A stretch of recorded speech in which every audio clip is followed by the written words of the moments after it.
This European cricket event is proudly brought to you by HCL Software, Rado, 1xBet and Victorinox. Hello, good morning and welcome to the start of another big week on the European Cricket Network. We've had 4 days of action from the women. Now it's time for the men to take the centre stage. Day one of the European Cricket Series here on tour in Estonia.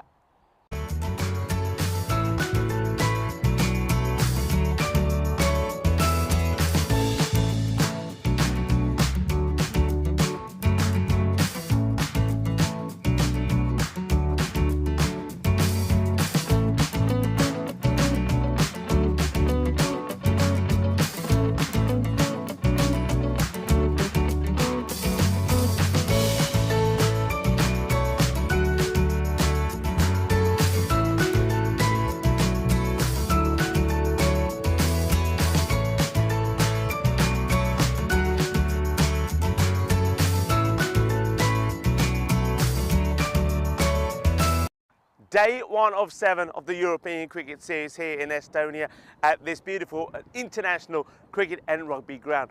Last year here can only be described as a blast. Let's just say that the players took a liking to this artificial deck. Now we've seen it over the last 4 days, and one thing that we've seen on it is, even though we know the bowlers will get some bounces and movement on this, especially the spinners, mind you, the batters, if they get in, can score, stack loads of runs. Talking of runs, last time here in the 59 matches that we saw almost 15,000 runs being scored, and the maximum rate was huge, 11 maximums per innings, and I'm expecting very much the same this time around. And what a cracking start that we have. The two teams that were in the final last year are going head-to-head in match number 1. The Stallions got their revenge in the final. A little bit more about that a bit later, but first, let's go straight over to Tyron Peters and his two captains for the all-important coin toss.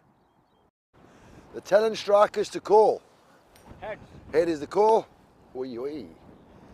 And it's a tails. We will bowl first. The Stallions are going to have a bowl.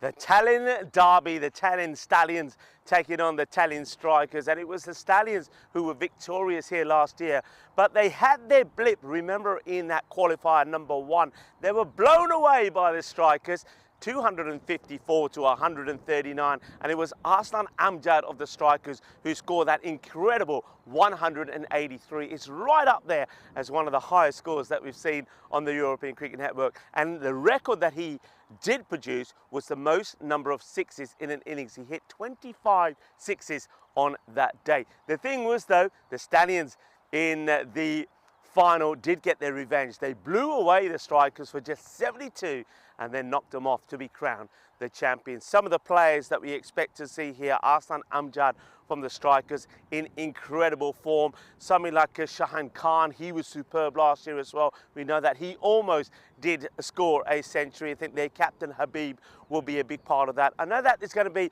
a lot of players for a number of the sides coming over from Finland, from Helsinki, and I know that Amjad Shea is one of those who's likely to come over. Keep an eye on also on somebody like Ilyas Hassan.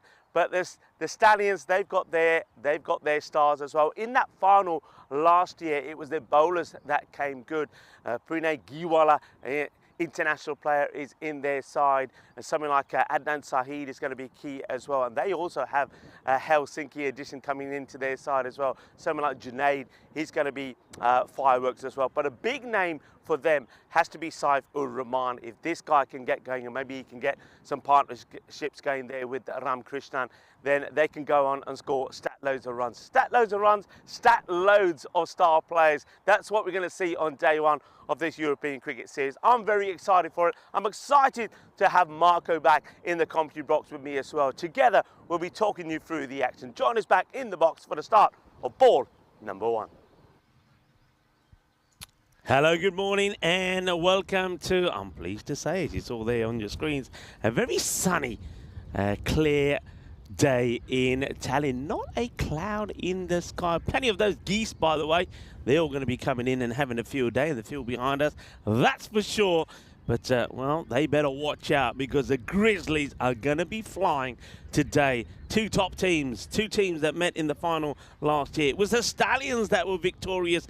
They overcame an absolute battering in that qualifier number 1. What these two teams showed last year is the importance of finishing top of the group because you get the double chance, and that's what they know they'll be looking to do this time around as well. Only the 6 teams playing on this occasion, unlike last year where we, if you remember, had two lots of groups in round 1, and the top 2, as in these two, the Strikers and the Stallions, went through to the qualifier 1, and then the others had to battle it out to finish in the top 2 of round 2. And those two teams, by the way, are going to be featuring later. That was the Tallinn Hippos and Tallinn United. So we are ready to go, and it's going to be an absolute cracker. The ground is looking beautiful. Thank you very much once again to the groundsman here, Sam. Does look a picture, doesn't it? Here's the first. It gets worked away. It's going to be cuatro carreras from the bat of the captain, Habib Khan. He gets that one away. You can see Habib. He's not messing around. Strikers being put into the bat, and Habib gets that one away straight away. He's got big Arslan Amjad out there with him. Arslan on the non-strikers end. And, well, this is what we expect to see. Runs galore in this European Cricket Series. 4 days of international women's action. Well done, of course, to Estonia, who were undefeated in every department. But now we have 7 days of a blast from the men. In comes Panwar again. That's a good delivery. That's close, you know. Umpire Crude has a good look and decides it's probably just going on to miss. Oh, well, Umpire Crude, welcome all the way from Portugal. That is close, you know. But you can see, I think he gets that right. That is a quality call, you know. That ball just starts to move away, and you could just see a little bit of that leg stick. And I think there was enough doubt to call that not out, but it's a good comeback from Aditya Panwar. That's high in the air. First opportunity, board but a chance. Fielder ne, oh, nahi. Thalle gaya. They don't take it. It's an opportunity that they're going to rue probably. It's a major opportunity. I think it might be the captain who was trying to get underneath that as well. Down goes the chance and not able to hold on to it. That's a big moment there. Stallions had the opportunity, and it was Zishan, captain, not able to get their hands onto that. So Habib, well, gets the chance. Gets dropped there on 4. That is in the air. Going, and gone. Balle, Ginna zona, Shaka Lagyan. Lets me know if you give a good batter a chance, they're going to come back and hitting it out of the ground. That's what Habib does. Well, I'll tell you who's joining me in here. I'm going to welcome him back pretty quickly because the action is happening in a fast and furious way. It's Marco. Good morning, Marco. Good morning, Rico. Great to be here today in my first T10 ECS game. I'm looking forward for the fireworks, and it hasn't. It's been good so far. We've already had a 4, a 6, a drop. It's all been happening, and a close LBW decision as well. Yeah, good call, I'm going to say there by Umpire Crude. Umpire Crude is out there, and well, we've got the team from Portugal here. I think we've seen these guys at the SCG in Portugal. Umpire Crude, I think Miguel is with us as well. That's a good delivery. Better areas, I think, to finish off the over. Aditya Panwar just goes a little bit wider there, gets a dot ball in. First over done, and there's 12 on the board for the Tallinn Strikers. Let's have a quick look at our calendar of events this year. You can see we're getting through there pretty quickly, pretty soon. In 7 days' time, we'll be in Romania, then England in Hornchurch for the very first time on the European Cricket Network. Czechia, Finland, and Bulgaria still to come. And then, of course, when you look over to the right of your screen, we go back to Belgium as well. We've done the night series there, but now it's time to do it during the day as well. And then also, we go back to Germany this year as well. We go to Krefeld, and a bit later on in August, we also go to Kiel. Got a fantastic year ahead of us, Marco. Lots of cricket to come and lots of excitement heading our way. The new bowler, Junid Khan, coming on to bowl the second over of the day. 12 runs scored off the first one. And captain leading from the front, Habib Khan. Yeah, Junaid, he's got some paces, this man, and let's see how he fares here. And it's Miguel Stoneman, the umpire, also, of course, from Portugal. And, oh, that's a good delivery. Lovely bit of pace there from Junaid. Fires that in, and he gets that ball to come back in a little bit as well, Marco. Yeah, absolutely. There's a bit of extra pace, and look at that movement off the pitch. He'll be licking his lips seeing that. And the next one, if he could be very interesting. But yeah, good pace. Got a good strong action. Back to his mark goes Junaid. Bowling here to Arslan Amjad. And beats him again. Good bowling. Arslan, of course, we saw him feature in Malta for Estonia, where they had a tough time, the Estonian players. The first time, really, they've been outdoors playing some cricket. But he did manage to get one good knock-in, scored a good half-century in the one victory, only that one victory that Estonia had out there. So he's at least he's had a knock. He's looking to really get his teeth into this series. Oh, that's an epic bowling, really is. He's bowling there in that off-stump corridor, and at the moment, the length and the pace that he's bowling here to Arslan doesn't really have an answer to it. You can see he's taken a little step across the offside to get to what he feels is to be in line with the ball, but Junaid just keeps on beating him. I think it's that extra pace that's causing a few issues, and the batsman just hasn't got his eye in yet. As we can see, he can be very destructive when he gets going. Well, that one has been played away. Well, finally a bit of bat on ball. That'll give Arslan Amjad a little bit of confidence. Plays that away quite nicely. Good shot being played.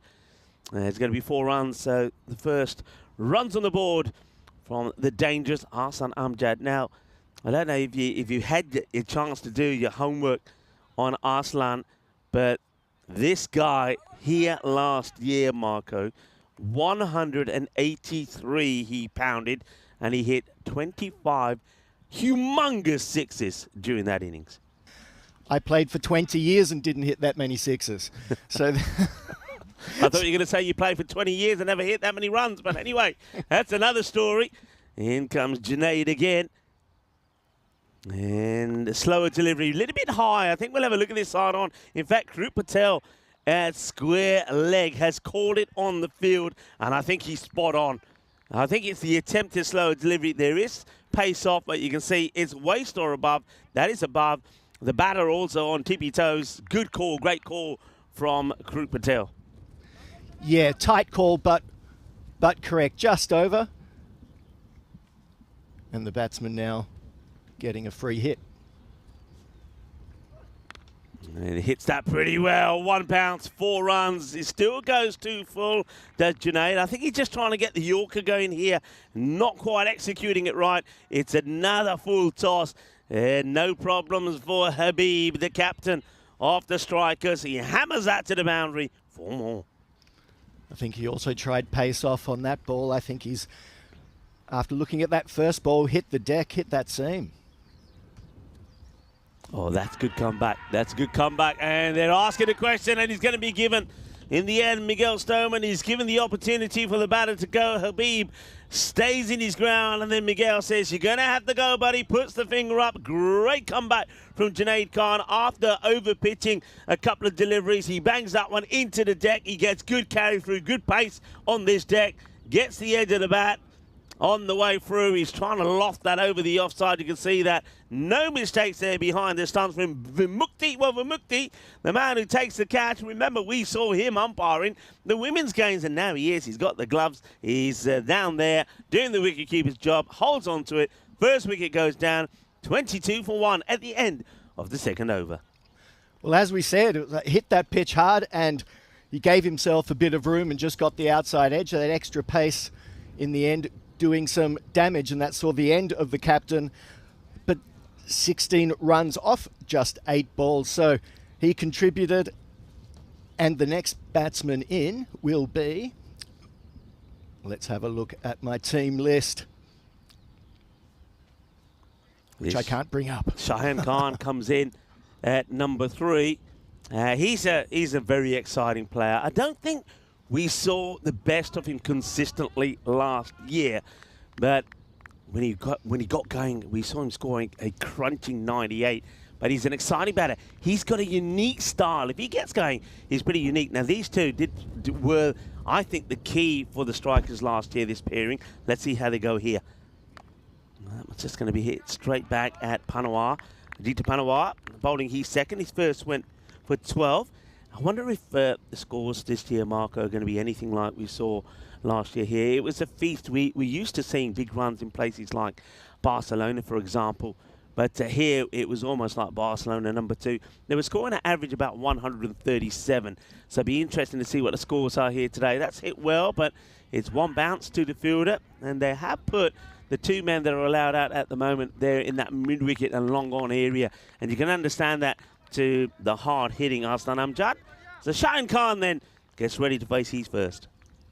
Yeah, that ball was taken right off the middle of the stumps and hit down to mid-on. And here we have Khan facing his first ball.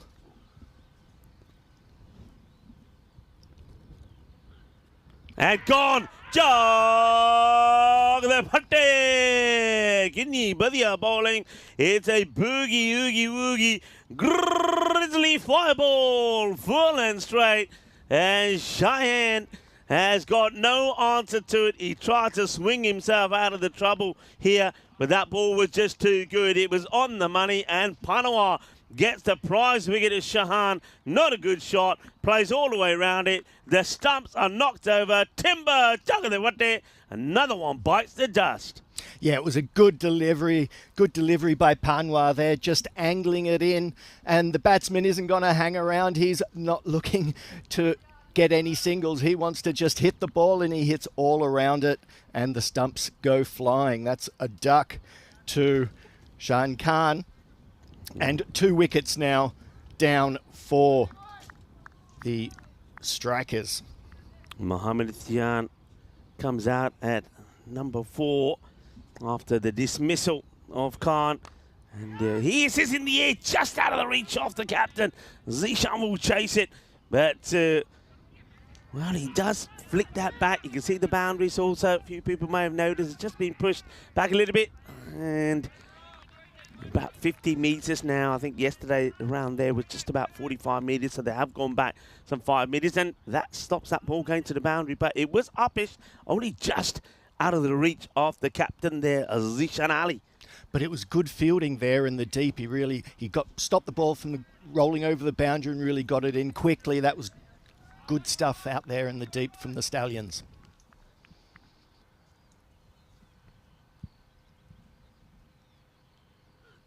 It's high, and that is going, gone, ball. Well, hang on a minute, yeah, Bala goes a long way. Just for a moment, the second rope that's around the ground almost confuses me for a moment, but that's gone all the way. He gets plenty off that, does Arslan. Now, this is what we didn't see from Arslan in Malta. He wasn't really the Arslan Amjad that we know. His strike rate wasn't quite as brutal as we know what he can be. But he's at home, baby, and he likes to play at home. He likes to play at this ground. He gets that one away. He's got to just keep going here because wickets will fall, we know that. But as long as you keep motoring along, that'll do you nicely. What's Panwar's reply going to be? Arslan takes a big step outside the off stump there, but a really good delivery there, Panwar. Panwar sees him making the movement, just holds his back a little bit and angles his ball in to off stump. And in the end, you can see Arslan doesn't get the ball that he was looking for, and he just has to dig this one out, play it away, takes a single, end of the over, end of the power play, and it's 33 for 2 at the end of 3. Yeah, you could see in that over he was really trying to keep the ball pitched up and angling it in, and that last ball, the batsman tried to look for that one outside off stump, but as he did when he got the wicket, just manages to get it right on the stumps, pitched up, and manages to keep the runs down. It was a good over, and so far 33 coming off 3. That's the end of the power play.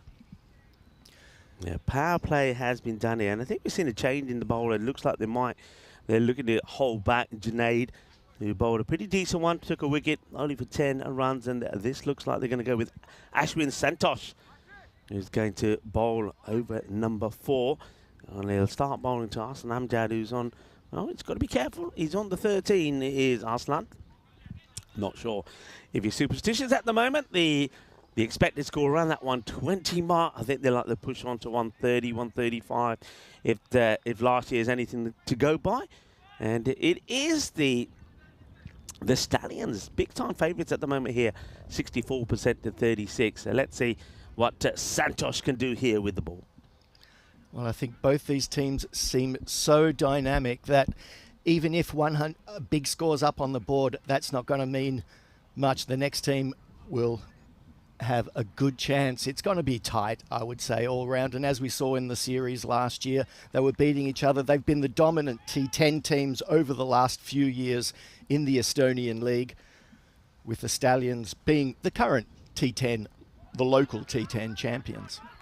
Good running there. Good start also from Santos. Keeper Vimukti has to do the fielding, but a good early call there from Mohammed Atisham, and they will take a single. So Arslan gets to the other end. He moves off 13. Very good morning, by the way, to everyone. There's been a lot of action here this morning. I haven't had the chance to say hello to all our viewers, but we'll go through them in a moment. As that one's probably another one that's just going to get away from Atisham. So we've had John Hisham in the morning. Good morning, John. Rob Thompson there as well. Jeffrey Mobbs. Scotty from the ECN Supporters Club in Australia. Nice to have you all with us. And even Vinny Sandu was doing a little bit of lurking. When you can lurk around today, Vinny. But expect to see you here bright and breezy tomorrow. That one gets dragged away. He's going to get away from the fielder. And it's a long, hard chase. And this outfield is pretty quick this morning. No dew around. So the ball races to the boundary. It's going to be 4 more to Arslan Amjad. So, yeah, Vinny, expect to see you here tomorrow. And it'd be good to be reunited with Vinny. We don't get to spend too much time together these days. Tim Harmer was in there as well. And I know that the ladies from Estonia and from Bulgaria will be tuning in as well. Well, ladies, you were absolutely fantastic as this one gets powered out of the ground. Arslan Amjad gets it right where he likes it. You know he's going to shuffle across. You know where he wants that ball. And if you put it there, well, kiss it goodbye, because it is going to fly. It was just a bit of a length ball and right in his hitting arc, and he just hits it straight down mid-off 4-4. What's the reply going to be? Well, more or less the same, and it's the same response. Bolle, bolle, bolle, manos. Arriba, arriba, arriba, arbitro. Porque eso es 6 carreras más. Y ahora tengo de 50. That brings up the 50, 51 for 2. As I also say hello to Emmanuel Robinson, Ghulam Mustafa, and, well, Shahag is in the chat as well. Lovely to have so many people in the chat. I hope you're going to have a great start to the week. Welcome to another week, another Monday on the European Cricket Network. And it's a flying start, as we'd expect, from the strikers. It's been hit beautifully all along the deck. It's a classy shot this time from Arslan Amjad. 55 on the board after 4. And that over does go magical. Aswin Santosh is the first, I feel, of many bowlers that are going to be clubbed for 20 or more in this series. Oh, yeah. He's not going to be a lone gun on that score, certainly. He was a bit wide in that delivery, but it was a really good shot through the offside. But in the end, just too many balls probably on a length, and the batsman making hay while the sun shines, and the sun is shining today. Yeah, well, John Hisham saying to Vinny, charge your hand warmers. Vinny, hand warmers, thermals, beep, warmers, everything. Bring them with you because it is cold and it's going to be cold. It's going to be nippy. Bring your scarf, bring your beanie. Take a leaf out of the book of the Bulgarian women. You need it all here. Though today it has to be said that though it is a little bit chilly out there, here inside the igloo, it's and we've got a lovely, lovely picture of glorious clear blue skies, sunshine, and some fantastic cricket as the next bowler comes on the bowl. This is Ram Krishnan. Now, Ram Krishnan was one of the keys in the win for the Stallions in that final last year. He did score a 50, but it looks like he's going to be dragged to the boundary. He will be. It's another one that will go all the way. Krup Patel, put him up, like you just don't care. There's going to be 6 more. And the score moves along for 62 after another big 6. It's right arm medium from Ram Krishnan. And another good shot by the batter. Krishnan puts that away nicely. And the ground looking fabulous. I've mentioned about the ground, but I'm loving the banners that are glowing and glistening in the sunshine at the moment. It's a big wide hoik this time from Etisham. And then not only is that we see the European cricket banners are stronger together, we got, of course, the ST banners as well. I wonder if we're going to see Starship. I know we don't normally tend to have drinks breaks in these 10-over matches. Certainly not going to get warm enough for that. But I'd like to see Starship, and, well, maybe Starship could have got to this one because the fielder certainly can't. It's going to be 6 more, times it, not out of the middle, but gives it enough whirly to get it over the fielder. It's going to be 6 more. Ram Krishnan. Well, Ram's the name of the bowler, but he's the one who's being rammed to the boundary at the moment. Again, it's these length balls that are causing the issue. The batsmen are just swinging through the line and hitting it over the boundary. Slightly quicker delivery, puts a little bit more effort into that one, and it's well located as well. I think that's the one thing that we're going to see a lot of here. I think, Marco, from the bowlers, is the bowlers have to try and just squeeze that ball in inside that wide line. I also do feel that spin, the slower bowlers could be the key here. I remember saying that last year. Swung it hard. The fielder's going to try and get to this one, but I think it ends up being, when he does get there in the end, he's not able to hold on to the catch. It's never going to be easy. He's running and chasing after it. He's got a lot of ground to cover, but he does get there in the end, you can see, but he's not able to hold on to it. So Etisham is going to get a life there. Well, Etisham really hitting across the line and top edging that. Lucky to get away with that. Oh, now a good comeback from the bowler. Good finish there from Krishnan. Should have had a wicket. Should have had Etisham for 16. But he does finish with a dot. And, well, it's a good opportunity for us to say good morning to you for the first time. Hello, good morning, and welcome to the Cube. Rico Full here, along with Marco. Marco, I hope you had a good break. I must say, you look absolutely stunning. You remind me of my youth when I was watching a little bit of Starsky and Hutch with that number on today. Oh, yes, I like big lapels and some colourful shirts. Yeah, well, have you had a nice couple of days off? I know you had a bit of time out before we started the men's set. What did you get up to yesterday? Oh, yesterday I had a nice quiet one. On the Saturday, I went out, I readied myself to watch the Eurovisions, got home and fell asleep and missed the whole thing. Well, you should have watched it, because I think from where you're from, Austria were the winners. And well done to Estonia, so they came third. So good effort from Estonia. So, yeah, Austria, the winners in the end. Third time. 66, 2014, Conchita Wurst, and now JJ. Yeah, JJ. Not our JJ in the office, of course. Good morning, JJ. Hope you're well. Yeah, good morning to all of the ECN office crew. And hope you've had a good weekend and are ready for the action here in Estonia. And it started well so far, hasn't it? 69 was the score at that halfway point. A couple of chances, though, have been put down. And the Stallions could rue those opportunities not being taken. And, well, I said a bit of spin could be key. And that's what they're trying to do here.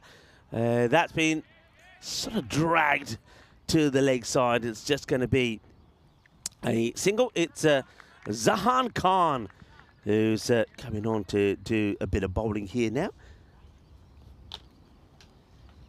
Yeah, the run rate is not...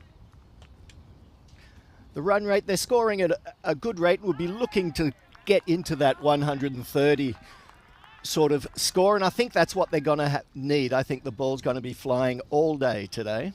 Well, Zahan, as that's quite a creative shot there, and he just misses the reverse paddle. Yeah, he does. He wants to get funky. Wants a bit of show time. He's up in the air when it could be the end of his show. It should have been the end of his show. It's another opportunity that doesn't get taken. The batters will come through and take two. I suppose one thing we have to focus on, a little bit like we were saying with the women, is that this is the first time a lot of these players are playing this season, so there's going to be chances that go down.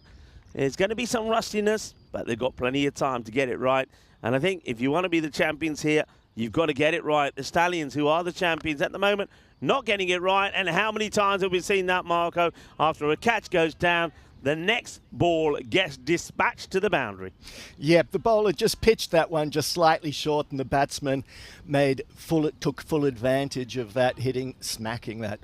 Yeah, well, we've dropped the ball before 19, so Itishan is having a charmed life at the moment. He's been dropped on 16 and 19. Doesn't get the same sort of bad luck that Habib got. Habib, remember, got dropped on 4, but didn't go on to put too many more on the board. That's high. It's in the air. The fielder getting under it, but all he can do is wave it goodbye as it clears him by some distance. It's going to be 6 more. That's a good shot from Etisham, actually. He moves his feet, gets himself in a good position to slog sweep that for 6. Yeah, again, the bowler just missing it, bowling a full toss, and the batsman taking full advantage, just hitting that over the leg boundary. The fielder could just watch it sail over his head. End of the over, 85 for 2. So the acceleration, thanks to the errors really in the field from Stallions, keeps on coming. Hassan Amjad well set on 35 of 16. And Mohamed Etisham, who's looking to make the most of the lives that he's been presented with, he's going well, 32 of 12. Here's the next, and well, that one is gonna go all the way as well. Yep, it's not out of the middle from Hassan Amjad, but he's such a tall man that when he gets a swing in like this, even if it's not out of the middle, he still gets enough power to clear that straight boundary. Have a look at this, it's nowhere near out of the middle. It's high, it's aerial. Arslan knows he's going for 6. He just says to Etisham, to keep the Jaria, go back. He said, we don't have to run for these. That's 6. Well, Arslan's just waiting for these short pitch deliveries so that he can hit through the line and over the boundary. Well, this time he ain't going to get it over the boundary. It goes high up in the air. The fielder gets himself into a good position. Junaid Khan, once again, is not clean out the middle from Arslan, but this time he knows he's in trouble. And Junaid Khan comes across. Good technique, good catch, good time for the Stallions to take a wicket, because the Stallions strikers were on their way to a big score. 140-ish is what the expected score was there. But taking the wicket there of Arslan could slow things down slightly. He'll go for 41. But as we've seen throughout the innings, all the batsmen have been going basically at 2 runs a ball, and the one batsman that didn't get going didn't waste any time. He got out first ball. So their run rate is right up there, and they're going to try to continue this momentum for the next 4 overs. Yeah, I mean, the chances of them being bowled out is pretty slim, so I think the batter's going to go out there, have a go. It's this Elias Hassan. He's going to start with a lovely shot, actually. Goes onto the back foot, rocks back, and hits this over the top of where that backward point would be. It's just a bouncer too and gets over the boundary. So as I thought, the momentum really here and the push from the strikers is going to continue. The strikers, they know the pain of going down in the final, and it was the Stallions that inflicted that on them last year. They're looking to get their revenge in this contest. And at the moment, they're going well as they're looking to put 100 on the board here in this, the 7th over. It gets dragged away on the offside. Should just be a single. Again, just a bit short and giving the batsman a bit of width outside the off stump. And we've seen, as we saw in the ball before, he can hit that cut shot over the boundary if he has to. And again, Hassan, 5 runs off his 2 balls, so they're not waiting around. That's picked up beautifully. That's a lovely strike. Once again, you can see what he's doing, just stepping across outside the off. And if the bowler doesn't see and read that and do anything different, he's just going to be put away. So there's the little shuffle across. Very similar way and technique of Arslan Amjad. And once the ball is in that zone, it is gone. And that's one thing that these bowlers are going to have to work on. When you see batters do that, hey, come on, what are you doing there, Marco? If you see a batter, you're bowling at a batter and batter's doing that, what are you thinking? What are you doing? I think it's all about the length. If you're bowling it short of a length, you're just giving the batsman the choice of where to hit the ball. You have to either get the ball up at the feet as often as possible and move it around, maybe get it wide of the crease, on the crease. And short again. It's up in the air. There is a fielder out there, you know, and doesn't really want to attack that. and turn that into a catching opportunity. I mean, I don't know if we get a good look at this, but I think there might have been perhaps a chance to attack this a little bit more and go for the catch. But deciding to let the ball drop. You see, he wasn't that far away from it, but I think he played it safe. I think you're probably better off trying to take the catch and removing another batter, but it's not to be. They do bring the 100 up in that 7 overs. So with 18 balls to go, they're very much on track to get close to a score in that 140-150 zone. This is what's happening currently here. Of course, we finish in Estonia in 7 days' time, and then Romania starts. From Romania, we got the Medina Cup in Belgium. Hornchurch is waiting for us in England, and we'll have some T20, ECR and ECS action in Czechia. And then, of course, not far from here actually, Finland. And I know that a lot of Finnish players, particularly from Helsinki, will be making their way over here and playing in some of the teams in Estonia. In fact, 2 of them will be playing in the next match. I'll name them later. 2 very good players. In fact, some changes being made in the field as Junaid Khan, the man who took the catch to remove Arsenal Amjad, comes back into the attack to bowl his second over. Bit of extra pace coming on now. But Well, will the that's extra hit. pace? That's hit well, and it's going to go all the way over for 6. Now, Marco, one thing I'm going to warn you about. They're going to be coming in here. They're going to be coming at us, so be alert. And as Vinny says, remember, save the equipment.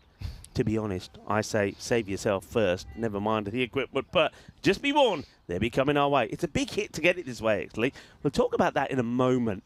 As the next delivery, it's a short one. You expected this to be bagged in a little bit shorter from Junaid. Yeah, I mean, quite often, Marco, we're about, I would say, anything from 3 to 5 meters from where the boundary rope is. I don't know if a 2-circle could maybe just have a little flicker to where our igloo is stationed compared to where the boundary is. Maybe they'll do that in a ball or 2. But here we're some, I reckon, what do you reckon, some 15 meters away? So if anything comes in here, it's going to be a monster hit, that's for sure. Yeah, I would say we're about, from where we are, 60 meters from the batsman. So it's a decent old hit to get it to us. I think it's more than 60. Remember, from the middle of the pitch to where the rope is 50. So I think we're a good 15 back from there. So let's just say this: if a ball comes in here full, then it's a 6 on any ground. Oh yeah, It's a 6 on any ground. So it's a big hit. So just be warned. We've got to be warned.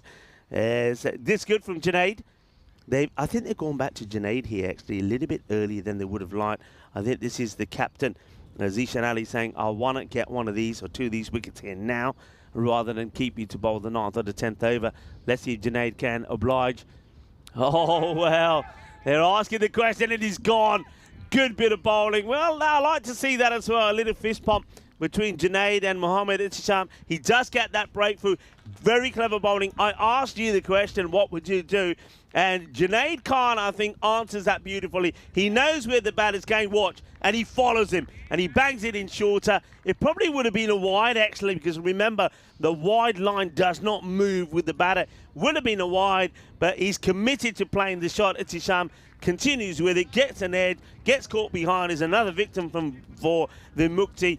And the captain gets it right. Zishan Ali brings back his strike bowler to get a breakthrough. And Junaid Khan does not let him down.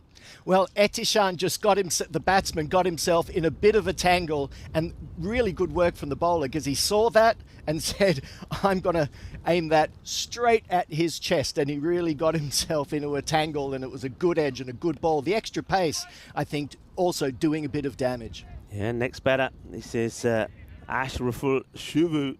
Comes in and gets off the mark straight away as he plays that out onto the offside. Nice looking shot. And it's the end of the over, and a good over that as well from Junaid Khan. 2 for 19 in his spell, and 112 for 4 at the end of that 8th over.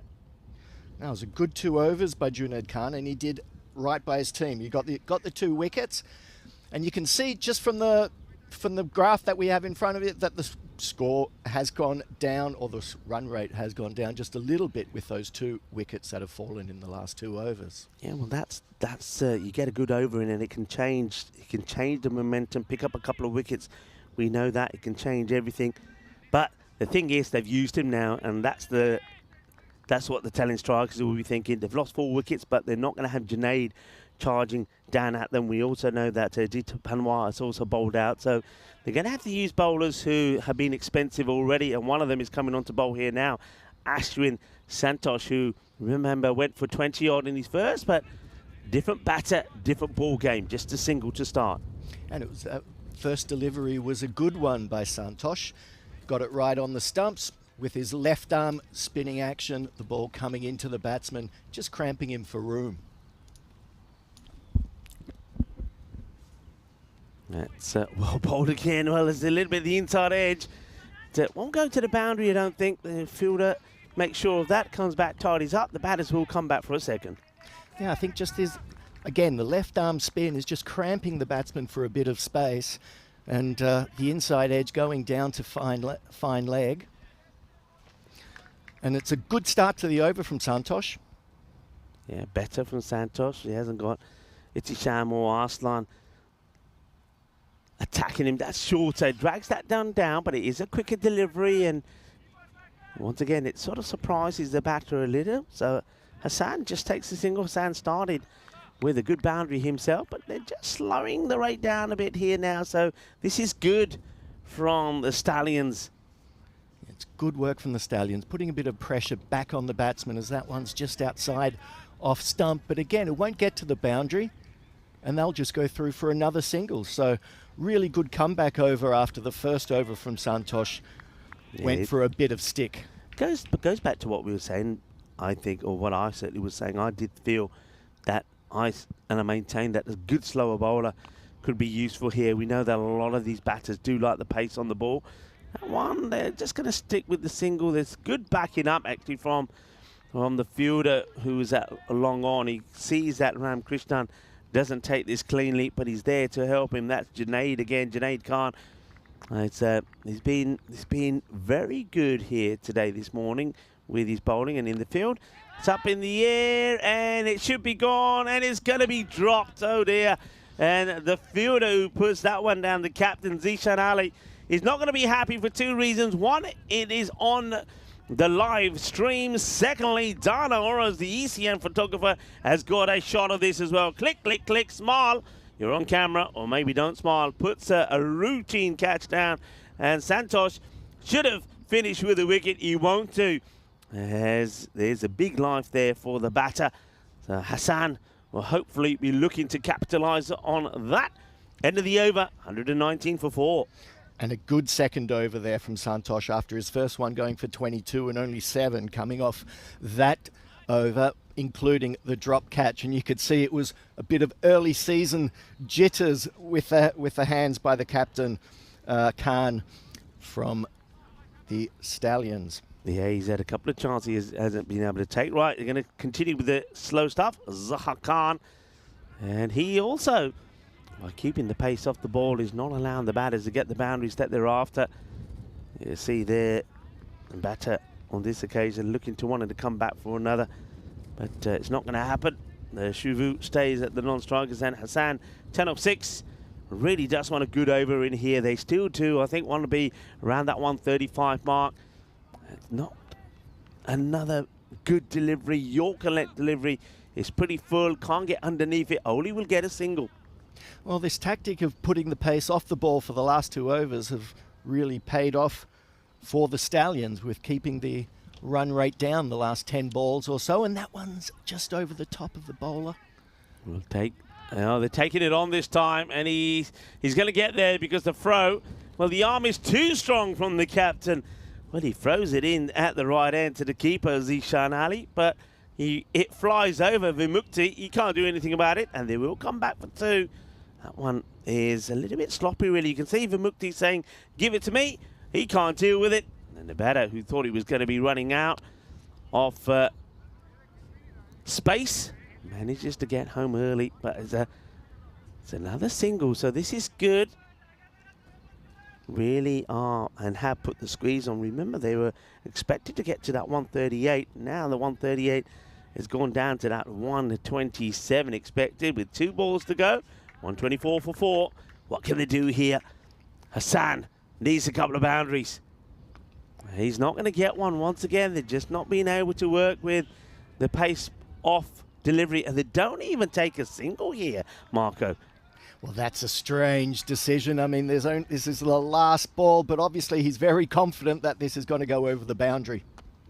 Well, it's high in the air, not going to be caught. They're quite happy just to let this one drop in front, Zishan, and it's just going to be a single. What a good over this is, and look at the way they finished. 9 came off that over from Junaid Khan, and he got the wicket of Etisham. Then 7 off the over from Santosh. It doesn't all happen on the 9th on this occasion. And of that last over from Zahan, only the 6 runs. And that means it's 125 for 4. Now, it's a fantastic comeback there from the Stallions with the ball. Those 2 wickets in the 7th and 8th over, and then really keeping the pressure on the new batsmen in overs 9 and 10, and they could only go for 14 off those last 2 overs, or there or thereabouts, when the batting team would have been looking to try to get a good 2 runs per ball. Yeah, well, let's have a look at the highlights. It didn't start straight away well for the strikers. They lost that wicket, a little snick behind. Habib went for 16 of 8, but then you saw that partnership come together. First, we saw the dismissal of Shaheen Khan. He played all around it. He would have his stumps clattered all over the place. But the fight back that did come with Ahsan Amjad and Mohammad Etisham, they batted very well. Both of them got into the 40s before they lost their wickets. But once they went, it was very much the Stallions that galloped on top again. Yes, those last 4 overs from the Stallions, a really good comeback when the score was looking to get out of their reach. They would be a bit disappointed with the drop catches, but as we said, it's early doors in the season, and they're still warming their hands up. Yeah, they certainly are, and there were opportunities to get them warm because there were catching chances. Junaid Khan, he had no issues holding on to the catch. He certainly was the star performer in the field for his side. The Stallions bowl well, caught well, but some of the others, they did have a few issues.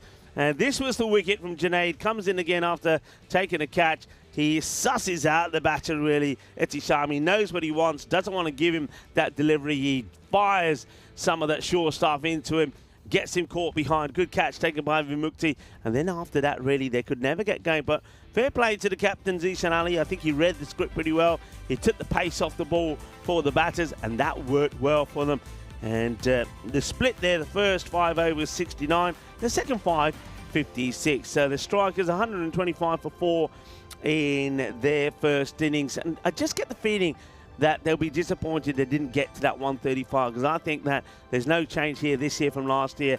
It should be a 135 to 140 kind of par score. Quick look at the scorecard. 41 then from Ahsan Amjad, and Mohammad Etisham, 46 to him. Who are your pick of the bowlers there, Marco? Oh, for me, without a doubt, it was Junaid Khan. Just as an old fast bowler, when I saw him tangle up the batsman for that second wicket, oh, that made my heart skip a beat. Well done. No, the extra pace from Junaid Khan was excellent. And then the comeback from Santosh and Khan in the last 2 overs was also impressive. Yeah, I'm with you. I think Junaid bowled really well. He bowled with fire, bowled with pace. I like the bowling of it. D10 Panawara as well. I know he went for 23, but you've got to remember that he was bowling to those hard hitters at the time. But he came back really well. 1 for 23 for him. So I think we're definitely going to see more from Panawara. Junaid Khan, he's going to be a handful, isn't he? But the slower stuff, that could be key. Zahan Khan and Santosh did really well. Also, I think you have to give Santosh a good pat on the back after going for 20 plus in his first over to come back and bowl that over that he bowled. A really good over, just the 7 came from it. So we're going to leave you with the mid-match summary. We're going to take a short break. We'll be back in about 10 minutes time to see how the reply from the Stallions go, needing 126 for victory.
This European cricket event is proudly brought to you by HCL Software, Rado, 1xBet and Victorinox. Hello viewers and welcome back to what could be quite an entertaining chase here from the Stallions. The victors against the Strikers in the final last year. Can they do it again this time around? They love to have the upper hand over their strong opponents. The Strikers, they just fell away, didn't they, towards the end of their first innings. It looked like they were going to get past that 130 score. At one point, 138 was on the cards, but after a good fight back from the Stallions, they just took the wickets at the right time. They restrict the Strikers to 125. Rico Full here, and alongside me is Marco as well. Marco, welcome back. How do you see this one going? Hello. Well, I think those last 3 overs could be crucial. There was only one boundary that came in those last 3 overs. It was just singles and twos, and the fact that they didn't take that run on the second last ball, if this is a tight game, they'll be ruining that decision. Yeah, I think I agree with you there. I think in the first match you're playing, you just got to try and get as many runs on the board, even if it's an extra 1 or 2 singles. It can make all the difference. We know that. Going to start here with Elias Hassan with the ball. He was the man who was deciding not to take those singles. So let's see if he can make amends with a good start in the over. Well, he starts with a wide, but the encouraging sign for him here is he gets that ball to move a fair bit after he pitches it. So good movement. He just needs to go a little bit fuller. So gets ready to come back in again. So the first runs on the board, courtesy of extras. Oh, and that's another one, very much the same. So movement is there, but he's too short. Yeah, often when the ball is moving a lot out of their hands earlier on, and especially in the morning like this, with the ball can move a little bit too much for the bowler and can put the bowler a bit off. So he starts a little bit wayward. He just has to bring it in a bit. Well, Rifat Khan is the striker, and well, he hits this straight, sort of flat bats it straight over the bowler's head and gets a single. Now this guy, Saifur Rahman, he was extraordinary last year. He did score a big century, and he's certainly one that you got to watch out for. If he gets going, he can definitely hurt you. The powerful hitter of the ball as well. And he just stands and delivers, and he is a big unit. Have a look at him. Big, strong left-hander. You're going to like him. He's a lefty. Now you've got a soft spot for lefties. We've seen him play a fair bit on the network. There he is. He's off. He's running. He gets a swivel on this, and he puts it away. No messing around. Yeah, he scored 137 last year. And they scored that against the Tallinn United. We've also seen him play in Ginebra in Italy. And it's a good player. He plays also in Helsinki, for Helsinki Gymkhana. But he's a powerful man, powerful hitter. If you let him get going, he hurts you and he takes the game away from you. I had a quick chat to him before the game and just wished him all the best, and he just gave me a little smile like, oh yeah, no problem. So he seems like a confident player. It's a good delivery to him, and it's well watched and well left. I was going to say well played, but he just quite happy to leave it. I think it's a good ball. He acknowledges it. He doesn't want to give his wicket away after just getting a boundary, and he says, okay, fair enough. Good comeback then from Hassan. Yeah, outside off stump. Again, the left-hander and the right-hander batting together can also cause some confusion for the fielding team, but the bowler does really well. Yeah, that one just gets played away out on the offside where they do have a sweeper out. So interesting how they deploy the field here. So we know that Hassani gets a lot of movement away. So they haven't opted to have the third bat, which I think is a bit interesting considering he does like to bang that ball in. They've got 2 men straight here, and this one is going to go over that offside. Doesn't quite go to where third would be. So third will have no chance to play at that, but a backward point certainly would. So it's an interesting field, isn't it? When you think when he's bowling, he is not pitched up, he's been a bit short, he's getting movement away, but he's opted to have 2 men straight. Yeah, with that outswing, I think he's trying to get it on the stumps. That's his aim, and he just hasn't got the radar quite right. So hence the 2 guys straight on the boundary. Let's see if he can do it this ball. No. Well, it's not, again, it's a little bit short, but at least it's a dot ball to finish the over. It's not the worst, I suppose, at the end. 12, it's the same as basically what the strikers got off their first. So 12 off the first, as we have a reminder of the number of matches since the Golden Ball. 53 now, 53 matches since the Golden Ball. Some of the days that are being observed today, Malcolm X Day being observed in the USA, of course, he was born on this day as well. And today also is World Family Day. And it's all to do with World Doctor Family Day. So keeping it in the family.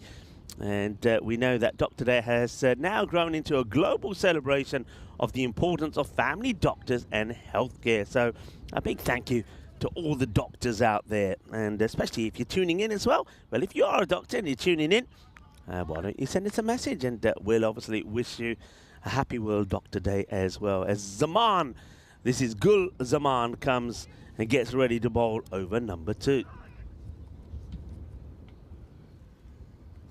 Looks like it's going to be pace off. Looks like it's going to be pace off for the strikers. Oh, that's too high, surely. It has been called no ball straight away. And that's what you need sometimes. That's a 7 up, and it's been a while since we've seen one of them.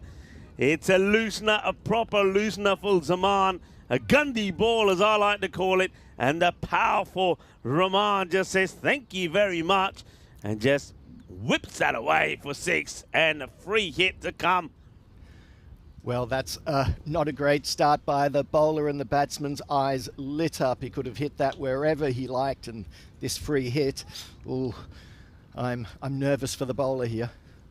Zaman, can he get it right? He's under pressure straight away. And he can't. That one is going to probably go just before the boundary. 4 more as Miguel Stoneman signals the boundary. So that's how you get, well, that's how you get 11 off and over. 7 first and then the 4. Thank you very much.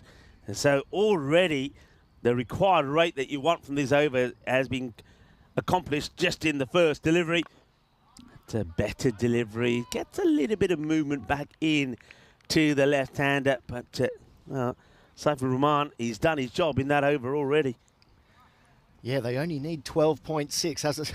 They were looking at 130, and at 12.6 per over will get them there. And they got that in the first over and the first 2 balls of this already.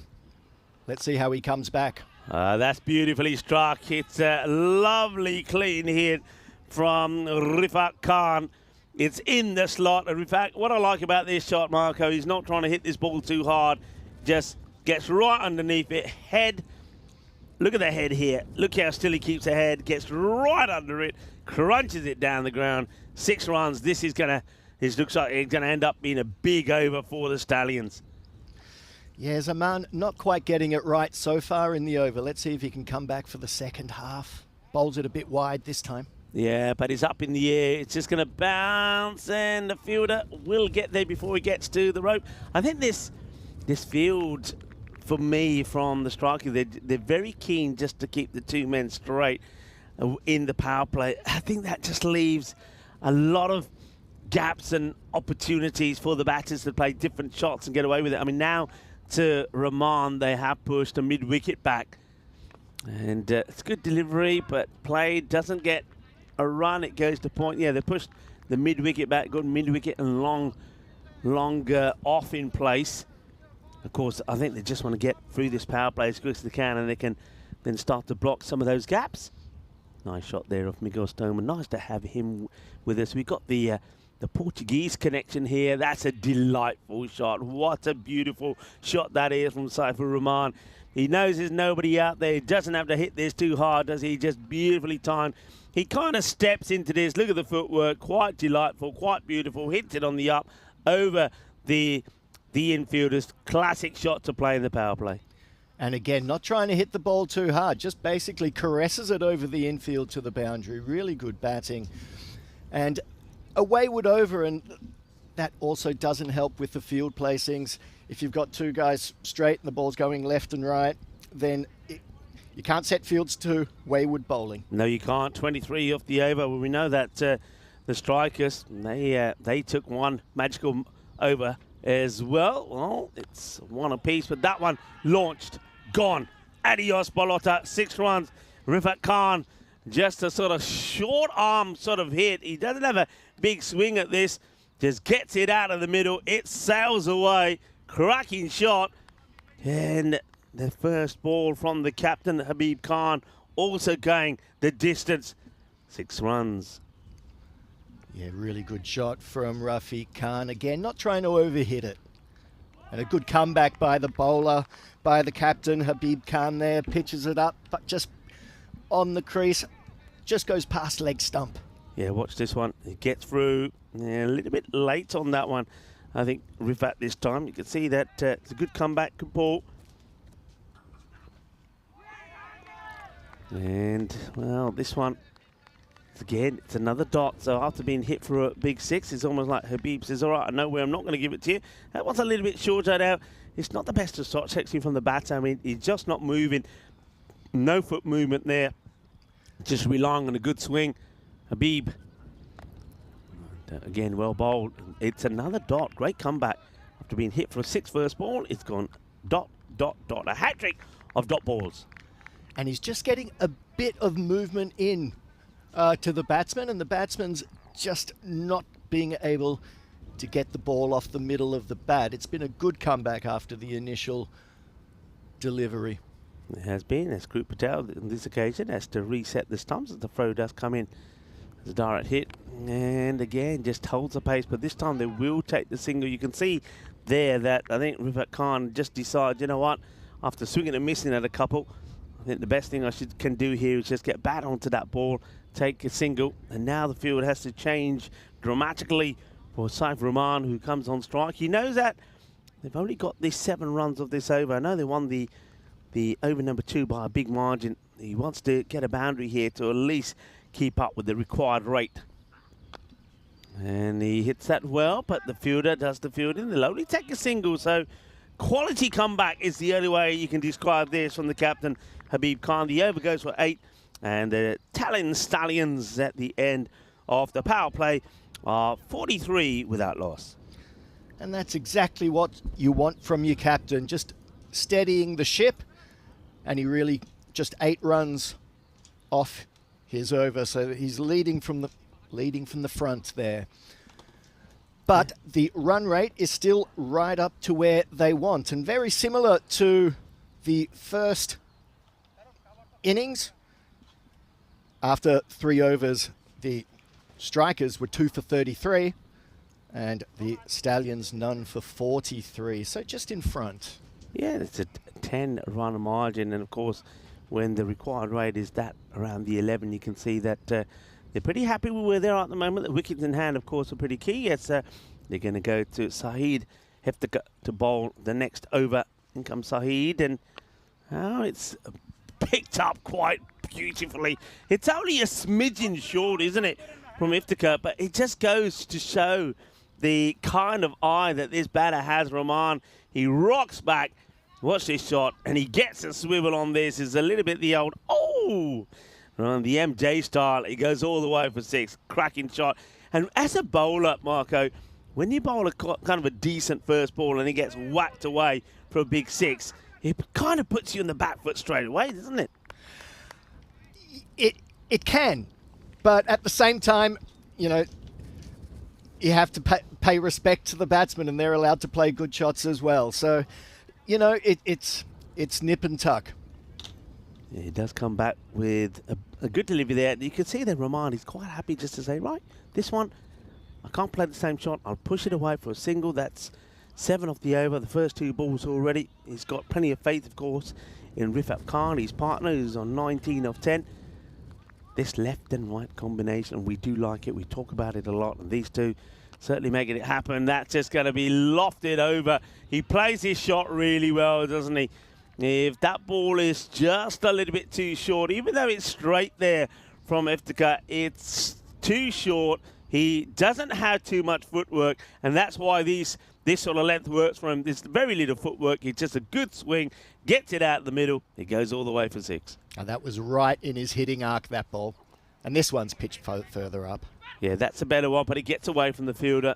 It's disappointment for the bowler, as he does recover afterwards, does Rashid, but not before the batters take the single, and that means that's all change again, because it's the tall, powerful left-hander Rahman who will go back on strike. He's already, you can see him, he's just standing there, and his towering figure as he's looking out onto the leg side. He sees that there's nobody there on the square leg boundary, so if he gets the opportunity, he'll be going there again. And instead, it's a fuller delivery. He plays that out nicely out onto the offside. They're kind of allowing him to take those singles on the off. They've got, to him there, got 3 men on the boundary to the left-hander, and they've got a short backward point and somebody on a short third. So it's a single all day. One man who's not dealing in singles at the moment, he's dealing in sixes, is Manos Riba time from the umpire once again, as that's going to be 6 more for Rifat Khan. Again, it's slot bowling, and Rifat, this time he just takes just a little step outside of his crease. He crunches it out of the middle. The wicketkeeper being up or not up doesn't seem to affect him at all. 6 more runs. The over ends well. It goes for 21, and the Stallions at the moment, they are galloping towards victory. Yeah, the Stallions well in front of the run rate, and it doesn't matter how many fielders you have on the boundary if you're hitting the ball 10 metres over the boundary rope. Yeah, so side Iftigar not able to slow things down a bit here now. There's going to be a lot of scratching the head, really, from the Stallions as we turn our attention to the chat for a while. Hello to everybody in the chat. A very happy Monday to you. I know a lot of people are enjoying the action, and they know that this is going to be an exciting series. There's going to be a lot of runs here.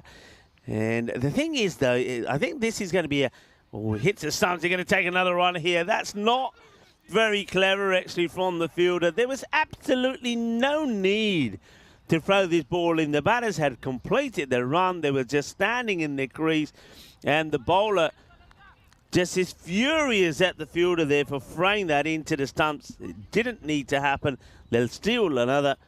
And that is just delightful. Footwork is clinical there from Rahman. He's looking good already, Saifur Rahman. He certainly doesn't look rusty. Have a look at this shot. Fantastic footwork and beautifully played. Gets it past that short and mid-off. And once it gets past him, it goes all the way to the boundary. He's looking really impressive. And what I really like about him is he's playing each ball on his merits and not trying to overhit. That time, it gets it out into the gap. So this is what I was talking about here. Hey, you see a lot of captains set fields like this. They got those men pushed on the boundary, but there's nobody in catching. Now, if you had a catcher in there, if you had a short cover in there, maybe you had a short cover and then 2 either side of him sweeping the boundary, you've got a chance at least to take a wicket. But with this field set at the moment, unless that ball is being caught on the boundary, you're not getting any breakthrough on the offside, are you? Well, I just think the strikers are a little bit in defensive mode at the moment in the field, and they have to put some pressure back on the batsmen, because at the moment they're doing it pretty easily.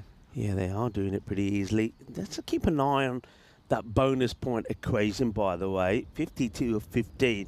That is certainly not out of it at the moment. That's another nice shot. You can always tell when the batter's in good form, because the way they play, watch the way he uses the wrist here. So doesn't get a boundary, but look, you can see when somebody's in good form. That's just delightful. It really is. He has seen that ball the size of a football already. Oh yeah, he's just got a calmness about him at the crease, which is good to see. Khan, he's just dealing in carnage, really. If it's there, it's going. He's swinging and he wants it. There's a few changes being made in the field. They bring up mid-wicket to push a point boundary. That's hit down the ground. No run there. You see Rahman saying, no, go there, go back. Don't know if this one, whether this is a bump or not, or whether it's kind of half a chance. I wonder if you ever look. Yeah, bump ball. So was never a catching opportunity. I think that's good from Rahman as well. I think that might have caught a bit of his bat, and he's saying, nah, stay there. We don't want this one. We don't need it. Last ball of the over, and he will take the single as this one just poodles along to the fielder who comes in and does the fielding. So a single taken there. That's Cheyenne Khan, who's hoping his day gets better. Of course, he was out to a golden duck. End of the over, 76 then without loss. That over a better one Still goes for 12. But what that does do, even though they're well ahead of the rate here, it means at least there is a chance of them getting a point here. 50 required. And if they get that 50 in 12 deliveries, then they'll take all the points. Have a quick look at the Challenger Division, which will follow the Premier Division there of the Euros of cricket. And, well, we've been to Malta. We'll see a bit of Malta there. We're going to be going to Bulgaria before then as well. So 2 teams that we know a fair bit about. And, of course, Czechia. And then have a look at that. In Group 2, Estonia are going to be in there with the likes of Turkey, Serbia, Luxembourg, the Isle of Man, and Guernsey. And that, of course, is going to be happening at the Cartama Oval there in Spain, in Andalusia. Right, can something change here? They need something to change. Is Shuvu, who's coming on to bowl, the left armer, and good start. Good start. A shake of the head from Miguel Stoneman says no, it's not out, but it's a good areas, good delivery. I like it. I'm not gonna like this actually. The left arm around the wicket to Khan. He goes for it, gets it, dealing in sixes really. This time was just a little bit too full. It's in that zone, isn't it, Marco? We call it the hitting zone. And Rifat Khan says, I'll have 6 more, thank you. Oh, that just goes straight over the cover boundary for 6, as it has been doing for most of this innings, especially for Rashid Khan, who's been hitting it really well through that area. Okay, Shuvu started well. And that's a better delivery, and that's 4 runs. He stepped over the rope. That is 4 runs. The umpire picks it up straight away. He just takes a step back there now. That's not good from the fielder. I mean, an experienced fielder just pushes the ball forward here in front of him, then picks it up and gets the throw in. You'd rather give 2 if the batters can come back and take it, then give 4 away. So that's going to be a boundary, 4 runs. And the umpires, that's great umpiring from Miguel Stoneman. He sees it straight away and he gives the signal. Yep, that was very quick. I think also for the fielder, the ball jumped up a bit maybe at the last minute, which caused him, maybe surprised him just a little bit.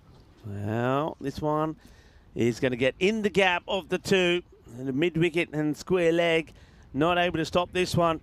And the Stallions, they got the better of the Strikers in that final last year. Remember, before the final, though, they got absolutely pasted when we saw a huge score put on the board by the Strikers. They put 254 they put on the board in that qualifier number 1, and the Stallions were 132 for 9. But it was the Stallions who had to do the hard ways. That one's going to be a lovely hit down the ground as well. Balle, balle, balle, kinna sona, shakalagya, and Rifat Khan becomes the first player to bring up a half century in this European cricket series, and it happens in the very first match, 53 of 20.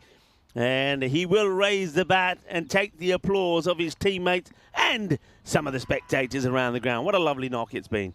It has been, and he's gone for 6-4-4-6 for the last 4 balls, so he's seeing them well. And 53 off 20 balls. He's doing well for his team there. Stallions are well in a good position here to take a win in this first game. Shuvu, he did start well, but then after that, he's just been taken to the cleaners, and this is another one that's going to get over Hassan Amjad. The over will go for 26, and with that 6 there, you know, they have given themselves an opportunity to take all the points in match number 1. The Italian Strikers are in danger of getting nada in this contest. 26 coming off that over. Remember, the first ball was a dot ball. The score goes past the 100 mark, 102 that loss. So if they get the win in this over, if they score the 24 they need in this over, then they will take all the points here, you know. And just the current T10 league champions, winners of the ECS last year, they just seem to have a little bit of a edge over the Strikers. Yeah, they just haven't been able to break this partnership. That's one thing that we observed here last year, Marco, is that each team has got powerful batters, maybe 2 to 3 of them. If you get through them, then you keep them down to a low score. If you don't, then you're going to be chasing some leather. And we saw scores of 200s here last year, and I think there might have been 3 or 4 of them in the 200s, and that was all to do with big partnerships like this. So congratulations also, of course, on a 100-run partnership from these two.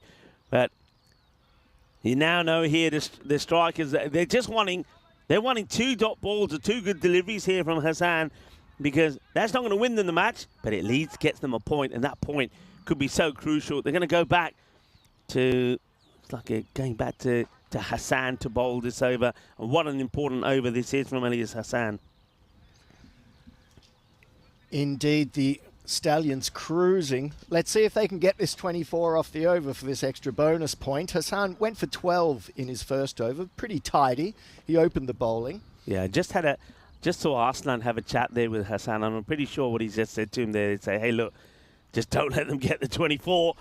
And that's up in the air. It's a catching chance. And, oh, Joe, hang on a minute. It's not out. It's not out. It's not out. Well, I was about to say Jalebi, a cold Jalebi catch, but he takes the catch one-handedly. Then he's going to go over the boundary. He tries to flick it back to Arslan, but he throws it over him. Have a look at this. So here's the catch. I'm about to celebrate. He then just releases it in time, but he throws it over Arslan Amjad. And it won't be a boundary, I'm pretty sure of that, but it will be a couple of runs. Oh, how crucial could that be? Well, it just went, it was a bit nonchalant there, just sticking out the one hand. I thought he could have got 2 for it, probably could have got into a better position, and then he wouldn't have been in a tangle on the boundary there. But yeah, he got away with one there. Another chance, wicketkeeper, surely you won't make the error. And, oh, no way. No way, not on your Nelly, not on your Nelly does he drop that. That's an absolute clanger from the keeper. Oh, what a drop that is from Itisham. How he doesn't take this. You got to feel for the bowler. Elias Hassan is probably thinking, what have I done to deserve this? Oh, that's shocking, really. Oh, that's a terrible drop for your keeper. He's got the gloves on. Maybe the gloves got in the way. Who knows? Oh, well, it's thing is, though, the most incredible thing about that is I thought they took 2 off the first ball when that was that drop and that, well, whatever you want to call it, calamity of events, but they didn't even run. So at least there they just get the 1. So they should get a point here at least. And with that being a dot ball, at least you would think a point for the Italian strikers is assured. But, oh, those 2 drops. Who knows? Remember we said, you know it, how many times have we seen in the game of cricket, you take 1 wicket and everything can change. Well, they 2 dropped in a row. That one ain't going to be dropped. Well, not by anybody on the field of play anyway. That is out of here. That's another big hit from Rifat Khan. He continues to keep going. 6 more to him. And 2 more balls to go here. So it looks like at least the Italian strikers will have a point to the name. Quick look at the matches coming up today. Of course, next up, we will have the Tallinn Hippos. Yep, there are hippos here in Tallinn. In fact, there is a zoo here in Tallinn. I may venture down to that if I get a chance. This one's going to be worked away. Didn't really plan to hit in that area, but it also goes for 6. So after a dot, 1 dot, there's 2 6s on the spin. 11 now required for victory. But yeah, the Hippos will take on Tallinn United. These 2 teams played in the Eliminator last year, which it was United that won 150 to, in the end, I think it was 150 to 120 odd. Then the Stallions will be in action again in match number 3 against the Tartu Wolves. And Tallinn Hippos will take on the Tallinn Riders in match 4. And Tallinn United against the Tartu Wolves a bit later. So just the 1 match for the strikers here today. So they'll be wanting to make the most of it. And the Hippos also will play 2 today. Tallinn United will play 2. Tartu Wolves will also play 2 matches. So after going for 2 6s in that, he comes back with a dot ball to finish the over, Elias Hassan, and that saves them the bonus point. Yeah, 15 come from it, 115 then without loss. But this is going to be a bit of a wake-up call as we have a look at the next match. And Tallinn United at the moment, they're obviously waiting. I'm guessing they're waiting on some players to come in. Hopefully they're not going to be playing with 2 men down there. We'll have to wait and see. There's still, of course, some time before the start of that match. But the Hippos, Stefan Gooch, MVP last year, will be a key component for them. Stuart Hook was great, and Dave Robson as well. That is going to be 6 runs, hit flat and hard. Well, Saifur Rahman has got an opportunity to finish things off with a half-century for himself as well, as he blasts that over that extra cover boundary for 6. They're going to give Tarun Devala a ball. It may be just a short spell, may just be 2 balls. 47 now for Rahman, and he plays this one away, and it will be caught. So well done to Tarun Devala. It's not going to be that short a spell, and whatever he finishes with, he will at least have a wicket to his name. Saifur Rahman, going from the boundary to get his 50, will fall for 47 of 20 deliveries, with his team requiring 5 for victory. Well, it was an excellent opening partnership, and nice to see a catch being held in the deep, and nice to see a wicket for Tarun Devala, so he can take something out of this game. Yeah, nice catch down there on the boundary. It is the captain, Habib, who, well, at least he will end up with something to smile about after this game. He's not been the best himself in the field, but well done to Tarun. It takes the wicket, but it's all come too late. You can see there's hardly any celebrations there from the strikers, the runners-up last year. And once again, they're going to come up second best against the Stallions, as Ankur Patel comes in at number 3.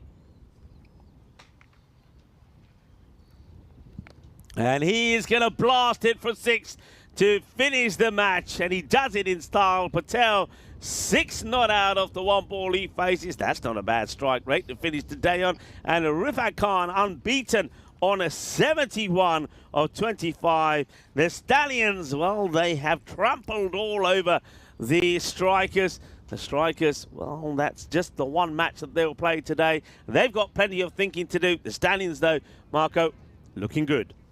They are very, very strong, and that was an interesting over. 6 wicket 6 for Devala. But yeah, the strikers are looking the Stallions looking very strong in this format, as they've proved over the last 2 years. They've been very strong, as both these two teams have. But wickets are the key, and we saw in the first innings when the strikers were going along quite well, then some wickets in the 7th and 8th over, coming back in the 8th and 9th and the 10th, and then putting them right back in the game. And unfortunately, the strikers with the ball just couldn't get going and couldn't put enough pressure on the Stallions' batting lineup. And it was an impressive opening display. Yeah, one thing that we liked at it, and you can see why we liked it, when you get that left and right combination in, and both batters are in form, as Rifat Khan and Saifur Rahman were, then it's just, you've got to get that breakthrough. They didn't give too many chances early on, but when those chances did come, the strikers were not able to take them. You never know in the game of cricket. You get a wicket or 2, things can start to happen, and we've said already that most of the teams are made up of very strong players, but if you can get through them, you can keep them to low scores. We have seen that here in Estonia. In fact, we saw it in the final last year when 72 was how many the strikers made on that occasion. This time round, they get to 125, but it was nowhere near enough. As you see from the highlights here, the Stallions were in emphatic form. Good hitting from Rifat Khan. He doesn't really have too much foot movement, but he hits the ball well. But Saifur Rahman just looked absolutely classy. I thought that they really complemented each other well. Saifur Rahman was just playing the ball on its merits, while his partner Rifat Khan was really going great guns and trying to hit the boundaries as much as possible with 71 off his 25 Yeah, there was a 50. And, of course, there would be some, well, we always say there's always a little bit of cricketainment on the European Cricket Network. And this was the moment when he thought he was going to hold on to the catch, realised he's running over the rope. And then rather than just pass it gently back to Arslan Amjad, he ends up throwing it over him. Then the second chance was an absolute dolly for the wicketkeeper. Don't know what happened to Mohamed Ihtisham as he put that one down. But at least in that over, they wouldn't give away the 24 to concede the match and all the points. But it wouldn't last that much longer as Tarun came on to bowl the last. It ended up being the last 3 balls, which went 6 wicket and 6. End of story. The Stallions, last year's winners, they win their first match very comprehensively.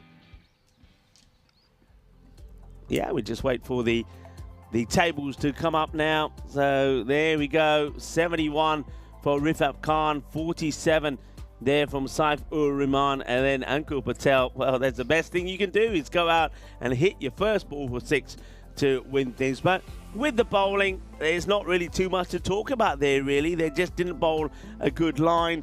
Every bowler that was tried went for too many runs. We saw magical overs there on a couple of occasions. And they just couldn't find a breakthrough, could they? And that's going to be a concern for the captain, Habib Khan. Yeah, it was that second over by Gulz Zaman going for 23 really got the Stallions into their stride and, yes, really struggled. Habib Khan also going over 10. Eftikar 21 off his one over. So, yeah, some magical overs really causing some issues and just not getting the wickets in the end of the day, and the catches going down, all of that playing into the hands of the Stallions. Yeah, and in the end, I mean, we were talking about the strikers probably would be a little bit disappointed that didn't get the extra 15 or 20 runs we thought they may have ended up with, but I don't think even that would have made a difference in the end. The Stallions just looked too strong and too powerful for them. We're going to leave you then with the match summary on the board. Remember, the next match is coming up in 45 minutes time. So that's a quarter past the hour, 11:15 local time here in Estonia. So take the opportunity to get yourself, of course, something to eat. Maybe put a brew on, make yourself a cup of tea or a cup of coffee or whatever your poison is. But then join us right back in about 40 minutes time when we'll start the preparations for match number 2. The Tallinn Hippos are in town, taking on the Tallinn United. And looking at United's squad there, it looks like they're a couple short. Maybe there's some latecomers still to come. But, well, if you're taking on the Hippos and you've got 2 men down, well, the Hippos are likely to trample all over you. We'll have to wait and see how that goes. But join us back. Rico Full here along with Marco. Hasta pronto, mi familia.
we are so divine. Blue water and yellow sand, just you and me.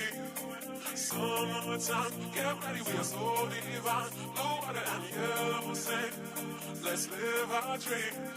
Summertime, get ready, we are so divine. Blue water and yellow sand, just you and me.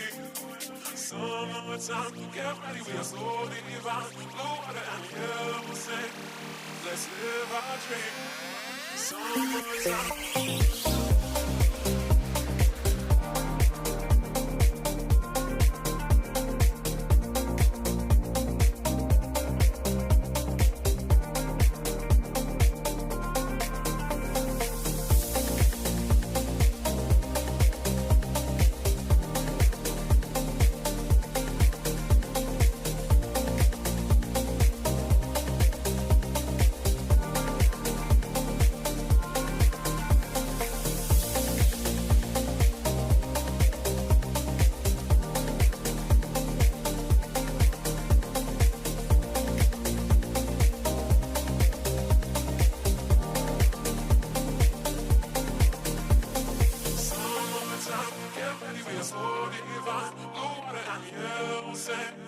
Just you and me.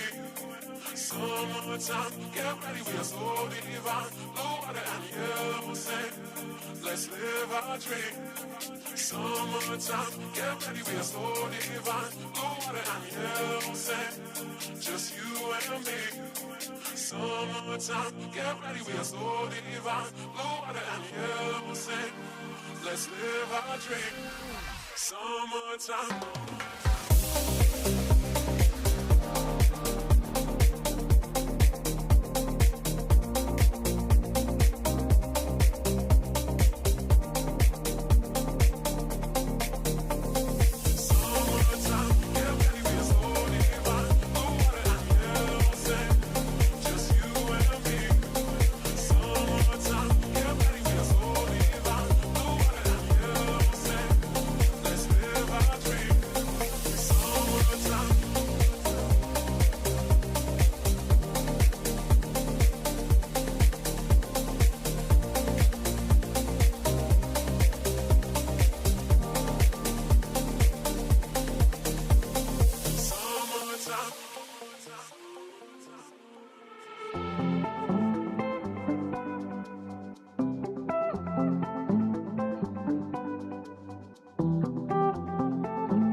This European cricket event is proudly brought to you by HCL Software, Rado and 1xBet. Hello viewers and welcome back. And we get ready for match number 2, and this is going to be a contest between Tallinn United against the Tallinn Hippos. Now both these two teams had a very good tournament last year. In the round 1 of matches, both of them finished on the same sort of number of wins as the teams above them. That was the Strikers and of course the Stallions, but it was net run rate that pushed them to second in the group stages in Group A and B. That meant they had to play that second round of matches in round 2, but they finished 1 and 2 in that as well, which meant they did qualify then for final stage. They met each other in the eliminator, and it was United that had the upper hand against the Tallinn Hippos. So these two also, well, a bit of revenge on stake for the Hippos. Let's join the two captains for the coin toss. Then afterwards, I'll tell you a little bit more about their star players. Tallinn United to call. Heads. Heads is a call. And it's a head. They're going to have a ball. Tallinn United and their captain Sahil Chauhan winning the toss and deciding he's going to put the Hippos in to have a bat first. I don't think the Hippos, Dave Robson and his players will mind that too much. They are a good unit and a good batting unit. Now in that match last year, the eliminator, it was the likes of Dave Robson and Stuart Hook that were in good form for the Hippos, and I'm expecting those two to be good here this time around as well. But one man who's going to be very key, and I think he was so instrumental to the way that their tournament went last year, was Stefan Gooch. He scored over 600 runs and also took 10 wickets. And remember, he scored 2 centuries as well, 120 and a 150. So his form, I think, is very important to the success of the Hippos. The Hippos a bit later on, not today, but we're going to see them with their Helsinki connection as well, as Nicholas O'Sullivan and also Gordon O'Brien coming to their side. Now these two, they played for Tartu CC last year, and remember in one match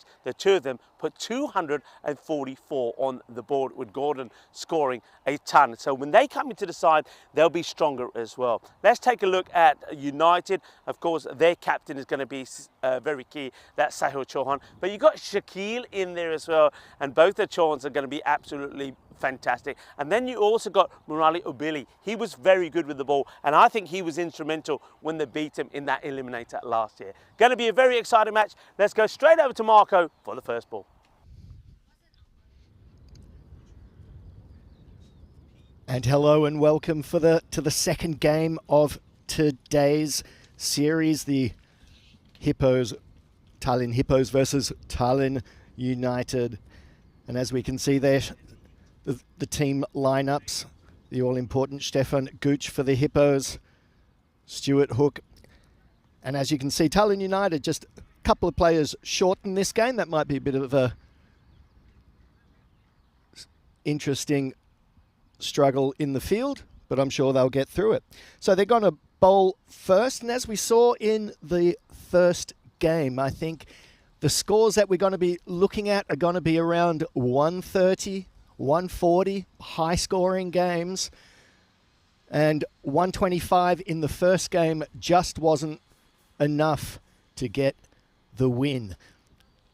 So United just moving onto the field, and their captain Sahil Chauhan sorting out their field placings. We'll see who's going to be the opening bowler for United, see which way they go. The Hippos, I had to ask, because I was interested in the name of where the Tallinn Hippos got their name, because I didn't think the hippopotamus was a native animal to Estonia, but is because their previous home ground was the Hippodrome. So their team is called the Tallinn Hippos. So I know a little bit more there. So the opening bowler for Tallinn United, it is going to be, let's see, Shoyeb.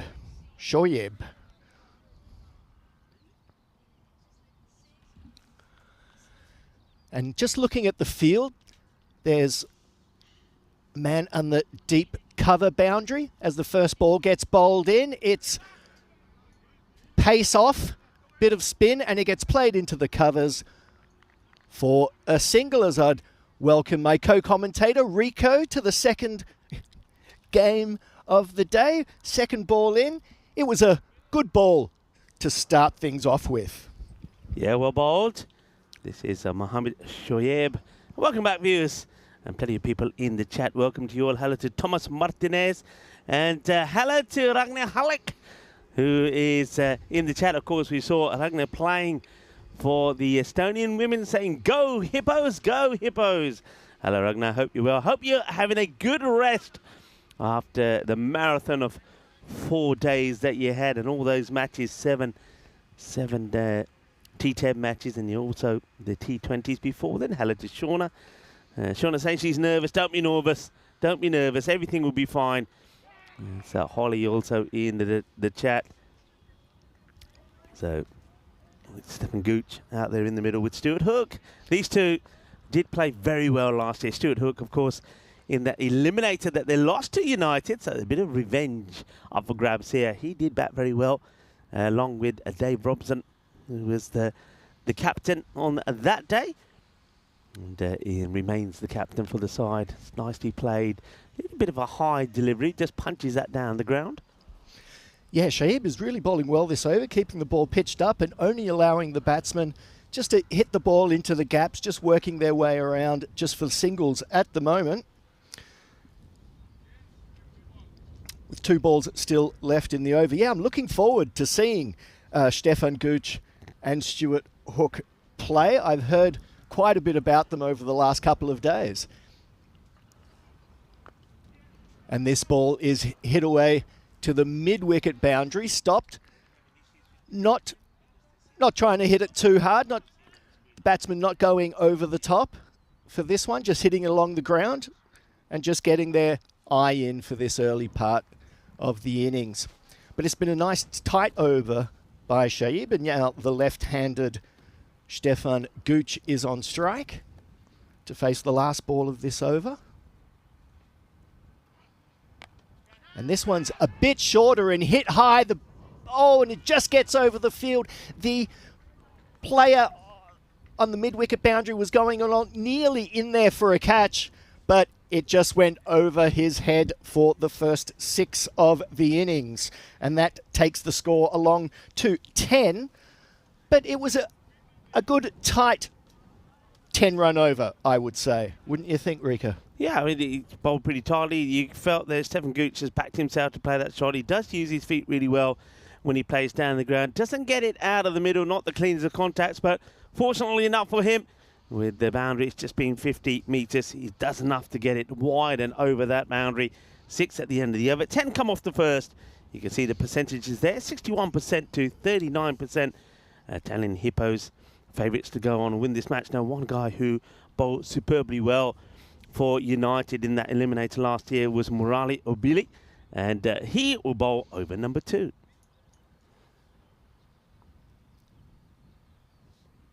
So over number 2, we have Stuart Hook facing up for this delivery. It's just bowler just giving himself a bit of time. And in he comes. And he wraps him on the pads. Umpire shakes his head. The bowler goes up and the batsmen go through for a leg bye. Let's have a look at this again. Andrew Winters, the umpire, and I think he probably feels that this ball is possibly drifting. And I think he's right. It does go wide off the crease, does O'Billy, and the ball. And also with that little bit of movement on in the swing, probably going to go past the leg slip. But it's a good delivery. He did have Stuart Hook in a bit of problem. But now he's got to get his line right here to the left-hander, Stefan Gooch, who probably was one of the good and top performers for Estonia in their venture in Malta, which was only just over a week ago. And let's see if he maintains his form. We know that he did pick up a bit of an injury to his thumb when he got one crunched on there when he was in the field. That's up in the air. That's a delightful shot. Too much width on offer. And Gucci, he goes at this with everything, gets good contact, and that flies over the point boundary for 6 runs. That's his second 6. 2 in 2 from Stefan. Glorious stroke. A really good shot, but just too much width given to the bowler. I think if he'd bowled the ball that he bowled before, he just got a bit of swing away from the left-hander and also some seam off the wicket. That could have been an interesting sort of delivery to the left-hander, but he gets that one just a little bit wrong, just a little bit wide, and the batsman takes full advantage as he comes in for his third delivery now. And it's just played away behind square leg, also for 4. It's another good shot by Gooch. Doesn't try to overhit it, just gets it past the infield, and it runs away for another 4. So far, a 6 and a boundary. The bowler would just want to tighten things up just slightly. Yeah, nicely played that one. It's on the hips, and he just gets a little swivel on this, plays it away. Got to be careful here. Delivery's going that part of the ground. We have got the grass being cut around the outfield. We don't want any grizzlies to end up in there. But yeah, nice shot from Steph. You can see the difference, the way Steph is playing here compared to the first couple of knocks he had there in Malta. Having played some cricket in Malta, he's brought that form with him here, and he knows his ground really well. Well, this is the home ground, and it's a very nice ground as he hits it high and wide over the mid-wicket boundary for a 6. Again, a classy shot. Didn't try to, again, not trying to overhit it, just hitting it off the middle of the bat. The boundaries aren't too far away, so there's no need to lose shape as a batsman. Yeah, a little bit short, and he's onto it. The footwork from Steph is pretty amazing. When he's on form, when he's moving like this, you know he's going to have a good day. And this is a worrying time for United early on, because Murali Ubili, who's probably one of their better bowlers, has gone for 16 or 4 deliveries. And there he is. That one's on off stump. And it also just gets past the mid-wicket fielder there to the boundary. So that's another boundary there. So we have 6-4, 6-4 along this over. And shaky signs for Tallinn United at this early stage of the game. That series last year for Stefan Gooch, that was for me his breakout series as a batter on the European Cricket Network. I think before then, I think Steph, and he will say this himself as Billy comes in again. Just a little dab, and he'll take the single to take one more off the last over. So 21 come off that one, takes the score to 32 with that loss here. But he always used to say that he never thought that he would get a big score or a century on the European Cricket Network in the 10-over format. But he always believed that he wasn't the right kind of batter for it. He wasn't aggressive enough. And yet when he played here, I think I remember him saying, he just said to himself, you know what, I've got to back myself. I've played a lot of cricket. He's played a lot of cricket and a good level cricket in Australia. We know that we saw him play a bit of cricket there in Hungary as well. He just said, I'm going to back myself. I believe that even if I mishit it, I can get the ball clear of the boundary. And he did. And the rest is history. 627 runs here last year. He was the MVP, took 10 wickets as well. And he scored 2 big hundreds, 120 odd and 150 he scored.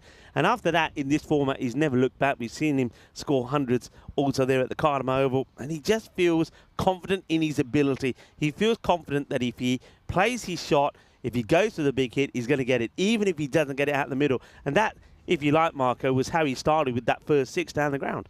Absolutely that. He was calm, and he just let the ball come onto the bat and wasn't trying to make something out of nothing. Playing along the ground if need be, and hitting over the top if the ball required it. So now we've got a new bowler coming on to bowl. And this one hits down the ground and bounces just in front of the boundary. Oh, just over. It looked like, from my angle, that it was just inside. Let's have a look at the replay here. Yeah, hits it well. It's too full. Uses his feet. And no ball being called there as well, which is interesting. I don't know how this... I don't think this is a good call for a no ball. That's definitely not a no ball. And I hope that that's looked at there by Tyrone Peters, and they don't... they're giving this a... maybe it was a field. Maybe it was too many out, perhaps, here. It's definitely... I don't think it could be for the height. Maybe too many out. I think there is too many out, maybe. Maybe that was the reason. I don't know. We'll find out later. But free hit was called by the square leg umpire. Now, I don't know if that was for the height. I suspect not. They do make a change here. They're bringing up the sweeper on the offside. And they've got now long off and mid-wicket back on the boundary.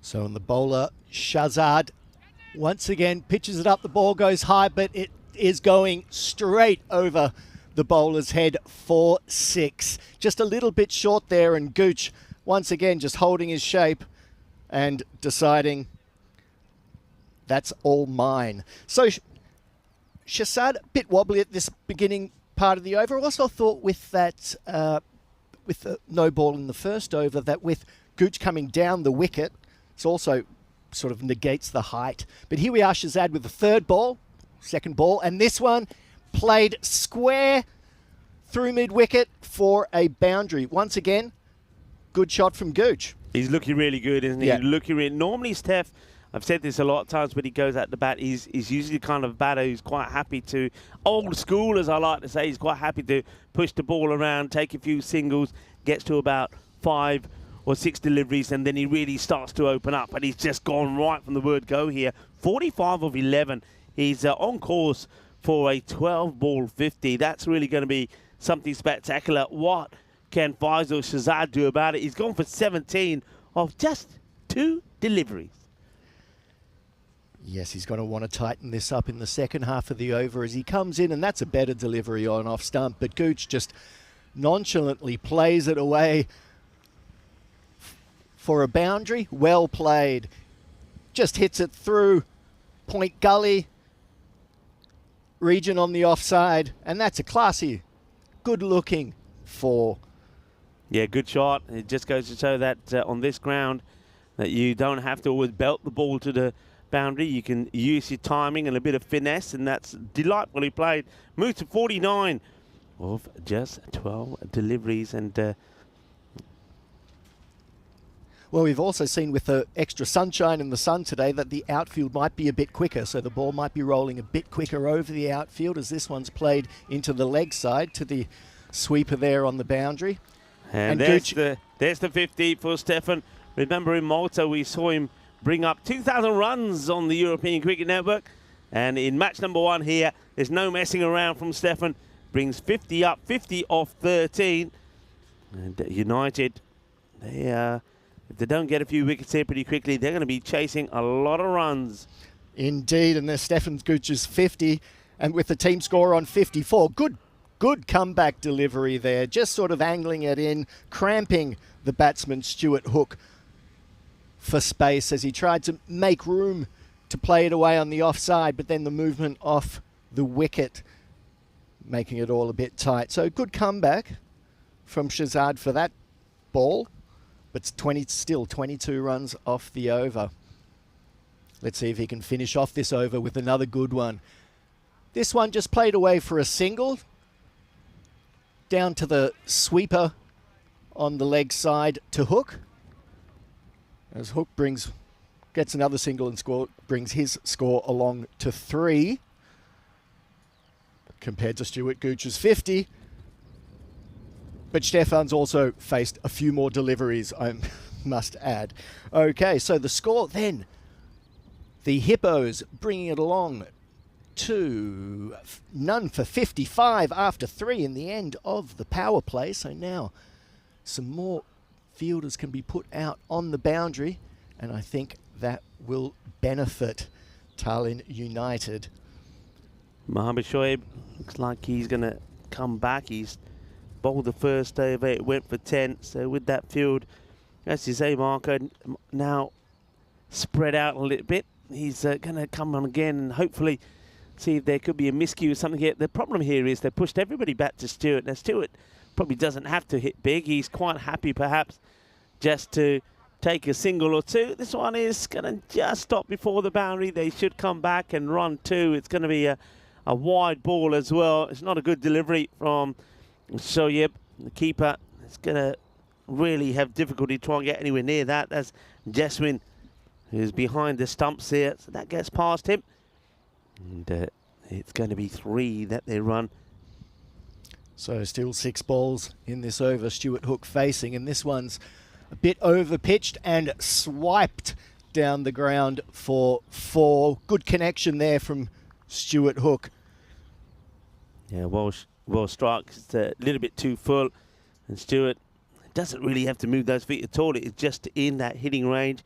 And that's been smashed away well to the leg side boundary. It's going to be 4 more runs. Just making a few adjustments to that field. He wants that mid-wicket in a particular part.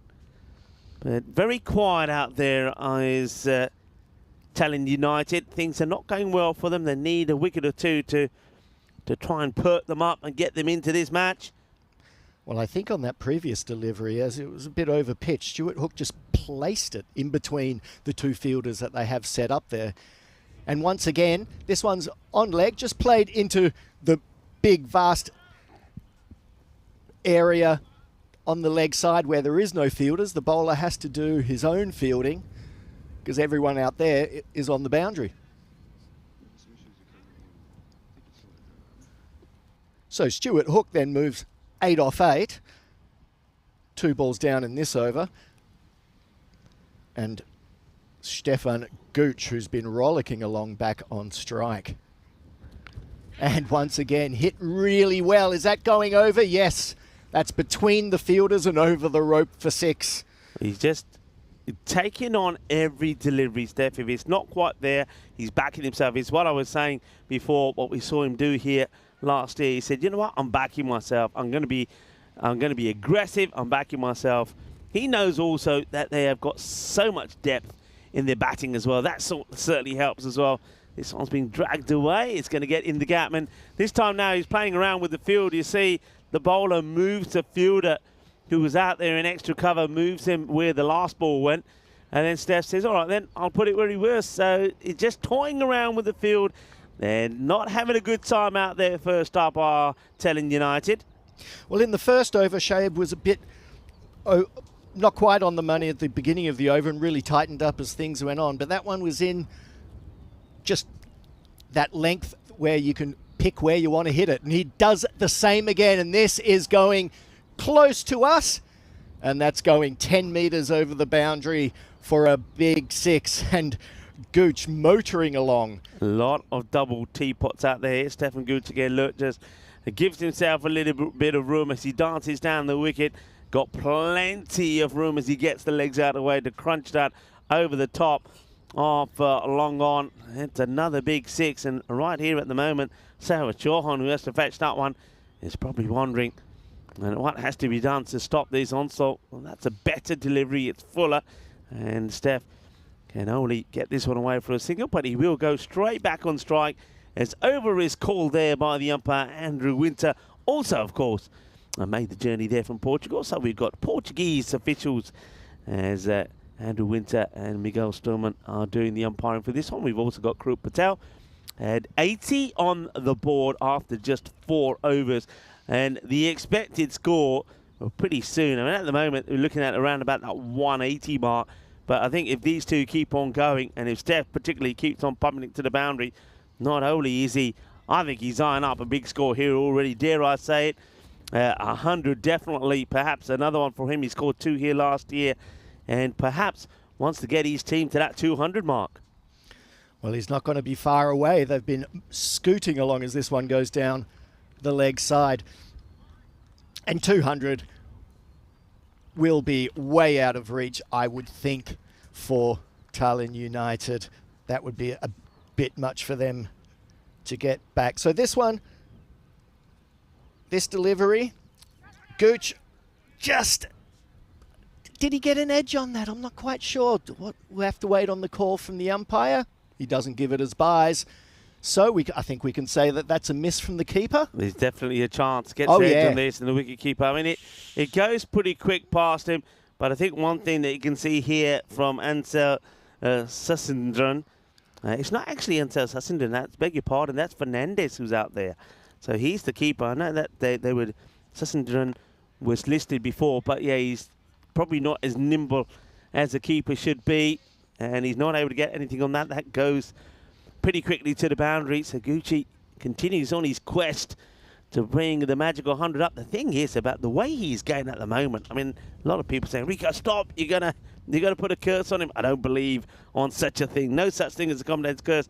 I think if he gets there, he could be eyeing up another huge score.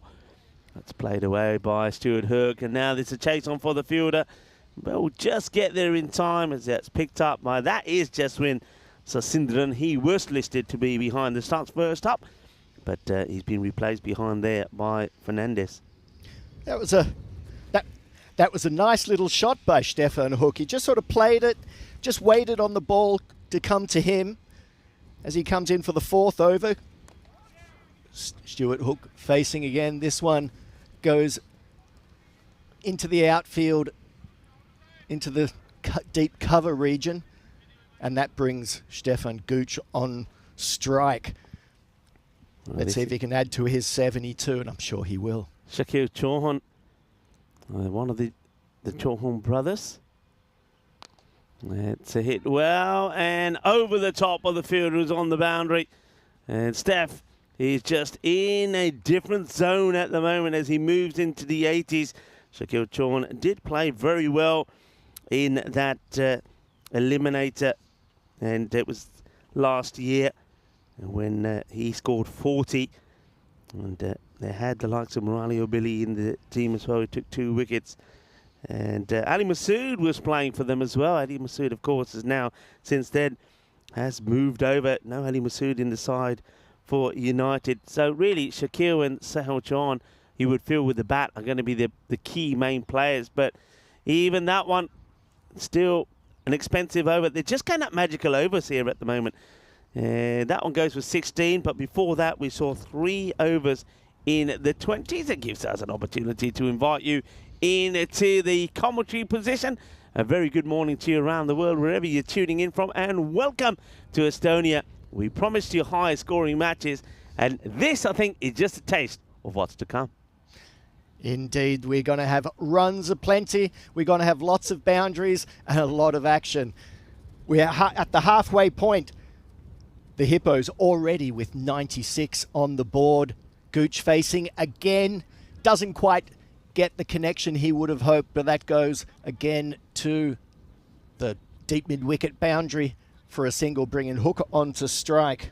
Yeah, Stuart Hook at the moment is the ideal sort of partnership this for him. He knows that he's got so many gaps if he wants to just take a single and allow Steph to continue the onslaught. I'm sure he'll like a few boundaries of his own. I think both these batters now at the moment are thinking as that one's been swiveled away quite beautifully. Well, the name is Stuart Hook, and he can play the hook shot pretty well as well. As that's gloriously played. I just love the way is the old swivel on the back foot, the old MJ. Oh, as this one goes the distance. Nicely played. Sace mass. Boundaries galore. The 100 comes up. What I was about to say there, I think both batters now are feeling, look, if we get out, we get out. But we're going to get out being aggressive, because just look at who they've still got to come. Dave Robson still in there to come. You've got Aditya Paul still. So many good batters can come out there. And, of course, I mentioned Bilal Masood. That's hit pretty well. We're bound just once before he gets to the fielder. The throw does come in. So it's going to be a huge chase here for United. The thing is with United is they have got the 2 Chauhan brothers, Shakil and Sahil. I think a lot will depend on them. But you just feel that they're going to need some help from some of the other batters. And I just don't see where that could come from. Well, Billy, so far in this over, he's kept it pretty tight in relation. And as soon as I say that, that ball sails over the boundary. Gooch once again just connecting really well off the middle of the bat, and that sails over the leg boundary. He's played this shot really well. He's picked the length so early. When that ball is not Yorker length delivery, he's coming down the wicket. He's giving himself a little bit of room as well, and he's hitting right through it. This is a sensational batting from Stefan. Remember, was the MVP last year, and you can see why he was playing innings and shots like this on his way to the 627 that he muscled to. And, of course, we know he's very decent with the ball as well. So wants to try something different here. There's Morali O'Billy's going to try coming around the wicket. And, of course, this is where telling United start to look at the captain and said, well, you're the one who put him in, Skip. You're the one who put him in. Oh, and this one high again. Players are looking, but it's going a good 5 metres over the boundary at the end. So Stefan Gooch moves his score very close to the 100 now. And I don't think there's going to be a commentator's curse today. Well, we'll wait and see. 92, and he's doing it pretty rapidly as well. He just isn't stopping. It's one big hit after another. 92 to the 18, just of 20 forward deliveries. And O'Billy comes in. This will be the last ball of his over. This one, they just squeeze through a single, and he gets out of it. This one, well, it's still a magic over. Still 20 runs off it. So once again, score moves along. 117 off just 6 overs. Stuart Hook on 18 from 12, playing some beautiful swivel pull shots. Stefan Gooch just hitting the ball all over the ground and all over the boundary line most of the time. Yeah, he's smashed it around quite beautifully. It's just really been good hitting, a good, aggressive, powerful, assertive stroke play. That's what you want. That's all of the signs of a guy who's in good form. Here he is again. He hits that nicely down the ground. It will get fielded this time. So just a single. As Stuart Hook gets back on strike. This is Shaquille Chauhan coming into bowl. He's second over. He went for 16 off his first one. It was a good first ball. And now to the right-hander. Hook coming into bowl. Just down leg. And he just goes with the ball and swipes it over the leg boundary. Yeah, 4-6, I'm pretty sure. Yeah, beautifully timed there. Oh, That's gone over yeah. the boundary by a long way. It's Yes. just timed to perfection. Flies over the boundary rope. It's another biggie. It's another banger. This time it's from Stuart Hook, who himself, Steph's probably said to him, hey, what are you waiting for? Get going yourself. Don't worry about me. And if I get on strike, I'll do my business. You do yours. Stuart Hook, he batted very well for Estonia in Malta as well. He scored on one of the first times we saw him. He made 2 knocks in the 40s. He would get a 50 to himself as well. Plays that shot really well. That's his main strength. That's one thing I saw from him here last year. When I came here last year for the very first time, everybody said to me, Stuart Hook is the leading run scorer in Estonian cricket. He's a powerful batter. And they say, just never mind the name Hook, watch out for his cut shots. And they're absolutely right.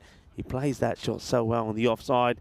And good running between the two batters as well. It's not just about the hitting, it's about doing the basics right. And this time, though, he doesn't do the basics right as he tries to hit this one out of the ground. Shaquille Chauhan will take a wicket. There will be a breakthrough. Well, we saw a 121-run partnership in match number 1 where the Stallions, Rifat Khan and Saiful Rahman, put 121 on the board.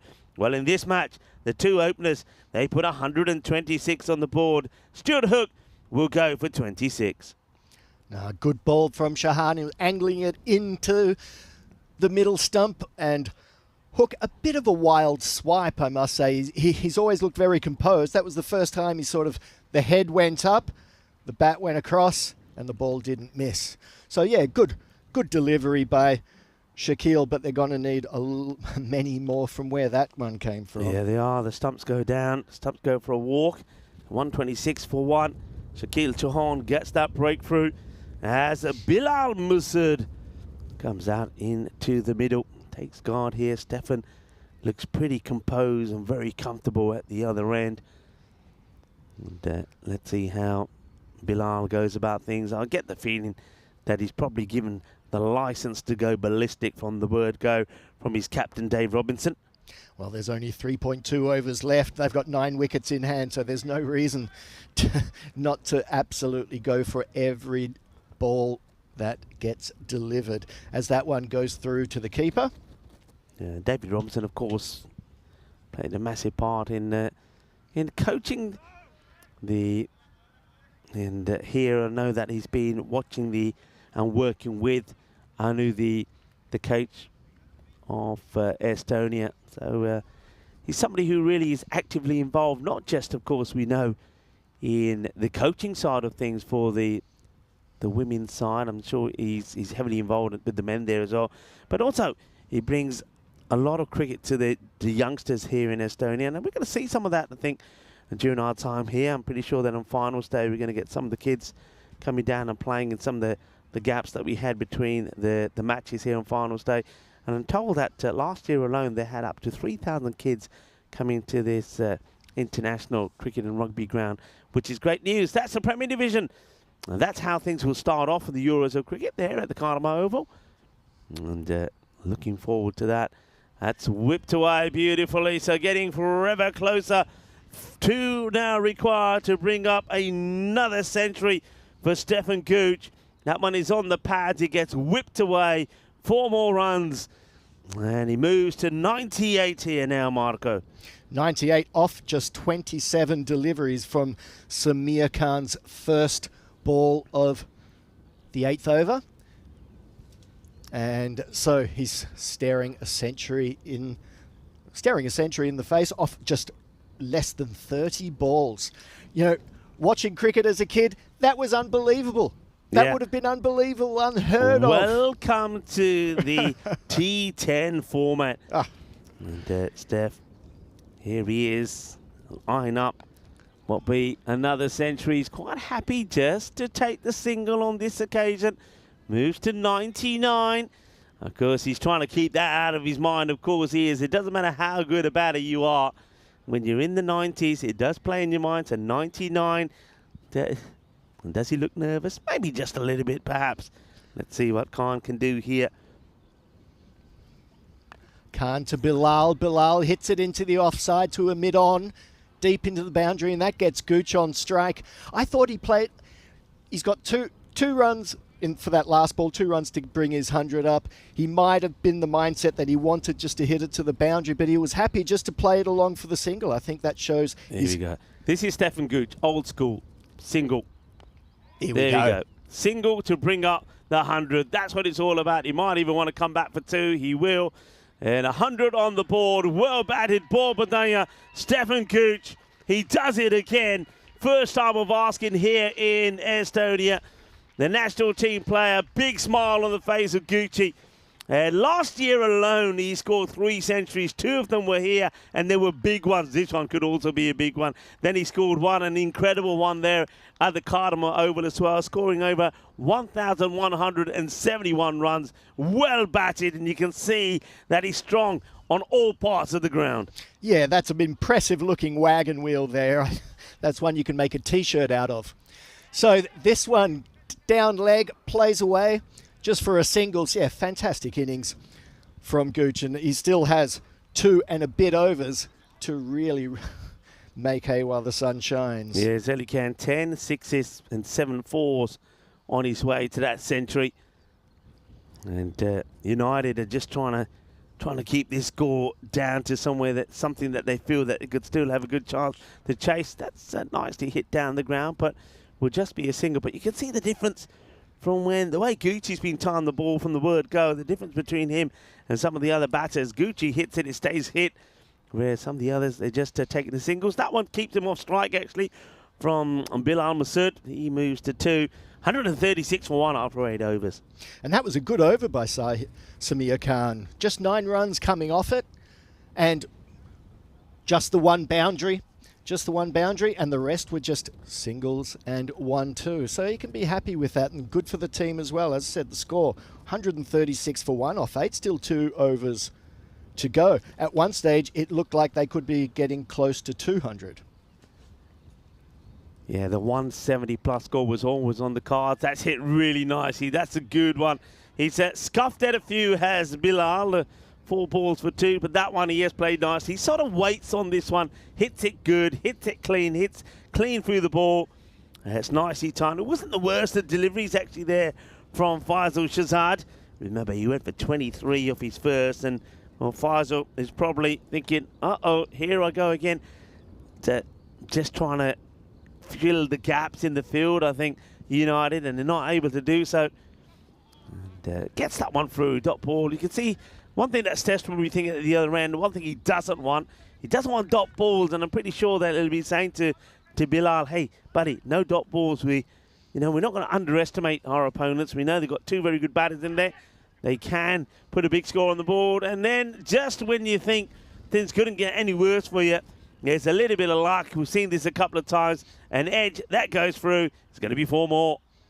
Oh, yes, an outside edge into where the slips would be and down to the third man boundary for a 4 from Bilal. Yeah, I think at this stage you want to get Willow on the ball and to make sure that you put Gooch on strike, because he's just seeing the ball like a balloon.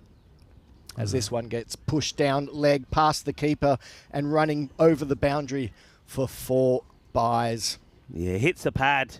Leg byes here, comes down, just gets wrapped on the pad. You can see the wicket keeper. I think in fairness to Fernandez, I think he's just trying to fill a gap there. He's not an outright wicket keeper. You can see that from his movement. He can't stop it. Goes all the way down to the boundary. Very big thanks to Rob Thompson, who, with Stefan Gooch bringing up that 100, he gifts an ECN membership. Well, it can be Christmas any day of the year, and it's Christmas for Deborah Hall, who has received a free membership thanks to Rob Thompson. Thanks very much there to Rob Thompson. So wide there from Shazad. 2 balls left in this over. Yeah, and Bilal Shauna, facing. I told you, don't be worried. Why don't you just listen to me, Shauna? Listen to me. Listen to Uncle Rico. I told you, don't be worried. Don't be nervous. There's nothing to be nervous about. And for all of you out there, I told you so. There is no such thing as a commentator's curse. I called it when he was on 60, and he has gone past 100. And let's see if he can make it a big one here. He's got 1 ball to face here in the 9th over, the 150 on the board. He'll be looking to crunch it to the boundary. Or to stay on strike. Well, he crunches it to the boundary. I know what Steph is thinking. He's going to get strike again. There's no doubt about that. That's 6 more, 156 for 1. The 9th over comes to an end. And it's another one that goes magical for Faisal Shazad. And he's gone for 39 of his 2 overs. And the over does come to an end. 156 for 1. 156, yeah. Stefan Gooch, 107 off his 31. 6 balls left in the over. Let's see who's going to bowl it. They've still got Samir Khan, who was impressive in his first over. Only 9 runs coming off it. So maybe who's got the ball in their hand now? We will see. But yeah, so Bilal will want to get Gooch on strike, I would think. There we are. Bowler is Samir Khan. And they go across for a single. They're going for the 2. Yeah, that sums up really the type of player that Steph is. He's, a selfish player there. He's thinking, I'm taking 1, I want the strike, but he's a team player. It's a team game, and he's more than happy to come back for 2. And he's running hard. You can see that he's been out there right from the beginning. He's carried his bat all the way through so far. He's got 100 to his name, but he's still prepared to run hard. And there he is again, running hard, makes that, takes a single, gets himself back on strike for the remaining 4 balls of the over and the innings. Yeah, Samir's been impressive in his time at the crease with the ball in hand. And he's been keeping it pitched up to the batsmen, and the batsmen have been showing him the respect that deserves. But Stefan hasn't been showing too much respect to too much as he goes again, and this time is bowled. This one gets through him, and that's what pitching the ball up can do, even to a batsman of the class of Stefan Gooch in the form that he's showing. He went for the big shot, it got through him, and that is the end of a very impressive innings from Stefan Gooch. And that ball hits straight on middle stump, and some well-deserved success for Samir Khan. Clever bowling, and it doesn't matter how long you've been out there. If you get a good seed, you'll get out to it. Stefan Gooch, 107 of 32 deliveries, an outstanding knock, and 11 sixes and 7 fours. Beautifully batted. But it's a slow ball, and that's intelligent thinking. Samir says, you know what, I'm going to try something different. It doesn't matter if he's been out there a long time. Slower ball, Steph, he falls for it, swings and misses, stumps go down, timber, juggle it, well bowled. In comes Khan again. Robson, the new batsman. And this one played into the leg side for a single. So Bilal will be there with 2 balls to face. And the score moves on to 160 for 2. Bilal, he has got the power. We know that to hit boundaries, but will he get the ball? He can get away. Well, he hits that well, takes one hand on the bat, but there is a fielder out there who gets down, makes the stop. Not in a hurry to get the ball in. There's Murali Obili. Yeah, I think that he just took the pace off. The bowler just took the pace off that delivery, and hence you could see Bilal waited a little bit and took one hand off, but he plays it all along the ground for a good single. So Robson to face the last ball of this innings. What will he be able to do with it? He hits it through the offside to the deep or the wide mid-off, and they're going through. Oh, and they had a chance for a run out, but fumbled, and they go through for 2 to end with 163 for the loss of 2 wickets. Well, let's just have a look at this. I think that bat just gets down past the line, so he fumbles it first time round, doesn't he, Samir Khan, unfortunately, which I think allows the batters to get the 2 in. So 163 it will be. So I suppose Talon United, thanks to some good bowling, you got to say, from Samir Khan, he's 2 overs only go for 16, and because of that, they do keep that score under the 170. At one point, remember, it was up around that 188 mark. Yeah, at one stage it was looking like they were going to push 200. So, yeah, it's amazing in this game, just a couple of tight overs, what can make all the difference. And here we see a wonderful innings from Gooch. 11 sixes. We're going to see the ball fly over the boundary a lot of strength on the leg side, but also on the offside. As we said, he had a wagon wheel which showed he could hit the ball 360 degrees, and a 30 ball 100. Raises his bat, and so also some good shots from Hook. That was that swivel pull that he played, and Gooch wasn't going to let anything miss, any opportunity go astray. Yeah, he just batted really well. As I said, from the way that he went out there, his mindset was to go big. He just knew he was backing himself. He wasn't afraid. He showed no fear. He just thought, I'm going for it. I know what I want. I want a century here today to start the day. I know Shauna, his mum, is going to be very, very proud with that knock. I know that Meta Gooch also at the ground. Of course, they're keeping it in the family. Meta was playing for Team Estonia in the T10. She had a couple of good performances in there as well. One player of the match when she made 35 batting through the innings. And Stephen Gooch, well, he wasn't able to bat through the innings. He would go towards the end, but it was a tremendous knock from him. 107 of 32, which of course included those 11 sixes and 7 fours. And an impressive 126 partnership with also the impressive Stuart Hook scoring 26 off his 15 before Gooch missed one in the last over off some good tight bowling from Samir Khan and a bit of a fumble on this last delivery, allowing them to get through for 2. So a good performance there by the Hippos. They're going to be happy with that, and I think they've got enough on the... I would think that they have enough on the board for this innings.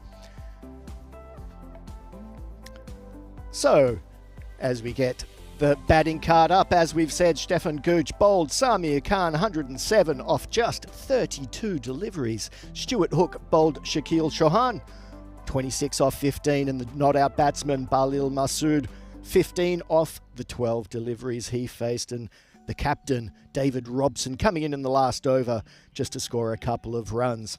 The bowlers, they took a bit of stick, but with the standout performer, as we've mentioned, Samir Khan with his 2 overs, 1 wicket for 16, but also Shakil Chauhan, just 25 off his 2 overs, also for 1 wicket, but the damage was done in those other 6. Economy rates of 17.5, 21 and 19 for Shoyab, Obili and Shahzad, and that really got the Talon United on the back foot. So we'll leave you with the mid-match summary and come back in a few moments for the second innings. See you then.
This European cricket event is proudly brought to you by HCL Software, Rado, 1xBet and Victorinox.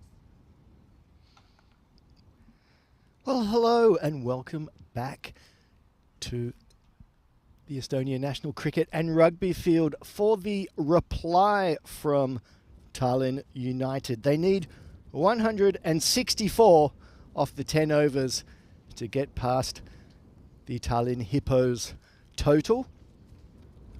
So let's, and for the extra bonus points, they can restrict them to 114 for less or get to the target in 7 overs or less, but I think that will be extremely hard. Very difficult. So let's just see where the field placings is. We're in the power play, the first 3 overs, only 3 maximum outside the rope.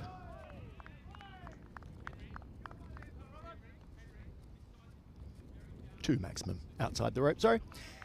And we've got a person on straight at deep mid on and another player on the boundary, on the mid-wicket boundary. The opening bowler for the Hippos will be the captain, David Robson.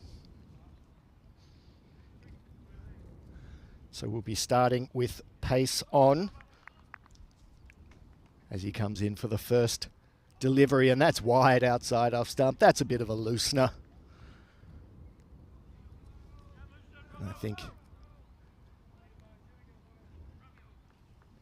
so that gets Tallinn United off the mark. That's their first run. And they still have their full quotient of balls to face. And this one a bit tighter on the off stump. It gets the edge and it goes through to the keeper straight away. A wicket. As soon as the ball's in the right area, the batsman goes for the big drive outside edge and it goes through to the keeper. That's really good cricket there from the Hippos. He wasn't bothered too much about that first delivery. He knew that he'd get that right, and he just kept that just a little bit wide. I think there was just a bit of movement off the seam, and sure enough, a nice thick edge and well taken by the keeper. And the keeper is Marko Vaic, one of the local Estonian players, and very well taken from him. Really good work. So 1 for 1 after one delivery. And now there's a bit of a change to the field. The fieldsman who was over on the leg side boundary now being moved across to the cover boundary. The new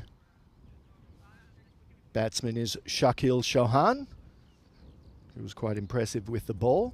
And here's Robson coming in for his second delivery. And this one's on the pads. Keeper tries to get up to try to stop the single, and that will probably be a leg by, yeah. So, Tallinn United score moves along to 2 for the loss of the 1 wicket. And Shoyab will now be on strike to face his first delivery of the innings. And this time for Shoyab, the player once again gets moved onto the boundary onto the leg side, so that is probably where his strength is. This is down leg, and down leg is wide.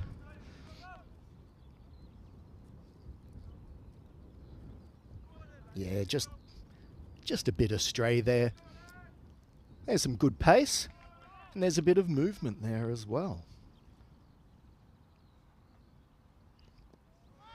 Yeah, that one's right on the stumps, and the ball gets played onto the onside, but the inner field converge on the ball to make sure that no singles are available. So Tallinn United would want to get off to a good start. They need over 16 per over, but that's good tight bowling. And that's going to make things really hard. So, yeah, good over from Robson so far.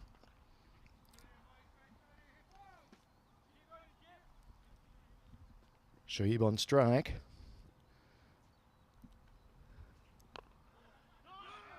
And he has a bit more of a swipe at this one. It goes to mid-wicket for no runs. Doesn't quite connect like he would have liked.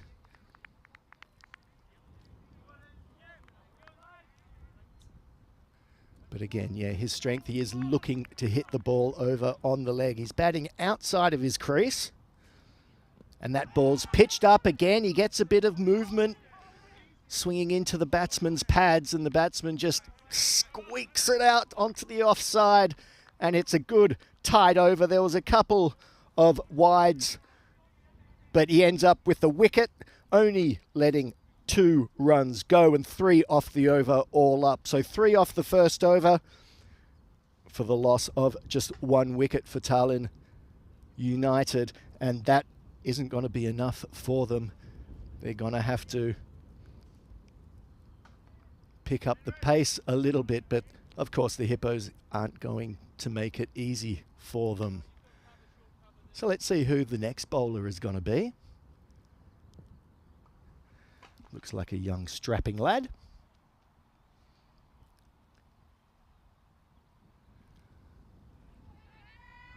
So we've had 54 matches since a golden ball. I would be surprised if this match goes to a golden ball, but I have been wrong before. So player number 1, it is Henri Pattenden. And he's got quite a long run up, so it's got to be pace on. It's going to be right arm over the wicket to the batsman. And this one's on off stump into the hitting arc, and it's smashed very close to us in a 6 over mid off. That's well hit there by the batsman, by the batter. Sahil Chauhan.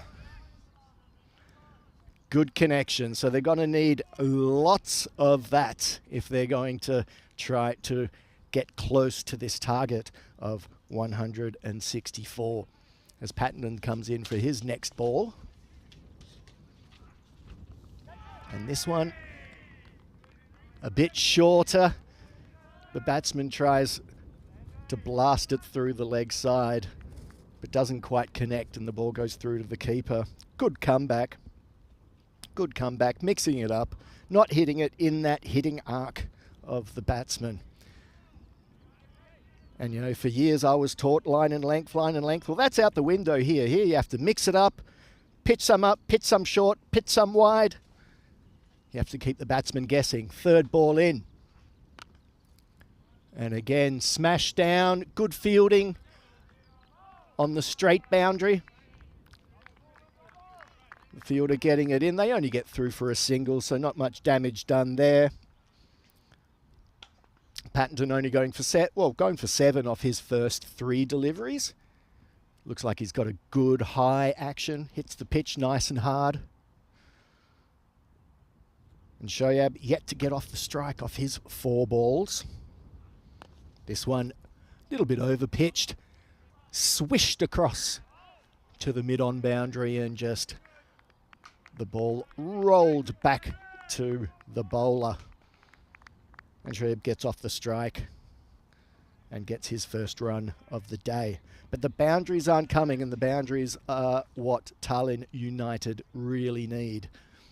So now for Pattenden, there is a player on the boundary, on the cover boundary, as the ball is straight on middle stump and pitched up, leaving the batsman with nothing more to do than to place the ball into the off. And the bowler does the fielding himself. So really good delivery there, and keeping the batsman in a defensive mindset, which they do not want to be in this game. Last ball of a good over as the batsman goes down the crease. And again, he sort of turns it into nearly a Yorker because he's going down the crease, and just in the end plays it to mid-off for a single, throws it in, but good backing up from the Hippos. So another good over there, just 9 runs coming off it, 12 off the first 2, which is nowhere near enough for them to get close to that pretty large target of 164, I must say. So there's got to be a change in the bowling now. So where are we? This is Ramesh Tana coming on to bowl. This third over, the last one in the power play. So the two boundary riders in this over are on mid-on and mid-off, straight down the ground. So we can expect Tana to be pitching the ball up to the batsman's feet.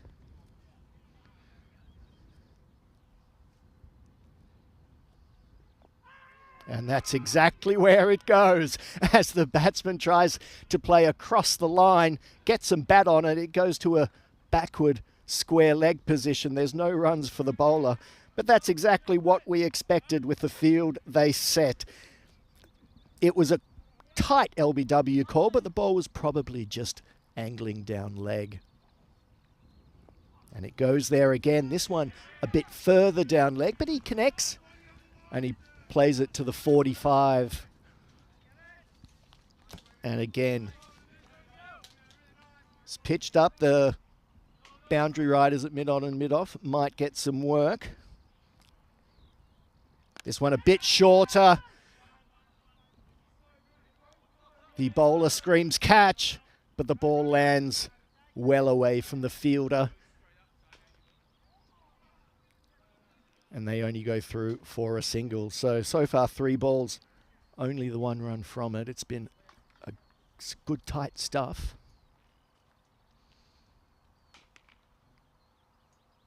Oh yeah, and again, just a little bit over-pitched from the bowler this time.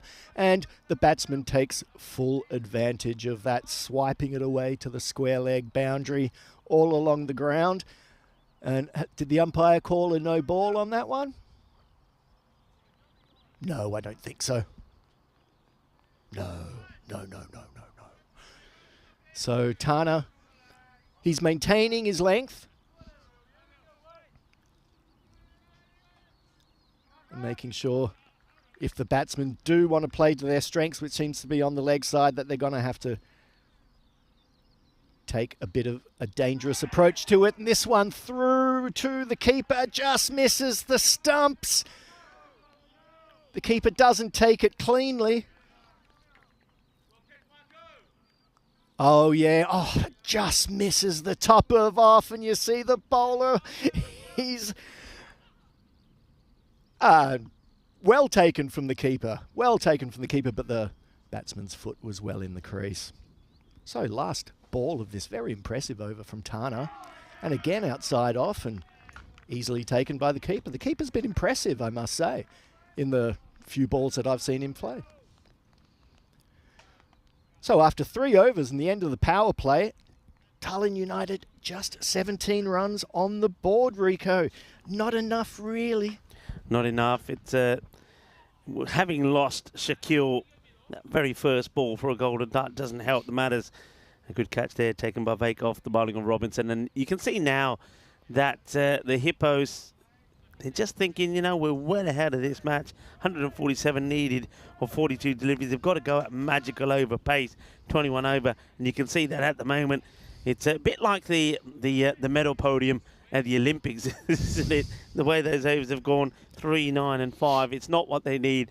So Hippos are just using some of the other bowlers here.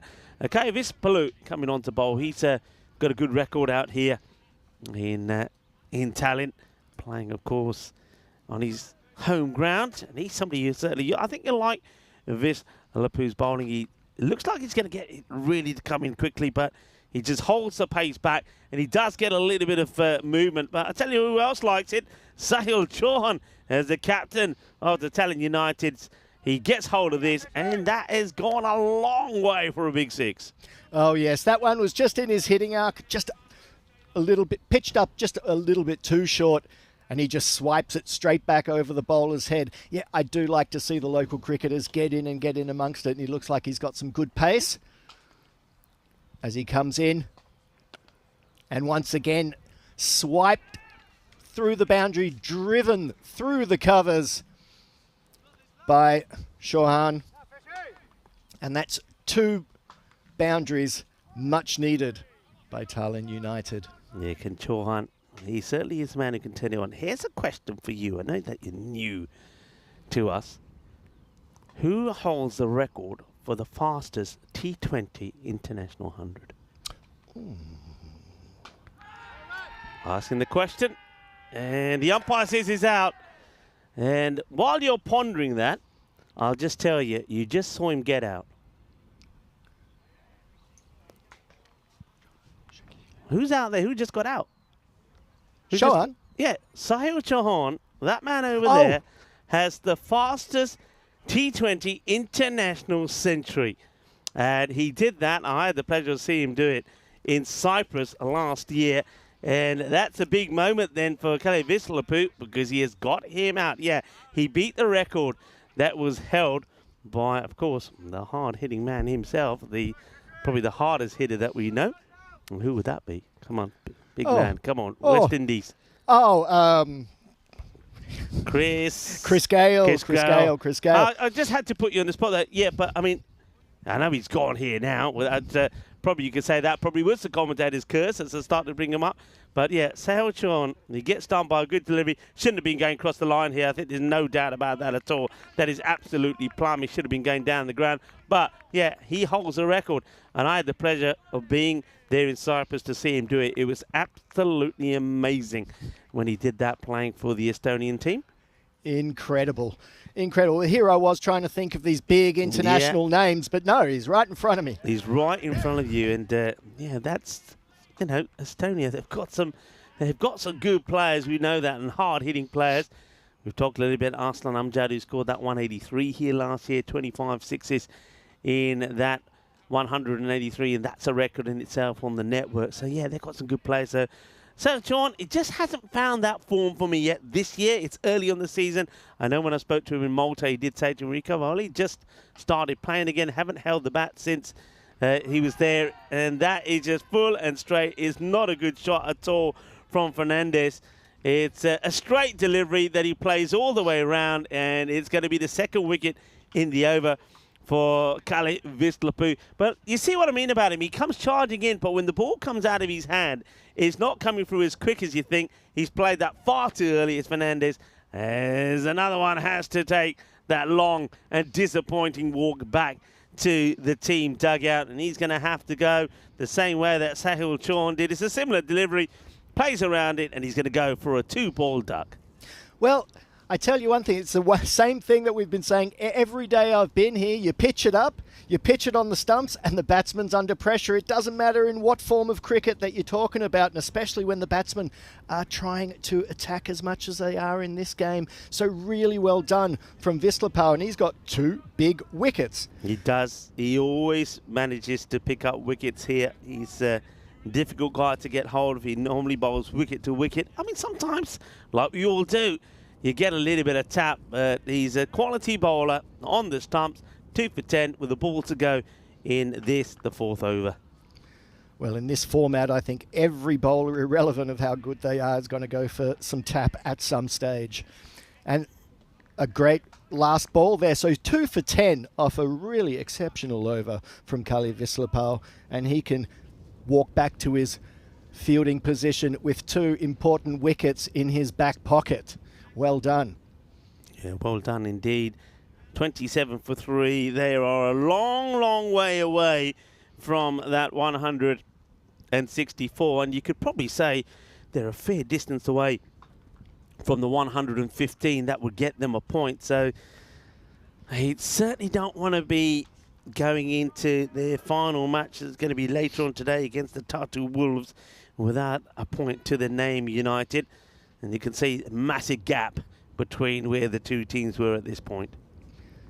Absolutely, and we saw that in those graphs. Already 3 wickets down for Tallinn United as Pattenden comes in for his 2nd over. And he hits it down to the mid-off, and again, it's a good, courageous delivery, keeping it up at the batsman's feet and forcing them to hit down the ground. Yeah, good to see young Henry Pattenden. Of course, the 2 Pattendens in the side. We've got the father and son combination. They're 2 like that. So Henry Pattenden, and he's got his father Kevin Pattenden also playing. And plenty of support for the Pattendens here as well. as O'Billy makes room to hit through the offside, but just manages to get the ball to mid-off for a single, but he gets him off strike, and it gets him his first run of the day. Yeah, it's going to be very difficult here now because you basically, with Shaquille and Sahil gone, you're looking at batters who just haven't made any real contributions at all. That's in the air. It's another catching opportunity. Oh, he's been dropped. I hope he's all right. That's not a good sign. That's not a good sign. I hope he's okay. Dave Robson. I wonder where that caught him, maybe on the side of the chin. Okay, just move away from that. Don't show the replay. Yeah, that could be difficult there. He also had a bit of a hand injury there, and I think it just burst through there as he gets looked at. Yeah. But he seems to be a strong lad. He's up and about. Yeah, he came running into it. I think he could have waited for it, Marco. That's what I saw. He comes running into it. I think by doing that, he makes it a harder catch. He does try to go back to recover, but I think he does get a bit of hands to it, which softens the blow to the chin. You see here, he's still on the move, and that sort of comes out of his hands and rolls up and catches him on the chin. But the good news is that Dave Robson, the captain of the Hippos, he's up and he's okay. Like that from Miguel as well, just making sure that he's okay. A little bit of a fist pump. And it was good to see that Medic was out there pretty quickly as well. So an opportunity, and it doesn't get taken. And Henry Patterson, by the way, last year, did take 10 wickets. So he's a wicket taker. Probably should have had his first in this series as well. But he will get it now. That's the way you do it. He says to the captain, all right, Skip, if you ain't going to catch him, you better catch him. And he does just that. Because if you're not going to catch him, I'm going to knock him home. And he does. The stumps go for a walk. And so will Mohammad Shoaib. He'll go for 8 of the 11 balls that he faces. And he tries to swipe right around this delivery, which is pitched up at his feet. He tries to knock it into the square leg boundary, but plays all over it. And the middle stump is proverbially on the ground. Down it goes. Timber, as they like to say. So just to feel here that the Hippos, the secret is, well, it's not really a secret, is what we keep saying. Get it full and straight. The batters are playing across the line. They're not wanting to play straight, are they? And look at that lovely moment there. Father and son. And Kevin Patterson goes over to his son and he gives him a big hug. Like that. You can show that again when you want to. Yeah, fantastic to see there. And it's always great to see a young cricketer have that success, isn't it? As he comes in. Right, could it be 2 in 2? It could be, you know. Fielder comes across and will hold on to the catch. It will be 2 in 2. Aditya Paul comes across. Also another national team player in the Tallinn Hippo side holds on to the catch. Come on, Dad.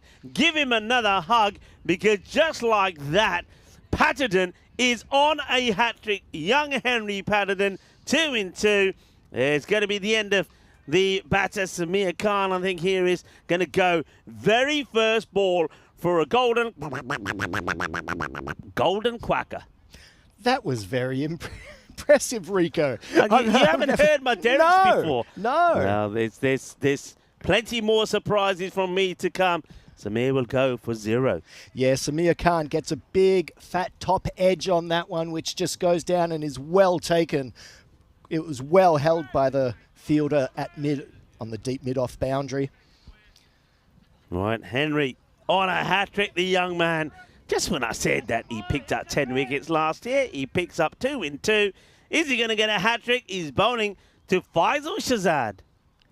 Faisal Shahzad in, and he just plays it back. Well, I tell you, if the ball wasn't dropped before, he might have got that hat-trick. You are absolutely spot on. Remember, before he took the wicket, it was Robson who put down the spicy catch. And that could have been, that last one he took, could have been the hat-trick. But what a great over. Just 4 runs from it and 2 wickets for young Henry Patterson. And I love the moment there. I wonder if we got that again. And if we have, I know Alex, who was doing the in the engine room earlier. Well, there's the wicket. There's the joy. And then I like the way that father, and look at that. That is special. That is what it's all about also, isn't it? Those special moments. Father and son, keep it in the family. As Dad Kevin Patterson gives Henry a great big hug. Lovely moment captured there on the European Cricket Network. Well, you said it was Family United Day, and that was a Family United, most definitely. Fantastic to see. It's always great to see a young player get that success. Well deserved. This bowler, Sedgwick, coming on. Pace off now. And this one bowls straight at the tram tracks and just inside. So that's going to be a dot ball for Sedgwick to start with. I can see this innings coming to an end pretty quickly, Marco, because one thing that United, having lost two of their most senior batters, they're just swinging pretty aimlessly here, and you just feel that a good straight ball from Malcolm Sedgwick will probably get him a wicket. I reckon there's a few jokes about his name. What do you reckon, Sedgwick? Quite possibly. But I won't go there. Take a ride, Sedgwick.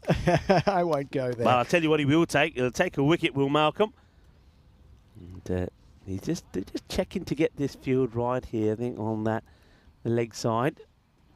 And the fielder does go back. Yeah, they've got 3 riders on the leg side between square and mid-on, and 2 on the off side, mid-off, and on the cover boundary.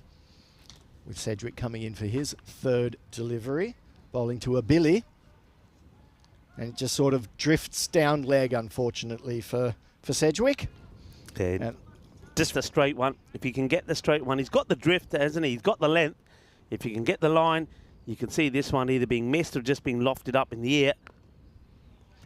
He uses his feet and gets a bit of bat onto this, but as you can see there, the Hippos have got those 3 men in catching areas. And going to be a very, very comfortable victory. Dave saying chin up to Robbo after he sees Robbo does get off the ground. And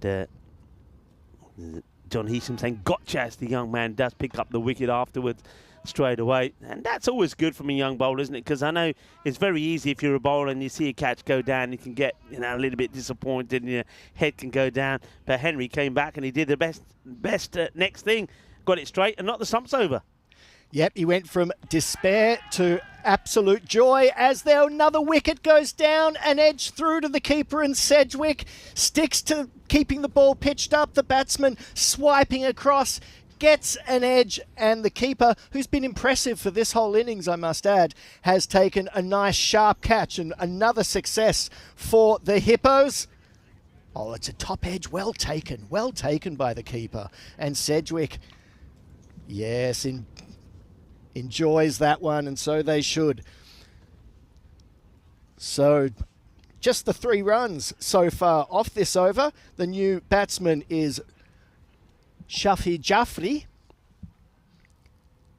And yeah, Jaffrey coming out here, and well, I wonder what he's thinking as we just saw the 6th wicket go down, 34 on the board.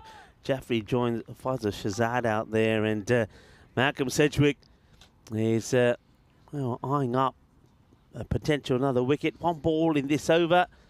This goes down the leg side, and does he? Must have got something on that, I'm guessing, here by the umpire. So let's have a look at this again. Oh, actually, goes straight into him. yeah, the batsman just got himself in a bit of a tangle there. End of the over, says Andrew Winter. So overdone. That's a 6 over completed. And Tallinn United, well, it's not going very well for them. 34 for 6. So we know that there was a lot of double teapots when they were in the field, and the ball was being plastered all around this beautiful and international cricket ground in Estonia. But they wanted to be doing the same thing, but in fact, it's the Hippos that are all over them at the moment. As Helix is in the chat and saying howdy to us. Howdy to you, Helix. Hope you're well. And also, KG is in the chat. KG saying hello to Helix as well. And Dave is quite rightly saying to everybody, look, if you're watching, if you haven't done so already, give the chat a thumbs up. And also, if you haven't subscribed, do subscribe. Tell your friends, tell your family. And let's grow our family as well. Where's, looks like Robson. Dave, he's picked himself up off the deck, and now he's firing on all 4 cylinders. That's it. He's just wiped his chin off, taken the ball, and said, the next over is mine. And the first ball is right where he wants it, right in the corridor, and the batsman just plays it into the offside. Dave Robson only played the one match in Malta, and he was the player of the match in that match. He wasn't supposed to play. And, beautiful. Just too good. Just too good. Shafi Jeffrey just doesn't like this angle at all, and that's what the left armour does bring. And when a left armour is coming in and bowling that delivery to you, and if you're not an experienced batter, which Shafi Jeffrey is not, you're not going to have too much joy. And you can see he just doesn't want to get hit by it, gets moves out of the way, and then exposes all his stumps. And Robbo says, thank you very much. But yeah, going back to Robbo in Malta, wasn't meant to play, but because of a couple of injuries to some of the Estonian players, he did step up, and he bowled beautifully, took 3 wickets on that day, got the player of the match.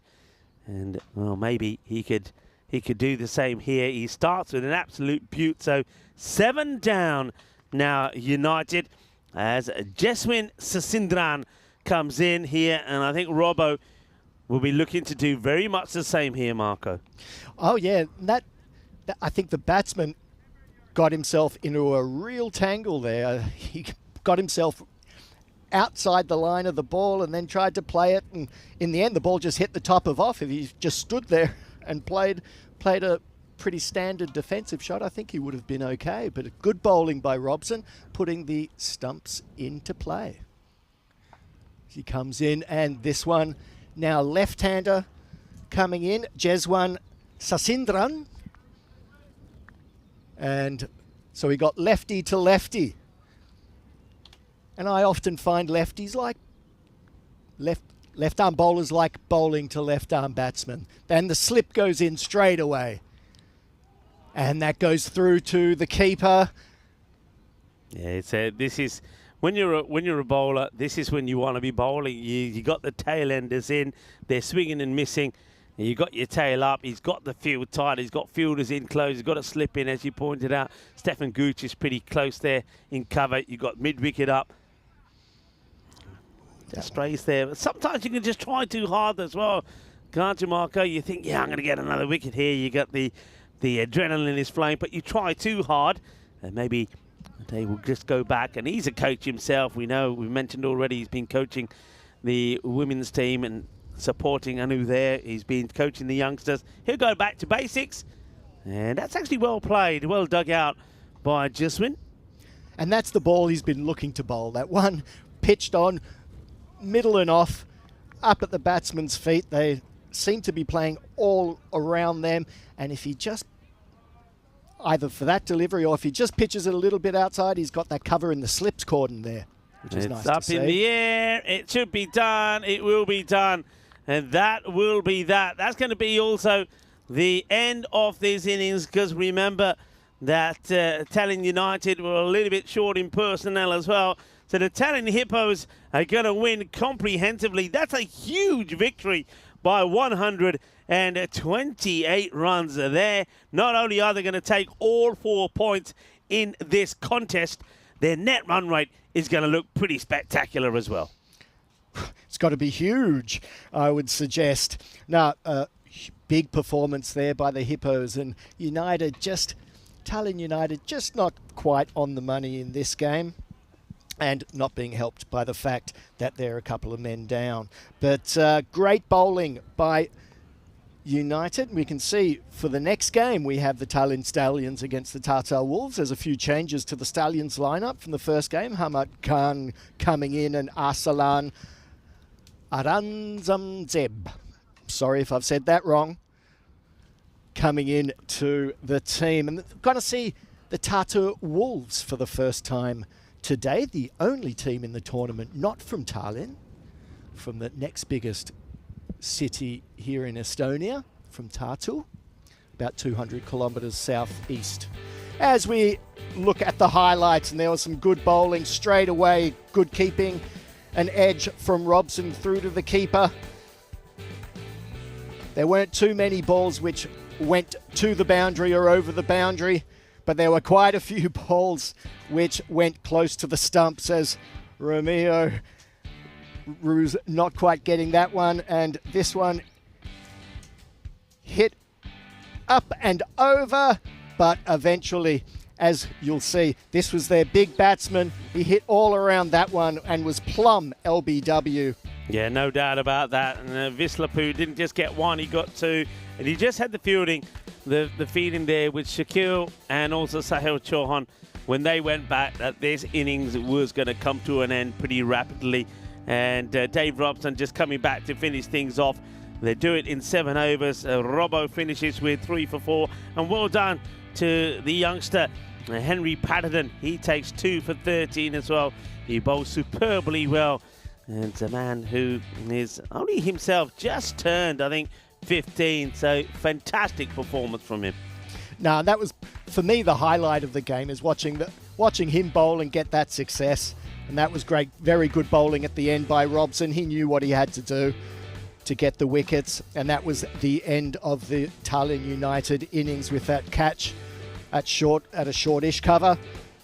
Well, Tallinn, they weren't very united because the Hippos came and the Hippos conquered. And United just couldn't get going. They were never going to be helped by being a few men short in the first place. We saw they were exposed a little in the field. There was too many gaps there, hence the big score. But you've got to talk about that century also from Stefan Gooch. I mean, he made the most of it. 107 or 32, helping the team to get to a big score. You've got to give Tallinn United some credit. They did fight well back in the last few overs to restrict that score, which at one point was in danger of maybe going to the 200 mark. But with the bat, they just didn't really have anything much to offer. And the bowling figures there, you can pick any one of those bowlers, all bowl really well. And Ramesh Tanna, Romeo himself, he was a little bit unlucky himself not to pick up a wicket. He beat the edge of the bat a few times. But I also like the fact that Dave Robson there, the captain of the Hippos, gave some opportunity, some other bowlers. He didn't have to use the likes of Stefan Gooch there at all. And he gave an opportunity to something like a Tanner, to Malcolm Sedgwick, and also the young Henry Patterson, who bowled really well. I can see Henry picking up a lot of wickets here.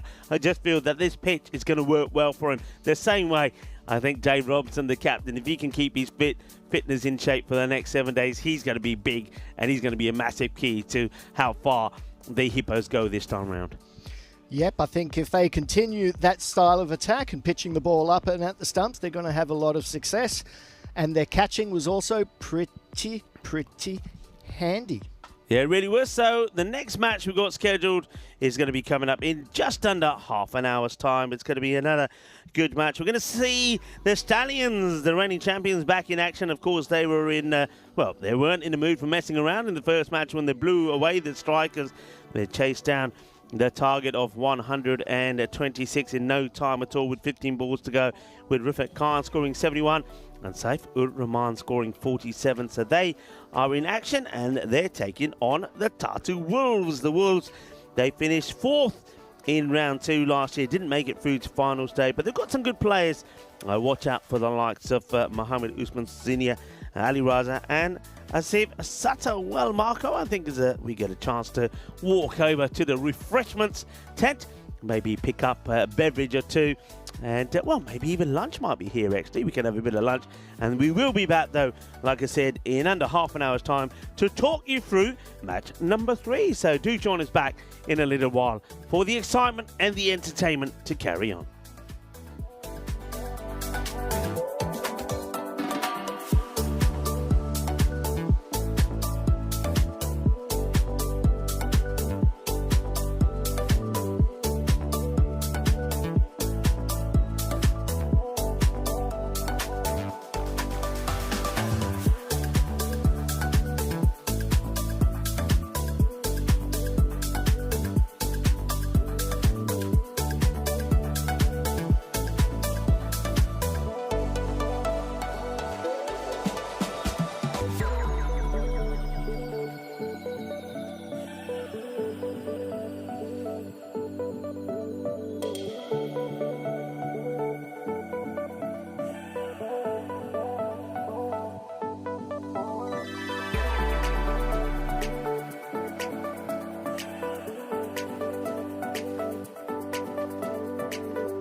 divine. Blue water and yellow sand, just you and me. Summertime, get ready, we are so divine. Blue water and yellow sand, let's live our dream. Summertime, get ready, we are so divine. Blue water and yellow sand, just you and me. Summertime, get ready, we are so divine. Blue water and yellow sand, let's live our dream. Summertime.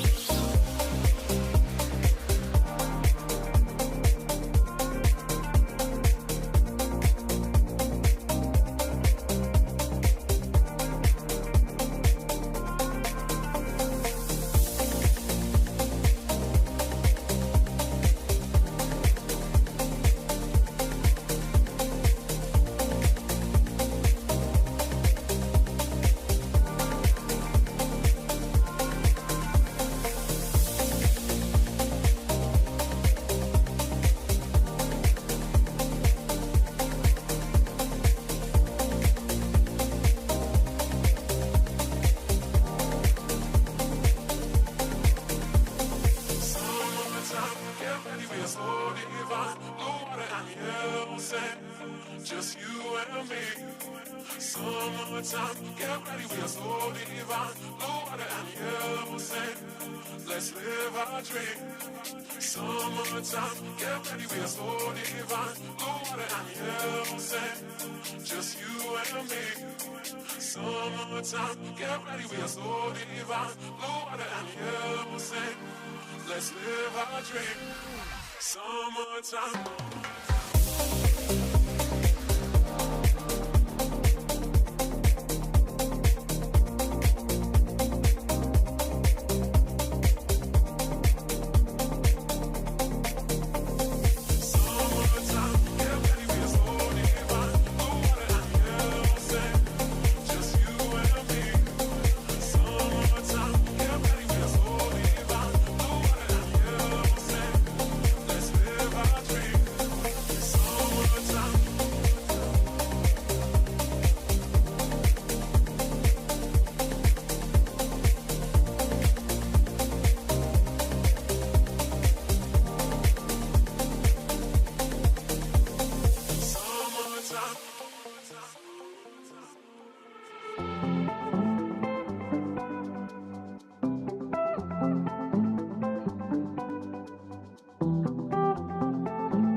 This European cricket event is proudly brought to you by HCL Software, Rado and 1xBet.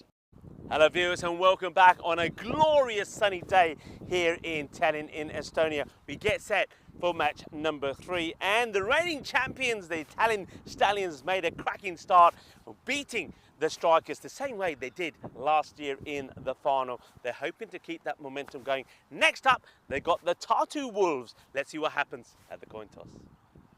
The Tartu Wolves to call. Heads is a call. And tails it is. And they're going to have a bet. Thank you very much to Tyrone Peters. So Captain Zishan of the Stallions winning the toss and says, we'll have a bat. Of course they will. They made easy work of the 125 chase against the Strikers, mainly because Rifat Khan was in outstanding form. He scored a fine 71, and then also alongside him, Saifur Rahman almost gets to his 50 as well. A fantastic 47 from the powerful left-hander, and that was that, with Patel just coming in and hitting the one ball that he had to face for a big 6. So they're looking good, and don't forget, they also have Junaid Khan with the ball. Now he was quick and he was sharp. I'm looking forward to him bowling again out here. Now, what can I tell you about the Tartu Wolves? They did play last year. They didn't finish in the top 2 in the first round of matches, so they had to play in round 2. In round 2, they finished 4th, and with that, they weren't playing any further part on finals day. But they have got some good players in there. Ones to look out for, Mohammed Usman Senior. He was a top scorer for them, almost getting to 500 runs. They also have Ali Raza, but somebody else who was really good with the ball, their leading wicket taker, was Asif Sattar, so watch out for him. Going to be an exciting one. Join me and Marco for the start of the first ball. Hello viewers and welcome back. You probably heard that it just was a little bit breezy out there though. But having said that, while the sun is out, I don't think you really feel it as much. We just had a nice spot on lunch. Thanks very much to the Federation here. And a nice little bit of Sri Lankan food today. Bit of chicken, rice, some green beans and some lentils. It was very nice indeed. So we're good, we're refreshed, and we're ready to see a bit more of the Stallions, who got a comprehensive victory this morning against the Strikers. Ahmad Khan and Arslan come into the side. The Tartu Wolves now, we've got some good players themselves. They've got Usman Senior in the side. He's certainly one to look out for. Ali Raza is in there as well. And the guy who was very good with the ball last year, picking up plenty of wickets, also listed to be up there. So they've got some good players. Let's see how they fare. Usman Jamal is somebody certainly worth keeping an eye on. And on this day, of course, 1874, the original entertainer is born. Gilbert Jessop was originally and arguably a fiercer hitter than the likes of Viv Richards, Ian Botham, Adam Gilchrist, or anyone else who belted leather for a living. And his feats with the willow are legendary, known as the Croucher for his unusual stance. He hit his first ball for Gloucestershire for 4, having come in on a hat-trick. And his 53 first-class centuries came at an unbelievable average of 82.7 runs an hour. At Hove in 1903, he smashed 286 against Sussex in under 3 hours. He also creamed 157 in an hour against the West Indies in the 1900s. So the original entertainer, Gilbert Jessop, born on this day in 1874. Well, we've seen some entertainers already here in Estonia. We knew we would, and we have done. And of course, Stefan Gooch, fine century from him.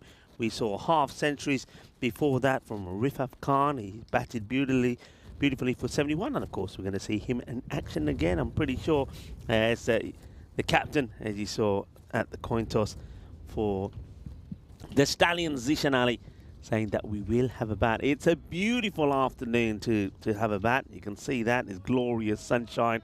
It's that little bit of breeze, but I think that is going to be something that's more of a comfort to the players than anything else. The ground looks fantastic. Still, no clouds to talk about around this beautiful part of Estonia, not that far away from the capital here in Tallinn. So Rifat Khan after his fine 71 not out of 25 will be on strike. Hits the ball down the ground beautifully. Not too much footwork, but if you put the ball in his zone, if you can reach it, he'll hit it. He certainly will try, and he's going to try and hit it this way. So here we are, ready to go. The official timekeeper, Rado, says, let's play cricket. Here's the first. And it's nicely played away. No run this time as the bowler himself goes a long, long way to field it himself. He doesn't really have to. He's got fielders out there. That's Mohammed Sumran, who starts here with the ball.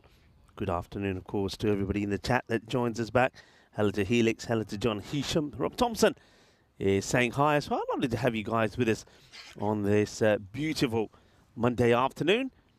And that's a wild swing. Ask you the question, I think more in hope than anything else. Now, Sumran, good little bit of pace. I think he gets some good movement here as well. So he angles the ball in. Look at the shape of that. That's a delightful delivery. And you can see that if you keep that ball pitched up and you get movement like that, you certainly will get some success. As Rifat Khan swings wildly at that one outside the off. And it's another one. It's a good movement. Funny thing, isn't it?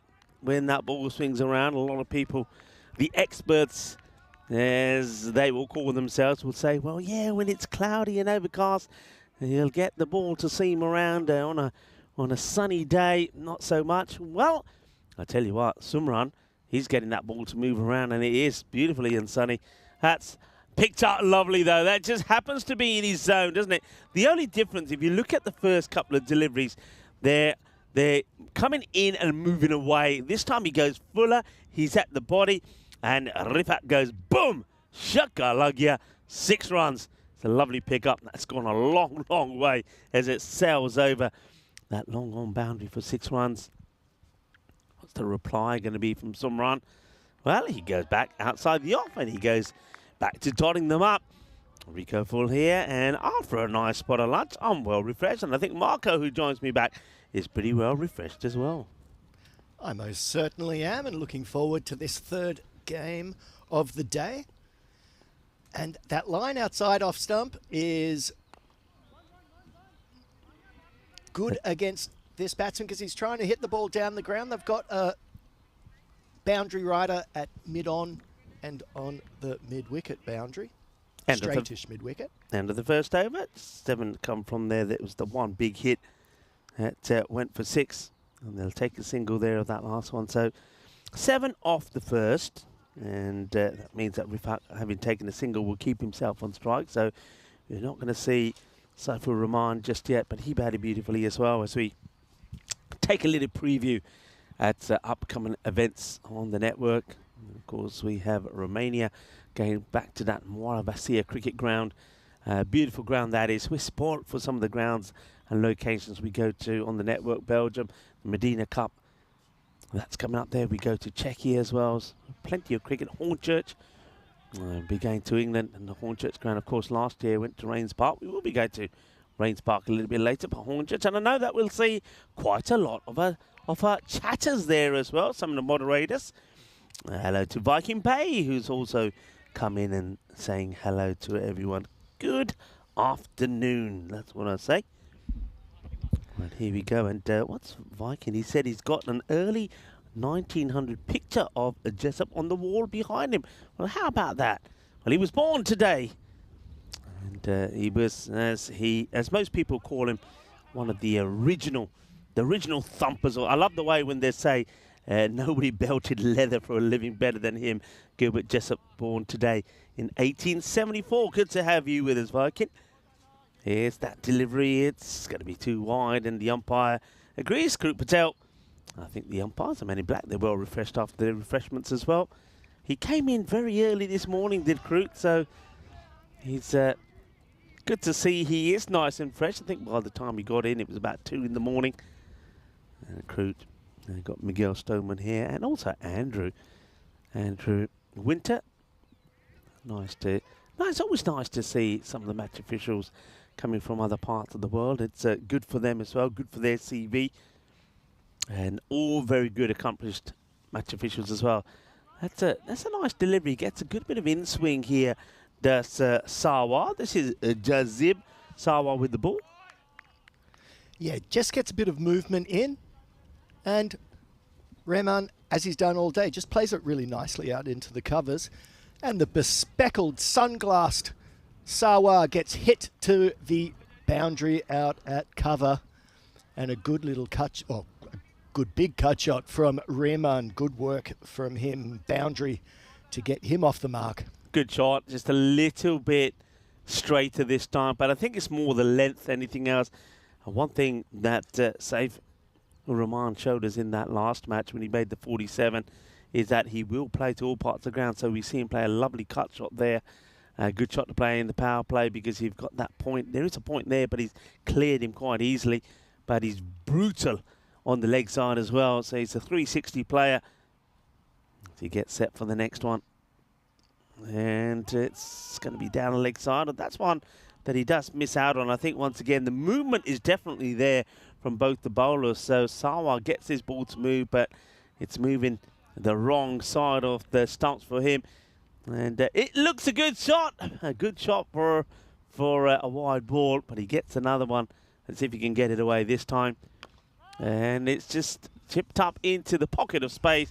And it goes all the way. When you look at the shot here, it's a bit like the one he played over point. It's almost like he is just pushing at it. I tell you, Marco, that's a good push for 6, isn't it? Well, it's over-pitched, and what's impressed me all day, he's not trying to overhit it. He's just either placing it into areas or he knows the boundary isn't too far away. So he just uses what he needs to get his boundaries. And this one he hits along the ground, and it gets stopped, and they go through for a single. But there's a great direct hit from the fieldsman.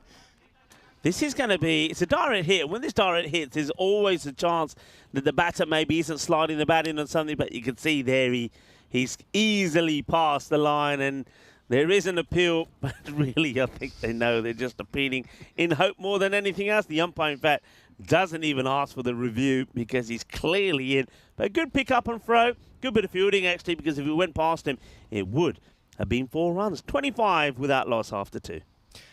And that's a fieldsman that the batsman might want to keep in mind, make sure they don't take any liberties with his arm. He looks like he's got a good throw on him. And you can see the standings here, the Stallions with their 1 win, 3 points, but the Hippos with that big win, the net run rate, 0.12, 4 points leading the table so far. Yeah, that's massive boost, isn't it? 4 points. So took all the points away from United, and that net run rate, well, we will see the Hippos in action a bit later as well. I'll tell you exactly when, and you haven't got long to wait as this one. Well, I'll tell you now, because the fielder's going to have to go a long way to fetch that. That's going to where the bus drops us off and picks up. It's gone to the bus stop, that one. That's a swivel from Saif Rahman, a little bit of the MJ. Oh, as he gets that away. A lovely shot. And yeah, the Hippos, they will be in action in match number 4, taking on the Tallinn Riders. Had a look into the Riders. We had the Tallinn Super Riders play last year, but I don't think we can confuse them with them. They look like a new team to me. They've got some players in from the Vikings and some of the other sides. So I think we probably have to say the Tallinn Riders on debut. Some of the players to look out for them, as that is just glorious. I'm just going to pause and talk about this. For me, this is shot of the day. It's just class. It oozes class as he just plays that away exquisitely. HCL shot of the day, everybody. And it comes from Saiful Rahman. What a shot. Yeah, right off the middle of the bat. Again, the bowler just pitching it a bit short outside off stump, giving the batsman some width to really hit through it. But he doesn't overhit it, just plays it off the middle of the bat. And shot of the day for Rahman. A lovely shot. The next one is going to be a wide there. So, yeah, I mean, going back to the Tallinn Riders, they've got a couple of good players in there. Salman Khan, he's a very good batter. And Rupan Baru, who we saw playing in Malta for the national side. He's a good young talent. Look out for him. Goes brutal and big on this. Balle, kinna sona. Shaka luck here with the Grizzlies saying it's getting too hot for me. It wants to hide in the sunshine for a little bit as it gets walloped for another big 6. Just get the feeling here, Marco, that Saiful Rahman, having missed out only just at a half century in that first match, he's pretty keen to get a big score himself. There's the Grizzlies saying, I'm staying here. Keep me out of the sun. because I'm being peppered all over the place. Yeah, he's looking good, and the bowler just seems to have lost his way a little bit. He's falling over a bit in his action, and that one nearly goes down to the boundary as he pushes that wide. Let's have a look at this. I think his foot was still outside the rope. I think this is 4. I think this is 4. Well, this is, I think you could call this a bit of a brain fart, I think, because look at that foot. When does he touch this ball? 4 runs, 4 carreras. And you can't be doing that. It's going to be a minimal 5 wide, so the fielder. It's one of those. Brain fart is what I call them. He just never thought he had to hop back in. But have a look. Yes, he does really well to stop it. And then here, a survey says, blah, blah, big mistake. Indeed, indeed. Yeah, unfortunately, not the best cricket. As Jamal comes in for another ball. This one's on the stumps, and it's played down the ground. And also past the mid-off for a boundary. So this over is just turned magical. 24 from it. And there's still a few balls to come. He's too good, isn't he? He's too good. The way he's striking the ball around. I mean, just if you were to look at this wagon wheel already, it's all over the place. He is just batting beautifully. I think we can call it a wagon wiggle. I like the wagon wiggle better than the wagon wheel because it's wiggling all over the place. These pelotas, 4 más, beautifully played. Safiur Rahman, well, he's wiggling it just a little bit. 4 more. He just waited for the ball to come and then just cut it away behind square to the boundary. It was another nice shot from the batsman, and he is looking good, and this is dangerous signs for the Tartu Wolves already. 50 on the board with the ball to go in this, the 3rd over. And that one just straps him on the leg there. A little bit of oohs and ahs as the throw comes in as they try to run out Rifat Khan at the other end. But these two have just kind of changed roles over, haven't they, in this innings? It was Rifat Khan who was going big early on in the last match. This time is Safiur Rahman says it's my turn. That's an expensive over from Usama Jamal. 29 come from it in total. That one will be giving us runs as well. So we haven't seen a supersonic one yet, but that was pretty close to it. 54 without loss.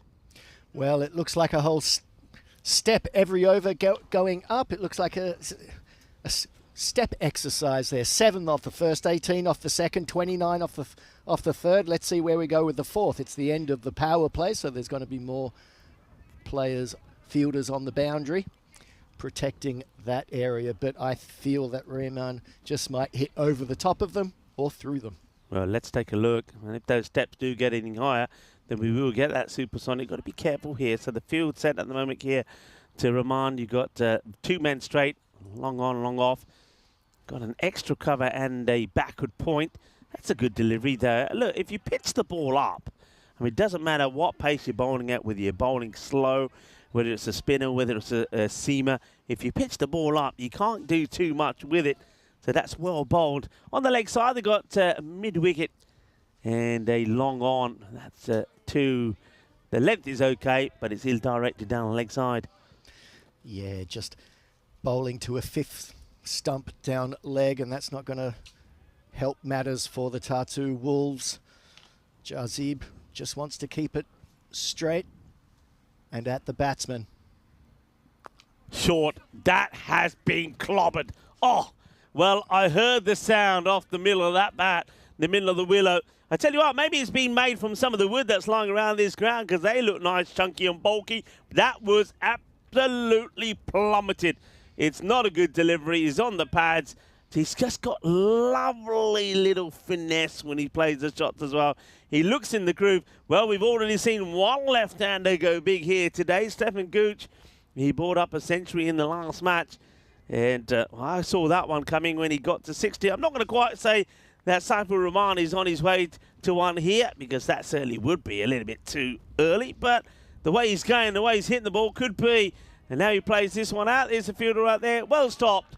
That's been hit pretty well. It's motoring along the surface, but the fielder does get down and make the stop. But you can see one thing about Safiur Rahman, he's not just hitting the ball, he is thinking about where he's hitting it. He's thinking about getting it in the gap. He's a proper player, Marco. Oh, absolutely. As I said, he never loses his shape. He never tries to overhit. He just waits for the ball to come, and he waits for the right ball to hit. He knows he's going to get balls that he can hit to the boundary, and he just does it with just that ounce of class. River Khan, 8 from 8. And looking to change that himself. It's going to be bouncing just before the fielder, who does well to attack it. Interesting, the back of the shirts here of the Tartu Wolves. It's very different. We're used to just seeing maybe a little bit of advertising or something on the back and then the big number. But they've got the sort of stripes. They've got a few stripes on the top left of their shirts. As this is another one that gets swiveled away. It's going to be 4 more runs to the powerful left-hander. But there's the shirts there, so you can see got some of those lines. They sort of go from the front to the back, and then you got the numbers there. So I was having a look and trying to find some of the numbers of the players and thinking, well, they all look the same. Well, that's why. But you can see there they got a few of those stripes. They've got a bit of detail there on the front there as well. And then you got the numbers. So I'm liking the colours, and they're good shirts, actually. They are. Well, you know, with the stripes, it makes you go a bit faster. It's like a car, like a red car. Well, the only thing that's going faster at the moment is the Grizzly to the boundary, but at least Sawa does get that one through. It's the end of the over. His 2 overs will go for 30. It just makes you wonder, though, for Tartu Wolves, if you go back to someone like Sawa, who went for 18 in his second over, then is that sort of advertising the fact that you really may not have too many other options? So this could be concerns, really, for Tartu Wolves. As the score at the end of 4 overs, 67 without loss. And you can see the last 2 overs all going up around 20 in the run rate at 16s. So, yeah, the bowling is looking a bit lackluster so far. We'll see what this Mohammed Usman Senior coming on to bowl this 5th over. He was good for them last year. He was their top run scorer. Scored, I think, almost close to 500 runs. So let's see what he can do here. They need something from someone. 468 he scored. And then after him, you get Ali Raza. So they got batters that can score. Ali Raza scored 329. But at the moment, it's trying to break this partnership. And asking the question, let's have a look at this from side on as well. Because, there's definitely not an edge here, but they're asking the square leg umpire. He does, yeah, he goes very quickly back in his foot. It just like the way, so the foot does come out and then it just makes its way back in. So not out, but it's a drop ball. Haven't been too many of those in the innings. So Rafiq Khan hasn't faced too many deliveries. But this one, he hits up and it is taken. So good, sharp catching there by the Tartu Wolves. And the first wicket goes down. The dangerous Rafiq Khan, 71 in the first game, just 9 in the second game as he hits the ball into the cover cordon. And the catch is well taken. So a nice wicket there by Usman Senior. Yeah, Mohammed Usman. Well, I said that he's a key player, will be good. He wasn't quite expecting that, was he? But the celebration made him jump. But yeah, we know he's going to be key with the bat, or maybe he can be key with the ball as well.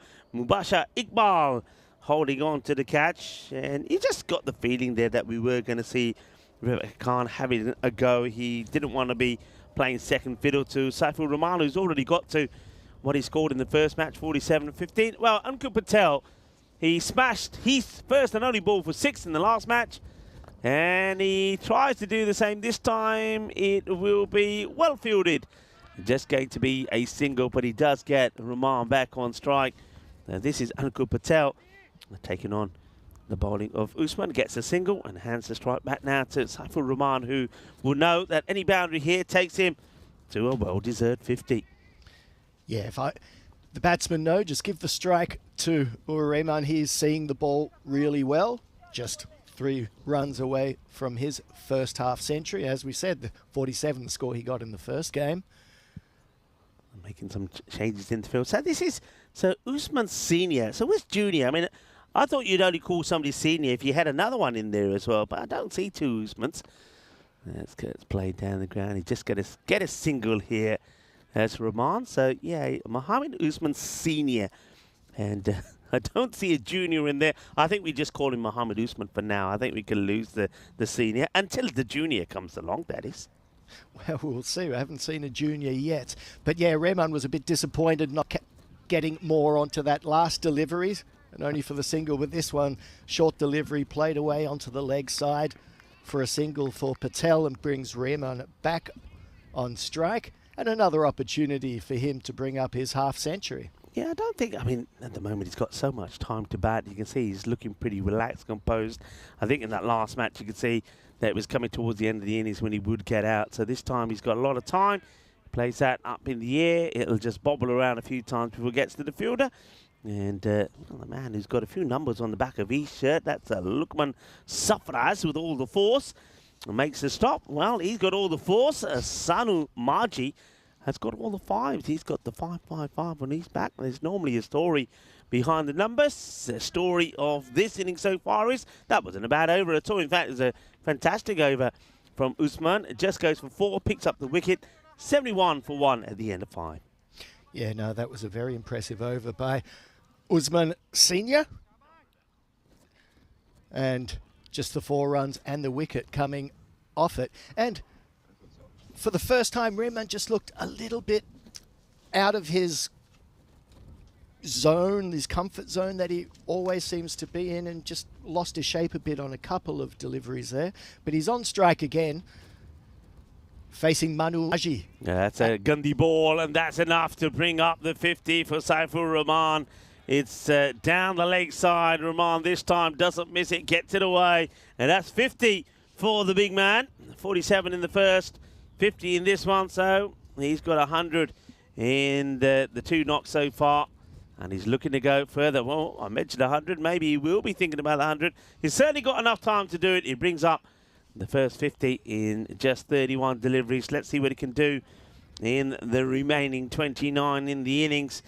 And got to get this right pretty quickly. There's the wobbly wheel from Zafi Rahman. And, well, he did club it pretty well. Right, here we go. What's the reply from the bowler? Sanumaji. And this one is also going to go to the boundary. 1 bounce, 4 runs, 4 carreras más. As he's just too short is Marji. And Marji bowling it short. Rahman, he's having a party. Yeah, he bowled it short. There was no spin or movement off the wicket, and an easy shot there for Rahman, the way he's seeing the ball. Score 79 for 1 after just 5.2. Well, this over could go pretty big if he doesn't pick this up pretty soon. It's a better delivery, but he gets right under it, and it's absolutely mullered. That's a biz away Super 6. Manos arriba, arriba, arriba, árbitro, porque eso es una grande, que guay, que genial, que grande, boom, shakalagya. Oh, that made a beautiful sound off the bat. That one came straight off the middle as that was hit big over the leg side. Score moves to 85-63 now by Rahman as he is approaching a bigger score. I placed this one out on the offside. There is a fielder there. They deployed that man out there pretty well. He's made a few good stops. That's Fakir Ali. So that's one part of the ground they have been able to cover pretty well. It's interesting that they have kept more fielders out on the offside than to the leg to Rahman. Right, back to Patel, who gets a bit of a full toss, gets good timing on this. There's that fielder again who, well, a little bit of foot fielding for Ali, but he does make the stop. But he's not able to stop the batters to come back for a second. As Furkan Manzoor does whip the bails off, but Patel is comfortably in. Yeah, a little bit of a side pass to, a little football side pass to his teammate there as he gets the ball in. There's still 1 ball left in this over. And it'll be faced by Patel. Another full toss. Yeah, it's not a good delivery. And that one, I think it's even worth having a look at the height on this. It's been played away. I mean, it's 6 runs, no doubt about it. Let's just see the height on it. See how high. I mean, just charged down. So I think because of that, the umpires are going to be pretty satisfied. That ball probably would the batter standing upright in his crease. Would have been below the waist, but it's not a good delivery. I thought that the over could be an expensive one, and it turns out to be just that.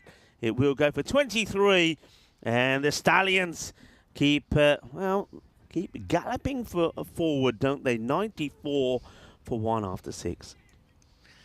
Yeah, the projected totals up again around 120, 130. I think we're going to be seeing scores in that vicinity for most of this week. I think it's one of those surfaces, isn't it? As that's just beautiful. Just beautiful. He hits this shot so well. It's just classy. It's a joy to watch. It's elegant to watch. You've got a batter there who's oozing with class, and he's showing it out there. But, yeah, what I was saying, I mean, this pitch, once you get your eye in, I think you're getting yourself out on it. It's not doing anything nasty. It's not doing anything naughty. The bounce is true. The ball comes onto the bat. And if you don't pitch the ball up, it's going to travel. Oh, yeah, and as you saw there, he just waited on that ball and just lifted it over the infield. And he tries to do something similar this time, but doesn't quite connect as well. But he connects well enough to get another well-deserved boundary. And he moves his score along to 74. Yeah, remember last year he did score a century, 137 he put on the board. And it was shots like this, and we know that he's a very dangerous player, and he's starting to show the kind of quality that he does possess. And what I like about his knock is he just doesn't seem to be flustered. Seems to be taking everything in his stride. Here's the next one, short, Gundy, and misses out on this one. Doesn't want to take the run. I think that's one that he would have probably expected to put away. Zafar Rahman. Yeah, I don't think he wanted to go for the single there because I think he fancies himself against Usman Senior. Score a few more. But this one is a good delivery. He pitches it up on the leg stump, and the best Rahman can do is push it out to mid-off for a single. Yeah, bobbles away. And let's see if he can finish well. Still a couple of balls to come in the over. And Usman Senior, remember, his first over was a good and just the ball came from it. Let's see how he finishes here in the next two. He's bowling to Patel, though. We'll be happier that he's going to Patel and not to Rahman. Maybe. Oh, maybe not, as that one's going to get over the man on the 45. And does it go all the way? Yes, it does, says Andrew Winter. He puts them up in the air. 6 more runs. And now Patel getting in the act as well. Well, that's short and down leg, and that is a no-no against these batsmen. They're just going to put you over the square leg boundary all day if you pitch it there. Well, what's the comeback ball going to be here? So could go magical if he connects with this one as well. Patel, he'll try. He hits it well. Oh, that's a glorious shot. He just almost like shovels this over the mid-wicket boundary, goes over cow corner. Lovely shot, 6 more. And the over, it will be an expensive one after that. The first over from Usman Senior was good. The second one, not so good. With that boundary, 23 coming off that one as well. Well, they're going at a magical rate here at the moment, are the Stallions, looking to put a huge run on the board. I tell you what's going to also be huge is our 2025 calendar. I talked us up to when we would go to Belgium on the 7th of July. From Belgium, we do Germany, Sweden again. We just finished in Landskrona. We'll go to Stockholm. Talked about Rains Park in England, Croatia. Looking forward to going there and meeting some of the Croatians after we saw them in Malta, Germany in Kiel. And we go back to Romania as well for the encore. And of course, if you're going to Romania, you might as well pop over and go to Hungary as well. And we will. We'll also go to Budapest to that GB Oval. Right, what happens here? Who are they going to turn to? Who can make the difference? Well, I think they had to go back to someone at some point. He opened the bowling. In he comes. And Zafar Rahman charges at this. It's going to be just... Well, he's going back for 2, is he? No, he gets that back. Could be run out. Oh, well, for a moment. It's a good job that Zafar Rahman looked at his partner here. He has a little look there, sees he's not coming, puts the brakes on. And because the throw's a little bit wide of the stumps, he does get back in his crease. Yeah, better throw might have had him in more trouble, but he did get back just in the nick of time. So Patel facing this second delivery from Sumran, who also pitches it short, and he just gets whacked over the mid-wicket boundary for a big 6. Well, Mohammed Sumran, he would have been happy that he didn't get smashed to the boundary from Saif Rahman, but now Ankur Patel is starting to get in the act. He bats very well deep in his crease, doesn't he? You can see he's always looking to get back and pull the ball or hook the ball over that square leg boundary. That's his go-to shot. He likes it hit on the leg side, and I think the bowlers have to have a look at this and say, right, this guy is scoring runs on the leg side. We've got to go wider outside the off stump here to Ankur Patel. Yeah, you just can't bowl to him in his hitting arc because you're going to be chasing leather all afternoon. You have to get it wide. You have to get him reaching for the ball, get him doing something different. And that is not different. That is a biggie. That's going to go a long way. Well, I'll tell you what, I know the highest point in Estonia is what they call the Big Egg Mountain. It reaches only 380 meters above sea level, though. That could have gone up to Egg Mountain. It's not a good ball. You're bowling at the strength of the batter, and Ankur Patel gets it away. Big hit. Yeah, once again, straight off the middle of the bat, and I think Sumran just has to think about this. Take it off the line of his body. Take it off the line of the stumps. Let him try to hit outside off. Pitch the ball up outside off. But no. His fielder is there, but can't do nothing about it. That's going to get over him, but it's not a good delivery. It's a full toss. He's holding his head, the bowler, like, oh, I was so close to sussing out the bat and getting his wicket. It's not a good ball. It's a full toss, and someone like Ankur Patel is not going to miss out on this. Have a look at this. Full toss, angled into the pads, and Patel says, fetch it. Thank you very much. Yeah, I think he was just maybe hoping he would get away with it because it was not too far away from the fielder out there, but it was always going for 6, wasn't it? Patel races to 40 of just 9 deliveries, and Saifur Rahman is now having to be the bystander and watching. We were watching him a moment ago, now we're watching Patel. What does he do here? Well, he goes for another one. This one should be stopped, and it kind of will be stopped. I think the umpires will just want to make sure that the fielder doesn't touch the rope with his feet here, but I don't think there's any issues here. Let's have a look at this. He makes the stop first. Now let's just keep an eye on the feet here, the leg. Keeps it up. Yeah, that's nicely done. Well done, well fielded. And it's good that Ankur Patel just wants to check with the third umpire. Great work there by 2 circles. We've got Dennis and Martha Maria here at the ground, and we've got Alex there in... Well, sat probably in the comfort of the office in Riga doing things remotely today. Alex, welcome. Last time I think I saw Alex was at your neck of the woods. Marco, well, Alex, I don't know if you know, but Marco is from Austria as well, where the last time we met. End of the over. Alex. And 138 for 1. 138, Sumran getting out of that over, but Patel really going to town on that one. He's looking good now, and now it's a race between Rahman and Patel to see who can do more damage. I think Rahman, if I'm honest here, Rahman is probably thinking, okay, I'm in the 70s, 23, and I get to a century, and I won it. But he also knows that I don't think Patel is in the mood of pushing singles. So Rahman, I think, is going for this big time. I think he is. I think he's either hitting boundaries or he's getting out. And it's Sanu Marji who just bowled a few long hops down the leg side to him. He's going to come back on the bowl. So I get the feeling here that Rahman is going to be licking his lips. Let's see how this goes. And he's going to have to run hard to get in here.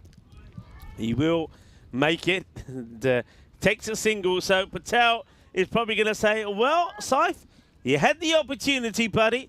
You only got a 1. I'm not going to probably give you another chance because I want my 50. Well, 50 and more, I would hazard a guess. Margie's first over was a bit wayward, and Patel's going to be eyeing this and hits it hard over the boundary for a big 6. Ooh la la la, que grande. Ooh la la, it's una biggie. That's gone. He's absolutely mullered it. It's another banger from the bat of Ankur Patel. And he's now showing Rahman how it's got to be done. Right, here's the next.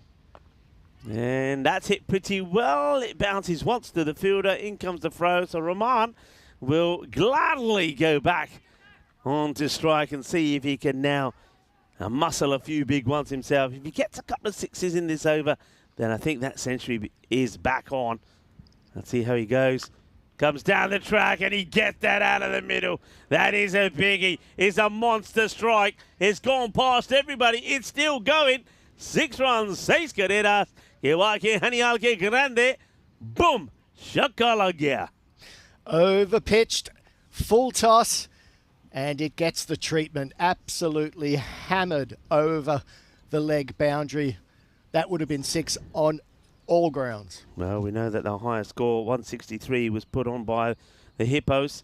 And that might be going down here. Now, I think that's okay. He wants a wide, you know. I think that's well bowled.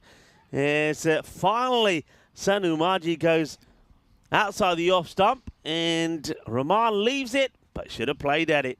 Last ball in this over. And he hits this one pretty well. That will go sailing over the leg side boundary. It's 6 more. Shaba, Kinna, Sona. That takes him to the 90 score. So surely,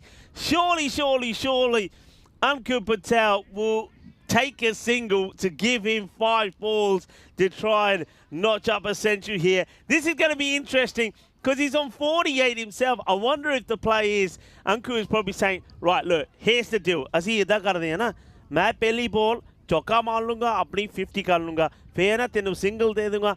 Then you'll have 4 balls to get your century. I reckon that's it. And the translation of that basically is, I'll get me 50, I'll give you the strike, and then you can have 4 balls to get your 100. Let's see if that works to plan. Let's see what happens here. He's certainly got plenty of room to try and take the single if he wants it. I think if I'm the Wolves there, I'm not giving him the single. Let's see what happens.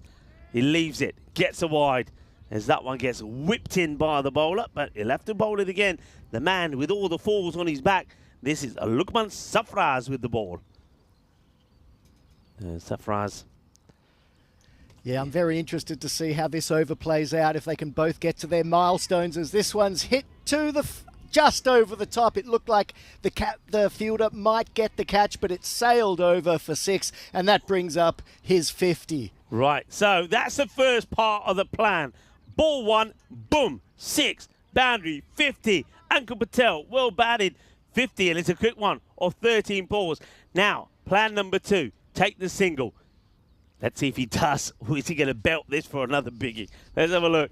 It's going to be a wide run here. Run. Oh, that's worked a treat. That's even better than the first plan. It's even better than the first plan. It's a wide ball and they run. So he still has 5 deliveries. Well, I tell you what, the cricketing gods maybe are smiling on Saifur Rahman, saying, we won't give you 4 balls, we'll give you 5. Can he make it count? He's on 90 of 31.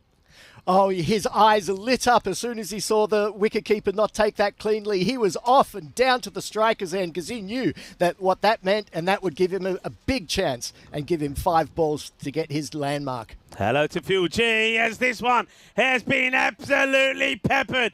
That is going to be 6 carreras más. Saifur Rahman trying to stay and look as cool as a cucumber as he moves to 96. Are we going to see back-to-back centuries here in Estonia? Stefan Gooch did it in the last match when he crunched the ball to all parts of the ground for 107 to 32. Saifur Rahman moves to 36. Phil G in the house. And buenas tardes to Monica Ramos as well. You both come in at a time when we could be seeing another centurion. Goes for it. That is going to go all the way, and he will get there. Take a bow to Saifur Rahman. He brings up his century. Ball number 33, and he also has done it in style. He is hit in that score of 102, 10 sixes and 8 fours, 102. The score also moves to 179, so it's the highest score of the day so far. Well batted to Saifur Rahman. Classy batting indeed, and he had 5 balls to do it, but he only needed 2. Can I just say, I called Stefan Goochis when he was in the 60s. I called this guy when he was in the 40s. Where's the commentator's curse, everybody? Nah. In he comes again. And that is clobbered. Will they stop it? No, they won't. It's going to be 4 more. It's too hot. It's too spicy. Ajdana. Batter ने चंगी तुर्के लाया गंडे पाके लहसुन पाके अदरक पाके मिर्चा भी चंगियां डालियां. As that's too much masala on that. It's going to be another boundary. Rahman moves to 106. Still 2 balls to go in the innings. And I think he's going to be going hard at either of them. I'm going for 2 sixes off these last 2 balls. He's left another one outside the off here. That's twice he's been done by this one. And the umpire says that's fine. Group Patel says, dot ball. Safraz. 1 to come. And this one gets worked out onto the leg side. They're not going to stop it. It's going to be another boundary. Cuatro más. He'll finish on 110, unbeaten. Saifur Rahman, sensational knock. And we have a second centurion here at this International Estonia Cricket and Rugby Cricket Ground. What a knot that's been from Saifur Rahman. Stefan Gooch earlier putting 107 on the board of 32. Now Saifur Rahman 110 of 36. And what about that for that partnership though between him and Ankur Patel? Patel wasn't slow himself. And if he had enough time, maybe he could have gone all the way as well. 67 came off the first partnership. The second one, well, you can see there, worth 120. Well, 187. Ankur Patel at 54 off just 13 deliveries.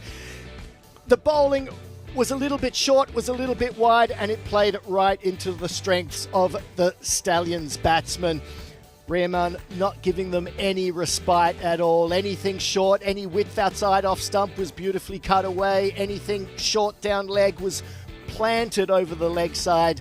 Boundary for 6. And there wasn't too much that the bowling had no answers for that. No, they had. I mean, that was just a juicy shot, wasn't it? I mean, they don't come any better than that. Well, he's got the power, he's got the muscle, he's got the brute force, but he's also got the finesse. One man who couldn't get going this time was Rifan Khan, but it doesn't matter because they've got so many, haven't they? He doesn't get going.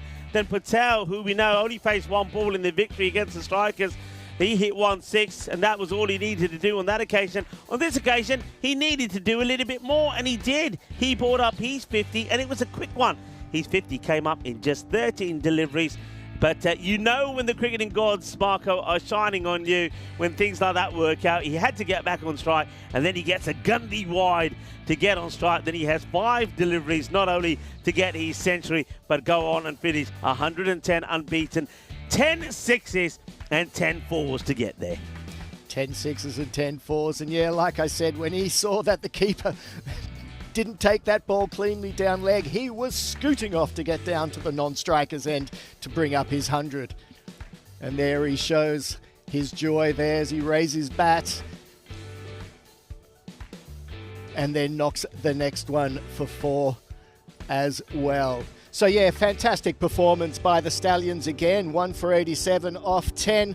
Hazard to guess that might be a bit difficult for the Tata Wolves, but hell, I'm not too sure that could be right. I don't know. Let's see.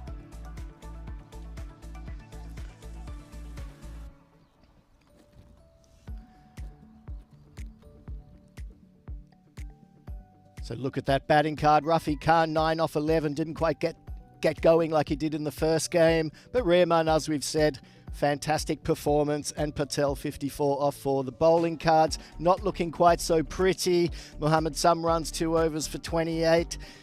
Sawa, 2 for 30. The only wicket taker was Mohammed Usman Sr., who's bowled a really good first over, which only went for 5 or 6 runs, and he got the wicket. But apart from that, it was a sorry tale for the Tata Wolves, unfortunately. And with that, we'll leave you with the match summary and be back with the reply in about 10 minutes.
This European cricket event is proudly brought to you by HCL Software, Rado, 1xBet and Victorinox.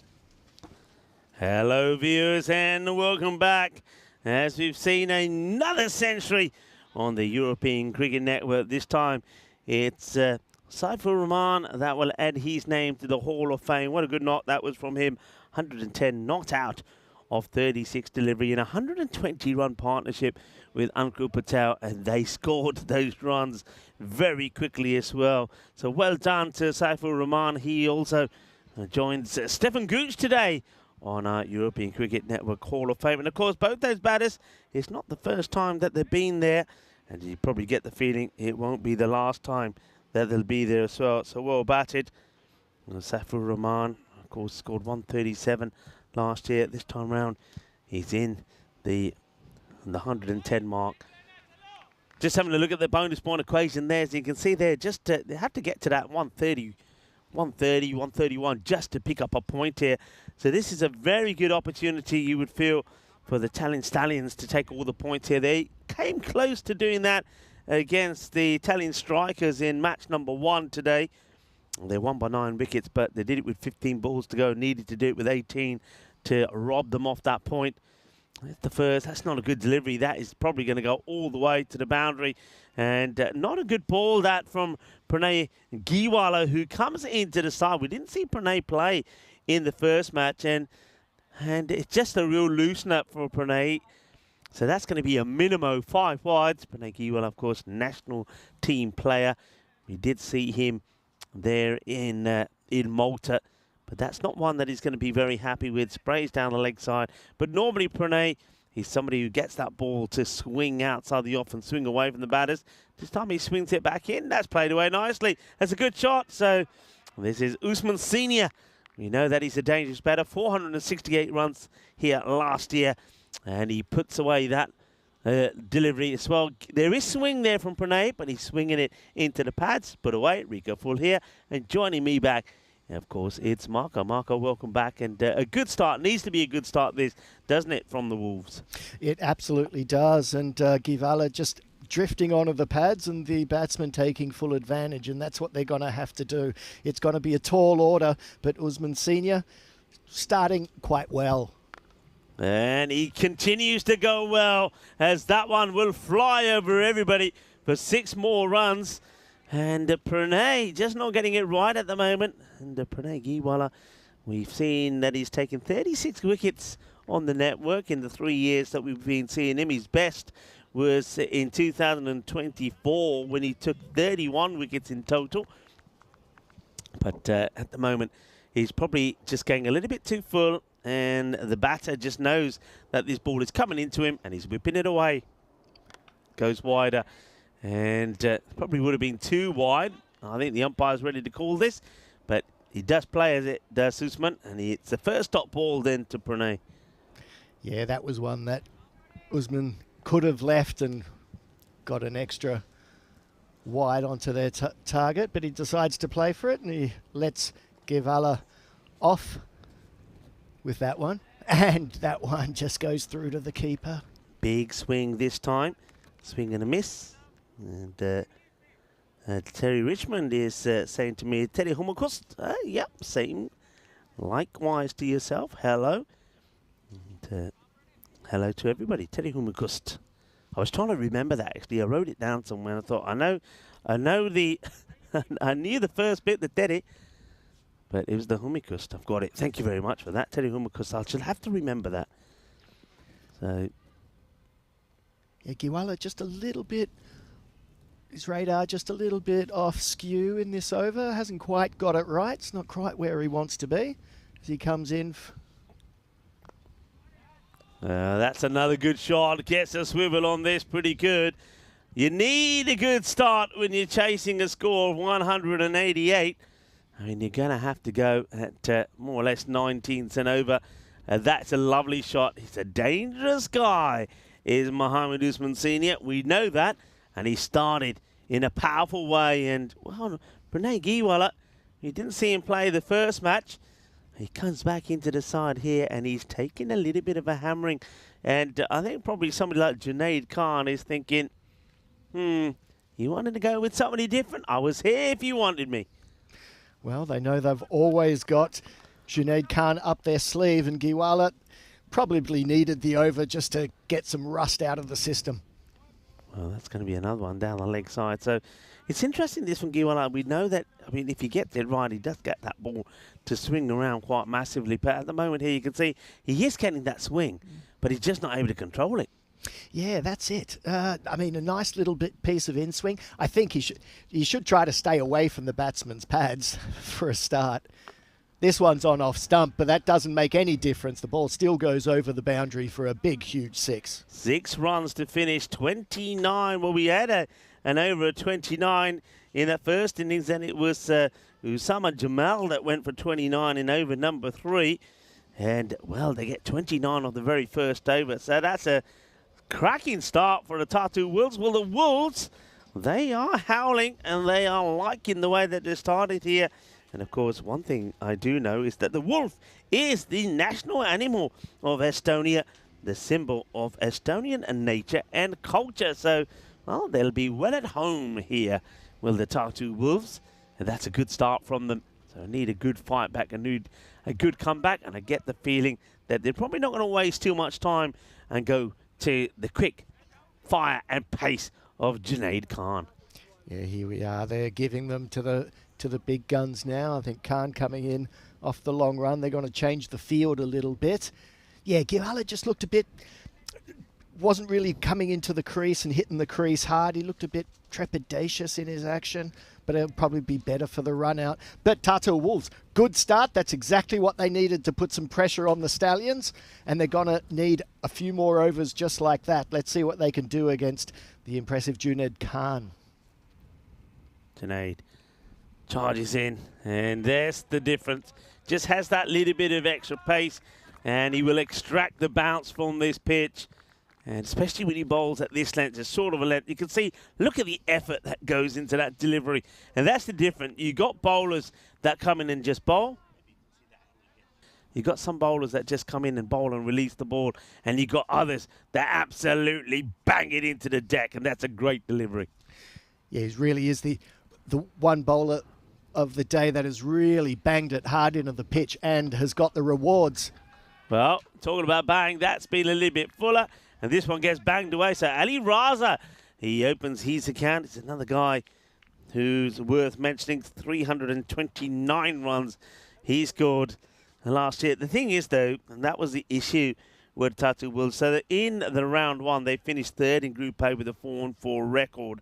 So that meant they had to then take part in round 2. And in round 2, unfortunately, they had to finish in the top 2 to make it through to final stage. They didn't. They finished 4th. And the reason for that was, though Usman Senior and Ali Raza did score runs for them, if those two didn't click, then nobody else really was able to get in the runs. And you can see the difference. These two, they are just blazing at the moment.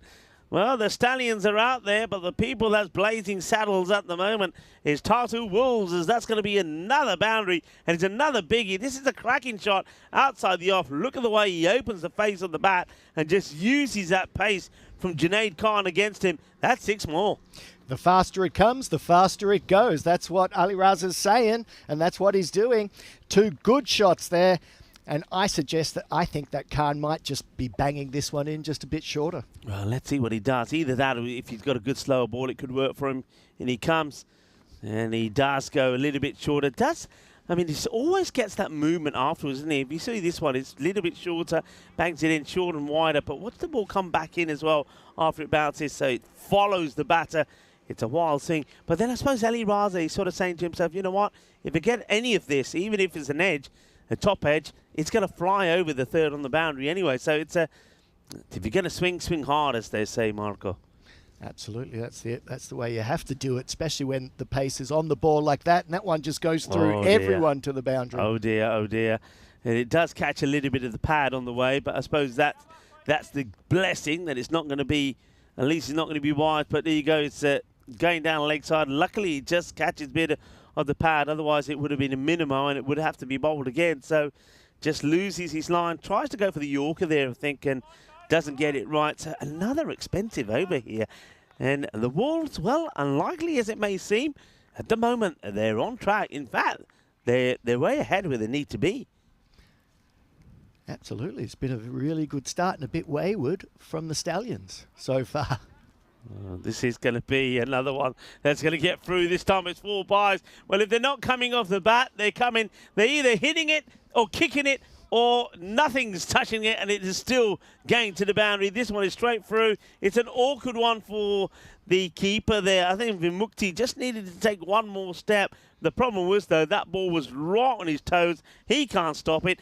And the Tartu Wolves, they've howled their way to 47 of just 2 overs.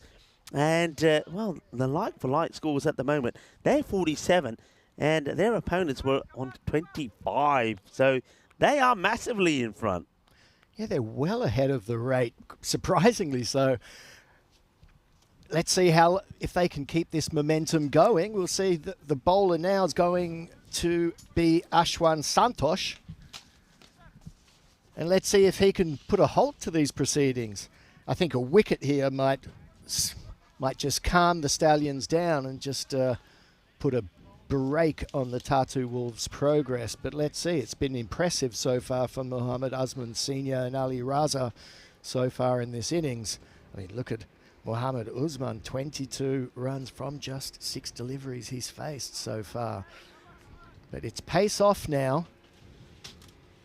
And we'll see what that one does. That one's just drifts down onto the leg, and the batsman again just plays it across onto the leg side for another big 6. Yeah, the runs are coming pretty quickly. And the thing is, you get to a point where as a captain here, you're probably watching this. This is, of course, Zishan Ali, and thinks, okay, yeah, we'll get a couple of good overs in, and then we're back in front here. He's probably thinking, I'm not going to panic. But, I mean, at one point, does it stop? So this is Ashwin Santosh. Remember, his first over was very expensive against the strikers, but he came back magnificently well. So they're trying to take the pace off. That's played away to the field. It's a good comeback from Santosh. They also do have the other slow bowler in Zahan Khan. So those two, once again, could be quite key. If this one goes to plan, then they might go to Khan straight away.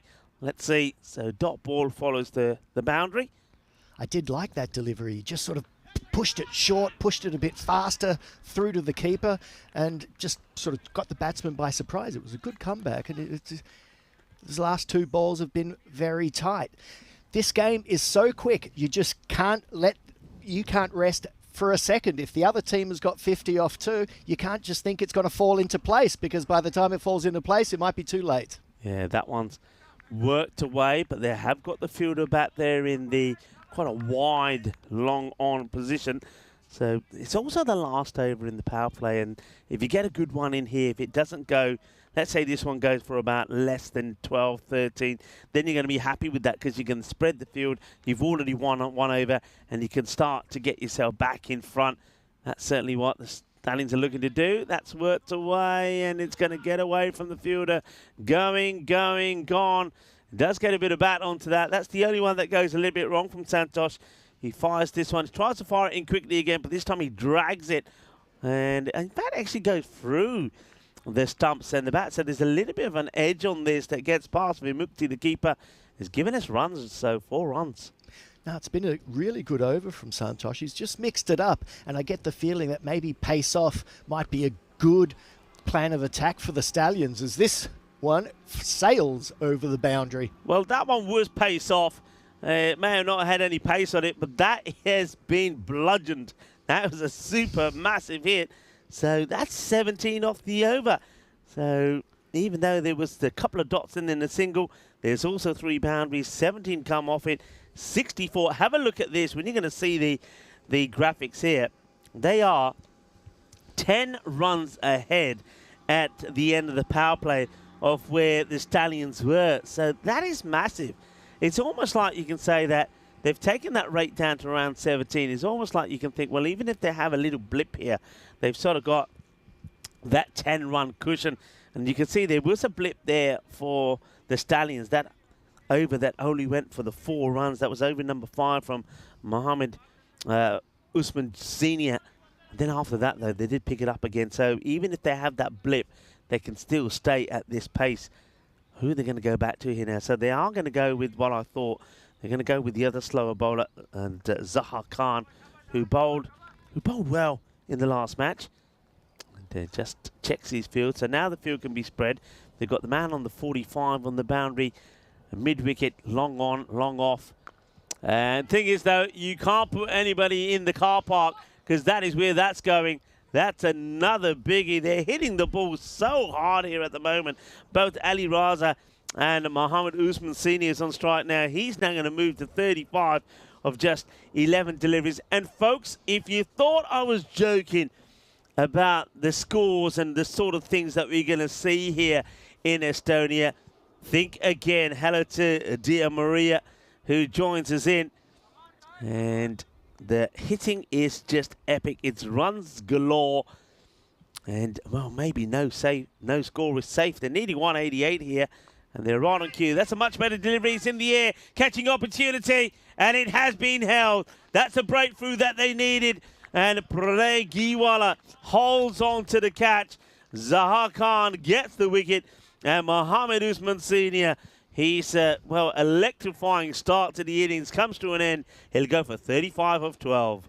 Well, you can see from the reaction from the Stallions that this was a wicket that they desperately wanted. They saw themselves in a position that they probably didn't expect to be in. They were on the back foot. And let's see what the Tata Wolves still have up their sleeve. It was a good innings from Mohammed Usman Senior, and Jahib Sawa is going to be the next batsman in. Let's see if he can continue this momentum, remembering that in the second half of the Stallions innings, they had Ankar Patel also hitting out and scoring 54 off 13. So the second half of the Stallion innings, they really did put the pressure on the Tata Wolves and kept the run rate up high.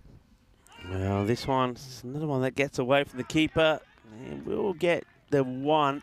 But this is what I'm interested to see here. You heard me mention that last year, Tata Wolves, they relied a lot on Ali Raza, and Mohammed Usman Senior. Has somebody else been drafted into the side who can also club it a little bit, because that's what they need here. Otherwise, this rate will very quickly get to a point where it's going to be a point of no return.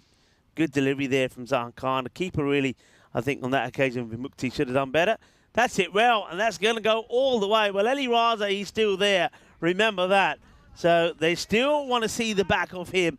But I don't think, I mean, when you're needing something like 18 and over, I don't think you could do it on your own. He's going to need some help from Sawa or somebody else as well.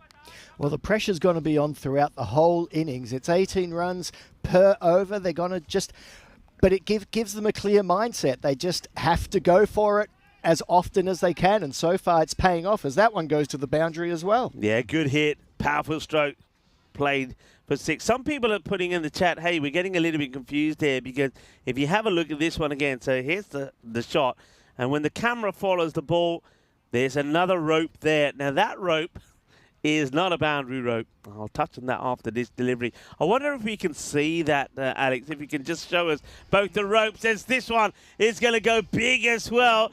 And that is smashed into one of the containers. It might be knock. It actually might be production that are being taken out here. Or is it the sight screen? But it's a biggie. Ali Raza is just letting the opposition know that while I'm still here, this game is not done. That's a huge over. 23 come from it. But what I wanted to show is, so there's the boundary rope there.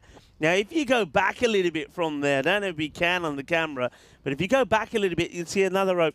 And that rope really is set aside there just to stop anybody that's passing by, any of the players, any spectators walking on that side of the field, because they want to keep that nice and right. Because don't forget, when they play the longer format of the game here, that's part of the field. So they don't want people messing up that part of the field. That is why that rope is there. So I know that can be a little bit confusing when you see it on the camera. We're calling 6s. There you go. That's a good shot of it. So that boundary rope there, as you can see, it gets to the banner there. It doesn't continue. That's just to stop people going into that part of the area, because when they're playing the longer format of the game, that is where the boundary is. So that also gives you a good idea of how the boundaries are. That is going to be out. A wicket will go straight away. That's Zishan Ali. The captain comes on to have a bowl, and he takes a wicket the very first ball. So Ali Raza going to be stranded out there. This is the concern. This is what we're talking about, Marco. So Josip Sarwar comes. He's going to be caught and bowled. So he's another one that will go. But who's going to stay there? Who's going to stay there when Ali Raza and get the big runs? That's going to be the question. That's going to be the challenge, really, for the likes of the Tartu Wolves. Yeah, I would suggest, I mean, again, 10 over game, so there's wickets in hand. You've got 18 to score. Just keep on going. Give the strike to Ali Raza as often as possible. And when you don't, just try to hit those boundaries. And so far it's worked to them, but it might go the other way as well. But 87 off 2, 4.1. So far, Tartu Wolves putting the Stallions under enormous pressure. And, well, that's straight into the hands of the man out on the boundary. That's a really good catch. Ashwin Santosh makes that look easy. And Bubasha Iqbal, who's the captain of the Wolves, well, the leader of the pack, is going to have to depart for 0.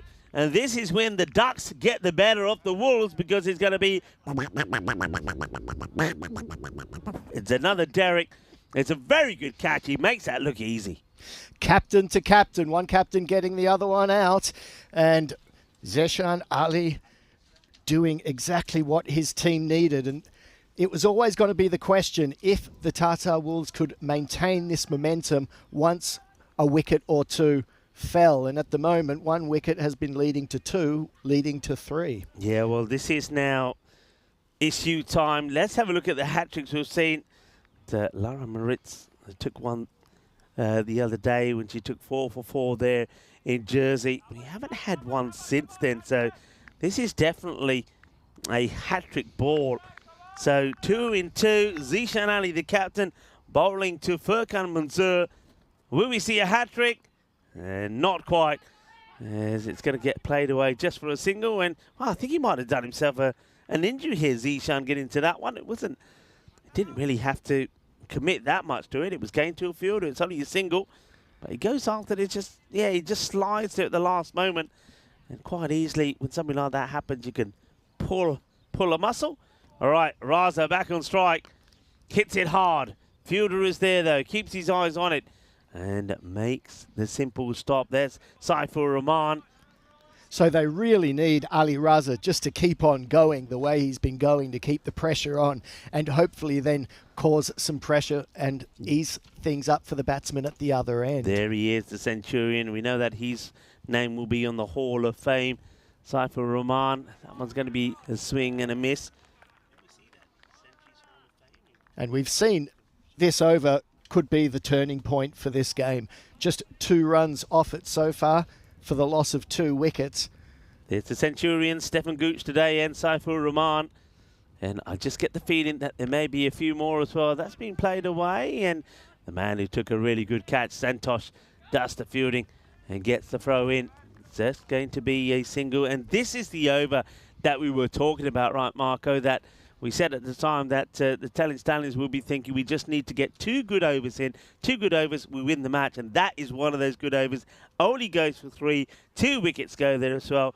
And the Tartu Wolves are 90 on the board. 3 wickets down at the halfway point. At this point, it's worth mentioning, though, that their opponents had 71 on the board. Have a quick look at this. This is the Euros of women's cricket. That will be happening from the 1st to the 20th of December. I know that everybody's absolutely loved the women's cricket that we've had on the network recently. This will be the big one.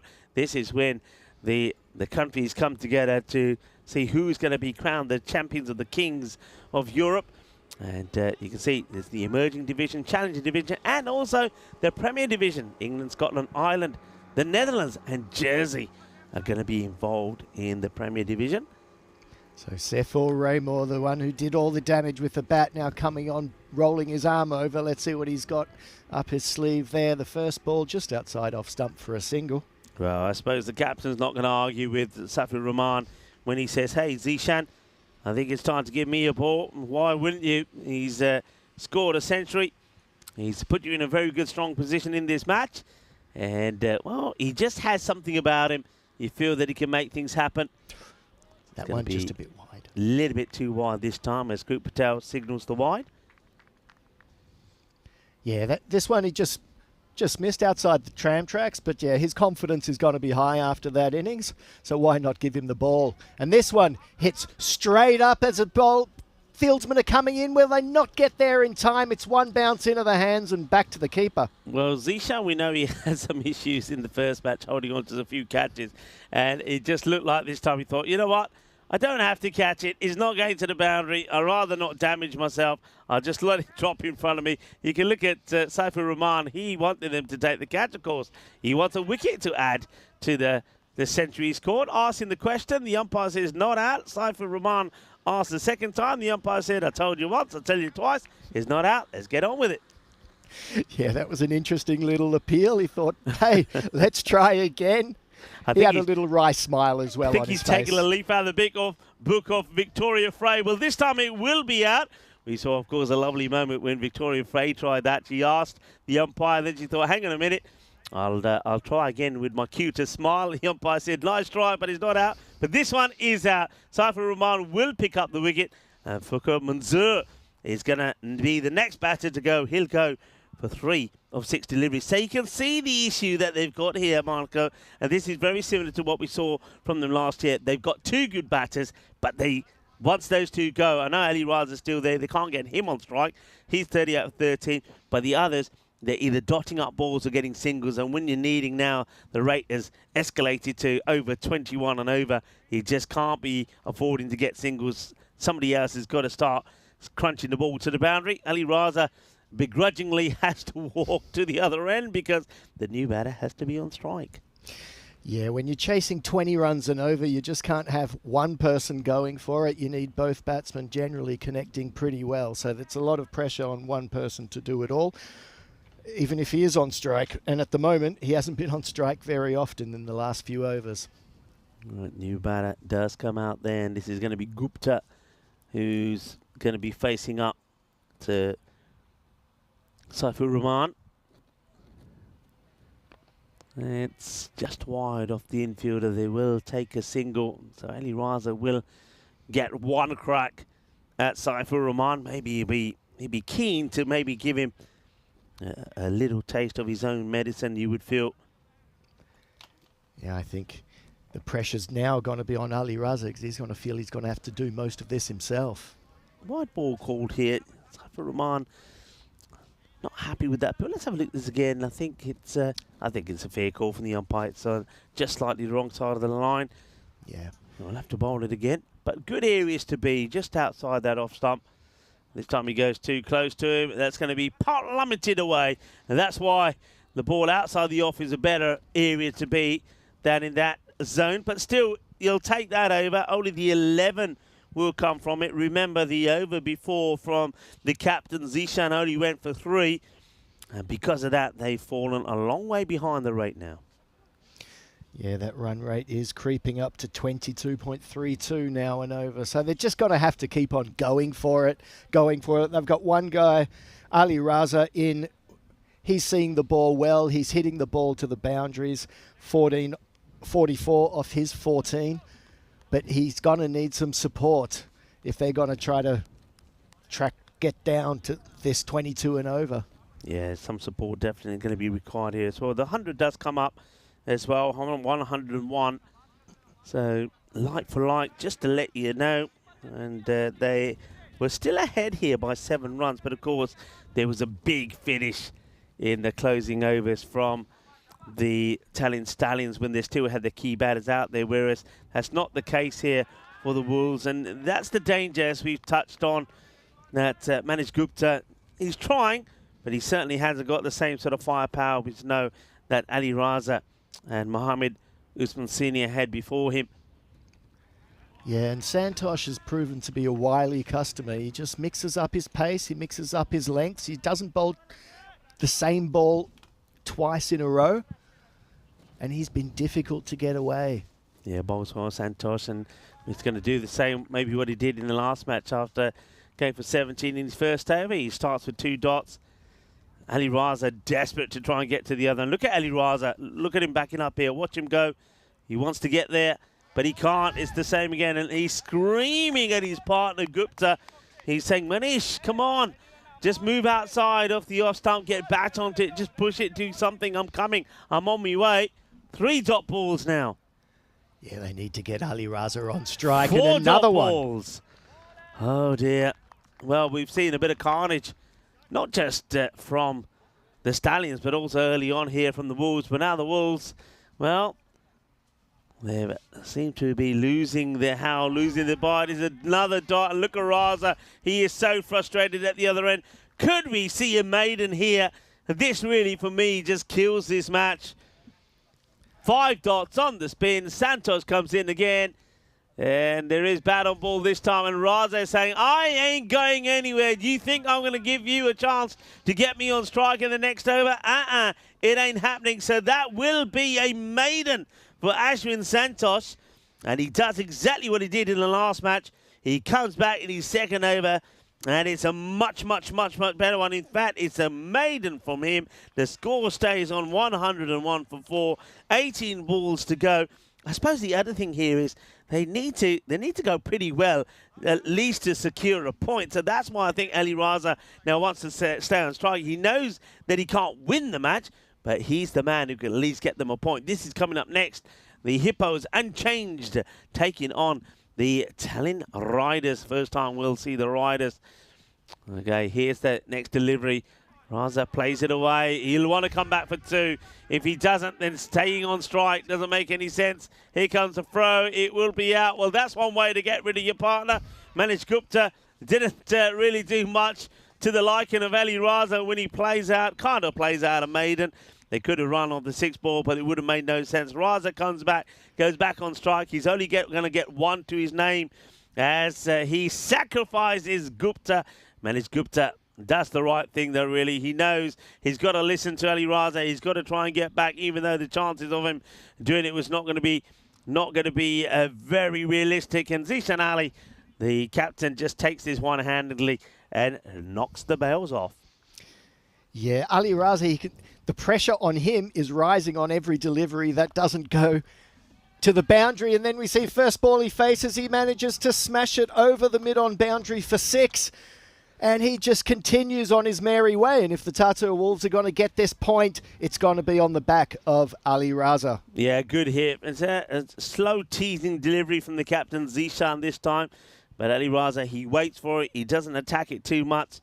So he gets the boundary that he wants. That's what he's there to do. A few more boundaries to get to that 131. And that's hit well.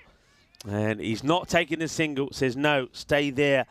That's good cricket. It's smart cricket. There's still 3 balls to go in the over.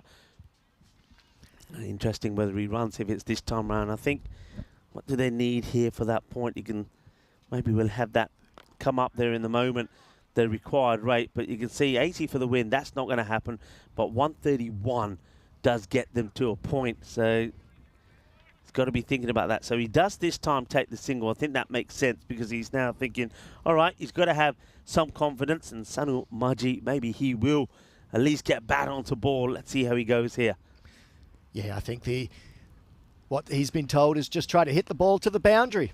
Well, he does hit it pretty well. And Saifur Rahman very casually gets to the ball. And he'll just even more casually underarm it back. So Raza, at least he got a partner who can get bat onto ball. And you'd feel that if they can continue to do that, that they should get to that 131. But Raza has to stay and be there.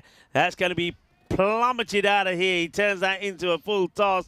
Bolle, bolle, bolle, Kinnasona, Shakalagya, 6 more, 116. And Ali Raza, well batted to him as well. He has gone past the 50 mark, 50 runs, but he knows it'll be all in vain if they don't get to that 131. 116 for 5 at the end of 8 overs.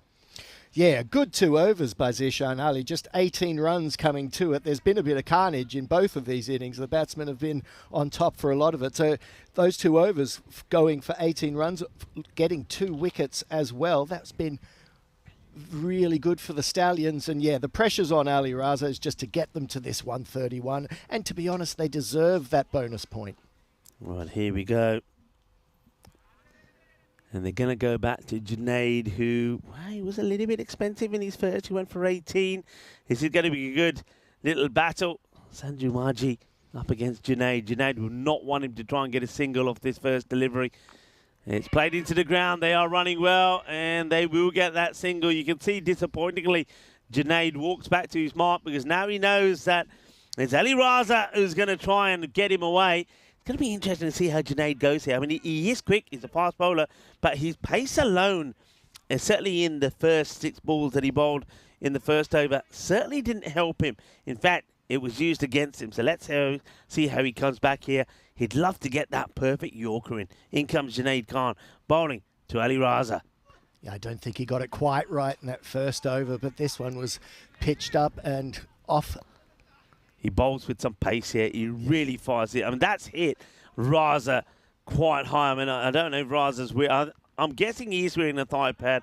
Otherwise, I think he's going to get a dead leg here. That was a quick delivery, and that's hit him hard. You can see when he gets to the other end, he's not running quickly.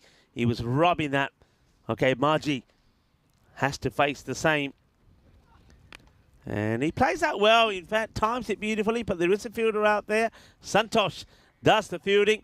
It's just going to be a single. That's okay. Singles are good. Singles from here on in will get you to that 131 you'd feel if they can stay there, but they don't want to be losing this man right now, Ali Raza. Making a change in the field. He's pushing back the mid-wicket. Mid-wicket, long on, long off on the boundary. They've got a sweeper out. And then as you think that the third would be back, but they've actually got fine leg back because there's been a few that have hit the pads and gone to the boundary. Comes Junaid, and that's why he's got that fine back. He's basically, what he's saying is, look, if I'm giving him width, they have the throw at the stumps. Raza gets back. He's thinking, if I give you width, you're swinging at it. I'm going to angle this ball in quick and fast into your pad. See if you can work it away on that behind square area. Yeah, and I think he's done that really well. So Ali Raza has been hitting he's been hitting through his hitting arc, and bowling it on the stumps, on the leg stump, is just cramping him up a bit. Yeah, it's a good quick delivery this time as that one gets through. I just get the feeling here that they desperately want the 4 points here. The Stallions, they know that the Hippos picked up all 4 against United, and they'll be looking to do the same here just to keep the pressure on the Italian Hippos. They know how important finishing the top of the standings are. That's that slow delivery. That's good to see. It's the first time we've actually seen that from Junaid Khan, and it just goes to show that he does have it. And I like the fact that he's used it the very last ball of his spell. So he's kept them guessing. And just look at this again. Can we see that one more time, the ball? No, have a look at the action here, Marco. Look at the bowling arm. I wonder if you can see it again. Look at the way the wrist comes over. So look how cleverly he disguises it. Look at the wrist here. Yeah, beautiful delivery. Really good delivery. Accurate, and he totally bamboozles the batter, gets a dot ball in. So he goes to the last over. They're needing 11 to get a point here. 11 to get a point, and Zahan Khan is going to be bowling it. 11 runs. It's going to be exciting to see if they can get it. Yes, that back of the hand slower ball, one of my favourites myself when I was playing, and nice to see. And really well executed by Zania Khan. As you can see, it bounces 3 times on the way to the keeper, just dies, didn't give the batsman a chance to try to hit that one to the boundary. Right. So can they get the 11 runs off this last over? Well, let's see. So you're not going to do it just singles. One of them has to go to the boundary.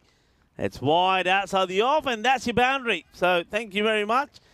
Ali Raza, it's been a very intelligent knock from him. Remember, when he was out there with Mohammed Usman Senior earlier, the two of them were, well, they're looking like they're going to win the match and chase down this 188, but he loses Usman, then he has to do it alone. The other batters weren't helping him at all. And then he's had to switch his mindset to not be thinking about 189, but think about 131. And he's almost got them there, but they're not there just yet. No, it's been really impressive performance as he goes again, and this one will be over, just over the fielder on the straight boundary. 4-6. That'll be it, wouldn't it? You can't imagine them not getting it now. So he's hit 2 boundaries of the first 2 balls of Zahar Khan. A 4 and a 6 to score now 130. Another run means they will at least pick up a point here. So the Stallions, I think they're going to be disappointed that they weren't able to take the point. Whereas I think the Tartu Wolves, they're going to be very satisfied that having seen a big total being put on the board, that they're going to come away with something, and that will do it. That will seal a point. Very well batted for Ali Raza. This is when he can now accept the applause of his teammates, because moves to 70, but more importantly, has secured a point for his team. Now, I think it's been a really impressive performance from Tartu. They were up against it, and this innings by Ali Raza has really been great for the team, and there's some momentum that they can bring into the games later in the tournament as well. Yeah, and that's a very nice shot there from Sanu Marji as well, just straying onto the pads, and he plays that sweep shot very nicely. Nobody down there at all, and that's going to be 4 runs for Marji as well. So that's a nice sign also for Tartu Wolves, even though the likes of Sawa and Mubasha and Furkan weren't able to do much with the ball and with the bat, and Gupta the same. Well, Marji, he's showing some resistance. Gets a big early shout there from Raza saying, Chal, let's go. They'll take one more, and Raza will get to face the last ball, and I get the feeling that he'll be looking to finish the innings in style. Well, he certainly has been stylish throughout the innings, and he just misses out. And that gets played away. A few people saying that it's quite criminal that at the time that Raza, he only faced 20-odd deliveries. Yeah, when you look at the strike rate. But don't forget, folks, early on, there was Mohammed Usman Sr. out there, and he faced 12 deliveries for his 35. So you've got to take that into consideration. And I don't think when you have a look at the inning, apart from Manish Gupta, who played out that over, remember, before he was run out, I don't think anybody else really did chew up too many deliveries. It's just the way things panned out. But he does face 25 deliveries in the end. He scores 71, and he helps the Tartu Wolves to get a point. What a good match that was. A high-scoring game where we saw over 300 runs. Yeah, that was an impressive performance from both teams. I think the Stallions, the fact that they didn't walk away with full points from one of these first 2 games is going to be slightly frustrating for them. They've looked good in both games, and they've looked like they've been going to walk away with all 4 points or they had good chances in both games to walk away with all 4 points, and they've just missed out, so they might be a bit frustrated. But a fantastic performance from the Tartar Wolves. They can take so much out of this game, because this was a difficult effort for them, and they've just gone about it really well. And as you mentioned, Rico, Mohammed Usman Sr., 35 off 12, and Ali Raza, that's something that they can really take into the next few games. Yeah, it's good. Those two, they're showing, though, they basically what the issues were perhaps for the Wolves last year. Those two, when they were good, they were winning matches. But when they weren't at their best, they were losing matches. Well, you can see who's doing all the hard work around there. I'm pretty sure that under all of that is Sam, the groundsman. Absolutely brilliant. And he's very proud of this ground, and we're very grateful to him for making it looking so special, and takes a lot of pride, not just in making it look good, but especially in his lines. He's very proud of the lines that he's got on this grass, and well, we're liking it too as well. It looks absolutely brilliant on the camera, and these were some of the runs that we saw, and we got spiders and all things crawling. Where is that one coming out from? Well, that's doing it a little bit Matrix style, that spider. That was the big. It's attracted to your orange shirt, I think. Well, it's one of those. It's a jumping spider. Well, it jumped all over the place. Well, things are jumping around out there in the middle as well, especially those grizzlies. As that one smashed into the container. Finally, though, there would be a wicket, and it was Zishan of all people, the captain, came on to bowl. That was an easy catch taken by Vimukti. That wasn't an easy one, but Santosh held on to it, took a really good catch. It wasn't to be a hat-trick. That actually was the hat-trick ball, Willie. He went chasing after it himself and could have done himself an injury. There was Saiful Rahman doing it Victoria Frey style. Asked once, asked twice, but the second time with a nice cute smile. It wouldn't work on the umpires for Victoria, and it didn't work for Saiful Rahman either. But once we saw the wicket of Usman go, you knew that the match was safe. The only thing in question at that point, I suppose, Marco, was would they be able to pick up the point? And thanks to a very intelligent and tidy knock from Ali Raza, they would get the point. He finishes 71 not out of 25. And how impressive was Aswan Santosh for the one maiden he bowled in amidst all of that carnage. 6 balls for a maiden. That's pretty outstanding work. Yeah, it's not often that you see maidens in this format of the game, and when you do, they are special. Had to say, though, remember Ali Raza does turn down what was a very simple single to stay on strike. So, though it was a maiden, in a way, it was a tactical maiden that worked in the favour for the Tartu Wolves. But it was a very good, entertaining match, especially for the neutral. But the Stallions, 2 wins out of 2. But I think you're right. I think we both feel the same. Maybe, you know, when you're chasing 126 and you're trying to do that in 7 overs, it's understandable if you don't quite do it. They missed out by 3 balls to knock that target off inside the 7. But I think on this occasion, defending 188 and trying to restrict the Wolves to that 131, they'll be a little bit disappointed that they weren't able to do that. They knew they had to get the 2 top wickets out early. They did manage to get that one of Usman, but Ali Raza just was not going to be beaten. He had his mind set on getting his team a point, and he would. So well done to the Tartu Wolves. They do pick up that point, but it's the Stallions that are victorious once more. Indeed, and then we see the match summary.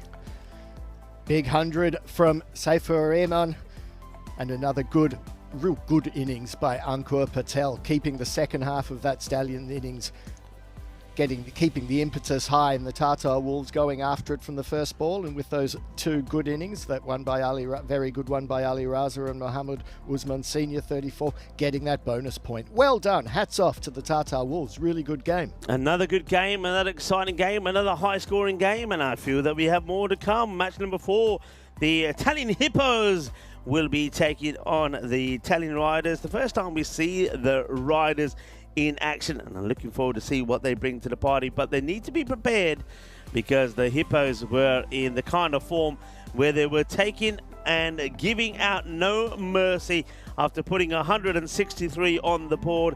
They destroyed Tallinn United, bowling them out for 36, winning by a huge 127 runs. So that match coming up in about half an hour from now. We're going to take a break. Then Rico Full here and Marco will join you back to talk you through the action. Keep your questions coming, keep your comments coming, and maybe we can have a little bit of a lurker alert as well in that match number 4. Esta pronto, mi familia, and we'll see you back in about half an hour.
so divine. Blue water and yellow sand, just you and me. Summertime, get ready, we are so divine. Blue water and yellow sand, let's live our dream. Summertime, get ready, we are so divine. Blue water and yellow sand, just you and me. Summertime, get ready, we are so divine. Blue water and yellow sand, let's live our dream. Summertime.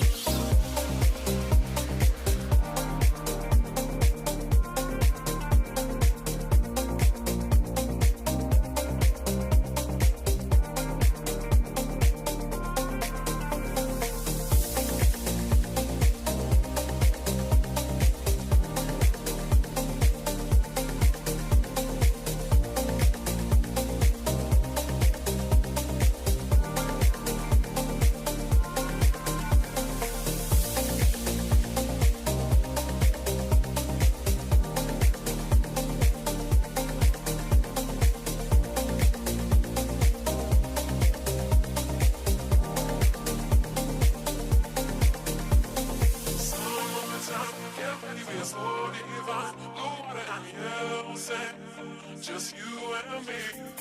Summertime, get ready, we are so divine. Blue water and yellow sand, let's live our dream.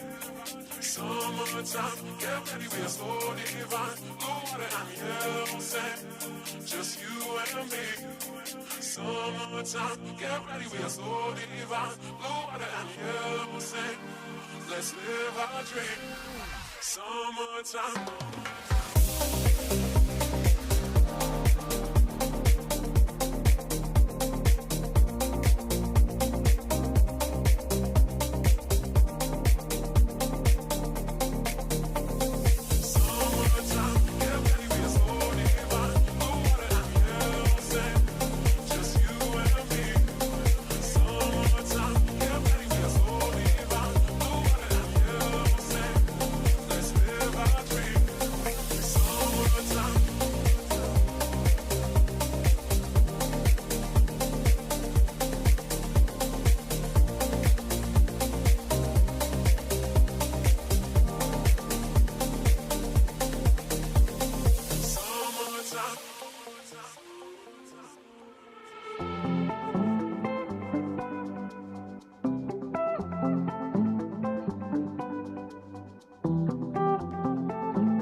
This European cricket event is proudly brought to you by HCL Software, Rado and 1xBet.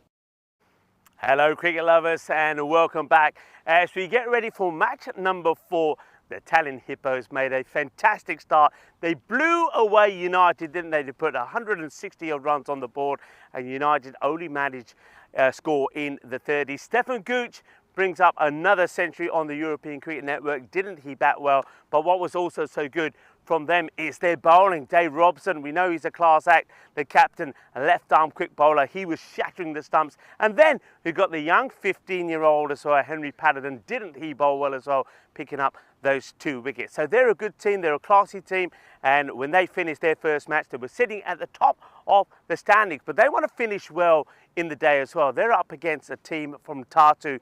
Now let's see what this Tartu team can do. Tartu Riders. Now we can't confuse them with the Tartu Super Riders that were playing here last year. So this is a new team, but they have got some good players in their side. Salman Khan is a very good batter. Look out for him. But I'm interested to see how someone like Rupan Baru goes in this side. We saw him playing in Malta for the national side, and he certainly could be the difference between a good introduction and a good debut from the Riders, or maybe they could be on the hands of a bit of a pounding from a very up and about Tallinn Hippos side. It's going to be an interesting match. Let's go straight over to Marco, who will talk you through the very first ball. Hello and welcome back, and get ready for this match. And the news I can tell you from the middle is that the Tallinn Riders elected to have a bat first. I like that move from them. It's a positive move. I think it's all about the understanding that if they do put the Hippos in, the Hippos could sort of bat them out of the game. So the idea here would be for the captain to see his batters go out there, put some good score on the board, and maybe that apply a little bit of scoreboard pressure on a Hippo team that were very, very productive in their earlier match when they totally destroyed the United side. So there's the lineups, unchanged, the Tallinn Hippos. So we'll see a little bit more of David Robinson with the ball. I'm pretty sure we'll probably see him opening up, and I certainly did like the areas that young 15-year-old Kevin Patterson was bowling. And wasn't that a delightful moment when he got that hug from his dad after taking the first of the 2 wickets that he took. 78% to 22% are the Hippos in favour of going on to win this one. A couple of good players, though, in there for this Tallinn Riders side. I think we know that Ronnie Zaman can be a key player, but the ones to look out for are some of those players that we have seen before on the network. So let's see how they fare. And, their captain, of course, Muchir Rahman, will be hoping that they're able to, first of all, just get some good valuable runs on the board. Rico Full here. And joining me back and talking us through this one is Marco. Hello, thank you, Rico. Yeah, looking forward to see the Tallinn Riders, the last team on that we see that we haven't seen yet.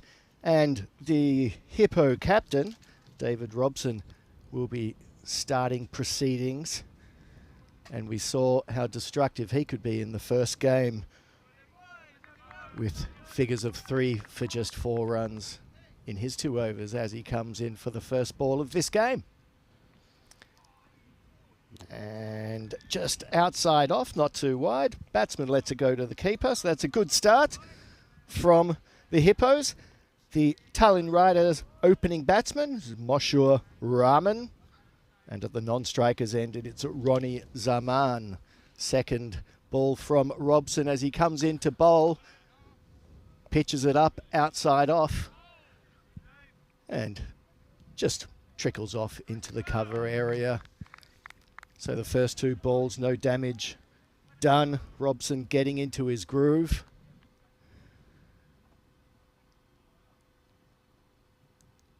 And a swing and a miss as the ball goes over off stump. Missed by the batsman, Moshur Rahman. So they haven't connected yet.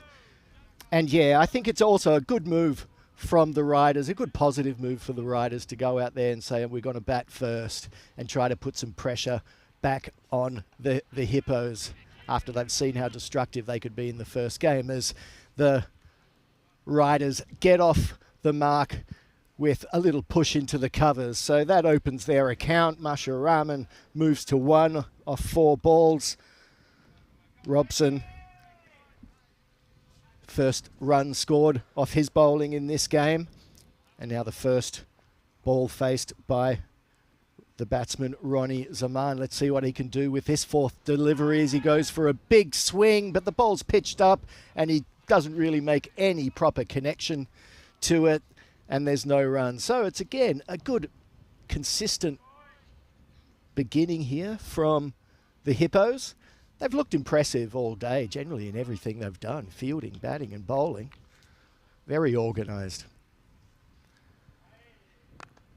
And there's a bit stronger connection. Goes down to the deep mid-on. There's one person straight and a person on a wide mid-on. They're the 2 boundary runners at this stage of proceedings during the power play overs. And that first over, very good. Just 2 runs coming from the captain's over, Dave Robson. Yeah, well bowled. And one thing that Dave Robson does, and you saw classic Robson over there, he'll start going across you wide outside the off, and then he starts to target the middle and leg stick. And that makes it very difficult to get him away. He very rarely strays on the leg side. It's a good tidy over. And looking at this Challenge Division, remember Estonia will be playing in that Challenge Division. They were so close, weren't they, last year, of being the champions and getting themselves into the Premier, but it wasn't to be. And Greece would beat them in that final. I think it's going to be competitive, but seeing how well they played last year, you'd expect them to be very competitive there again this time around. Isle of Man, a lot of people expecting them to be strong. You can't rule Guernsey out there as well. And it'd be interesting how we see some of the other teams going there. Bit of width, that's well struck. It's an up and over shot. And that's going to be the first boundary of the innings and the first boundary for the Italian Riders as they do get that away. Yeah, some people coming in on the chat and saying that the Riders, that there's a few players that, probably about 4 players that did play for them when there was a team that played last year called the Italian Super Riders. But speaking to some of the players, they were saying that it's very much a different team, a newer team. You see they have a new logo as well, but they have got some of those Super Riders in their setup as well. That's nicely played, just with the Hippos just a little bit deep in that on the 30-yard circle. There's an opportunity for a single to be taken, and they do take it as we welcome back to everybody in the chat. Hello to Paul Kempin, who's joining in with the likes of John Hisham, Ghulam Mustafa, and Duncan is in the chat as well. Hello, Duncan. I don't think we said morning to you yet. And Martin Hurst, lovely to have you all with us, Kroom there as well, and Terry Richmond enjoying the action from Estonia and Tallinn. Here's Dieter Paul bowling to Rahman, who hits it down to mid-on. It's been a good over. That ball before from Rahman, I think he just held it back. It was a good delivery, and in the end, also well played by the Riders batsman. Dieter Paul, we did see him feature for the Estonian national side there in Malta.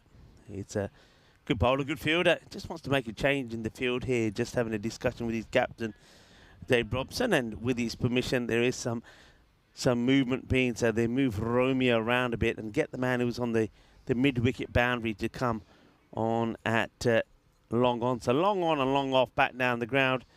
I think Dieter Paul is going to be encouraging Monsieur Rahman to be hitting the ball straight down the ground, but he then cuts it instead and plays a fine shot. Good quick wrist, plays a lovely cut for 4. Cuatro carreras as Rahman also, like Zaman, brings up his first boundary.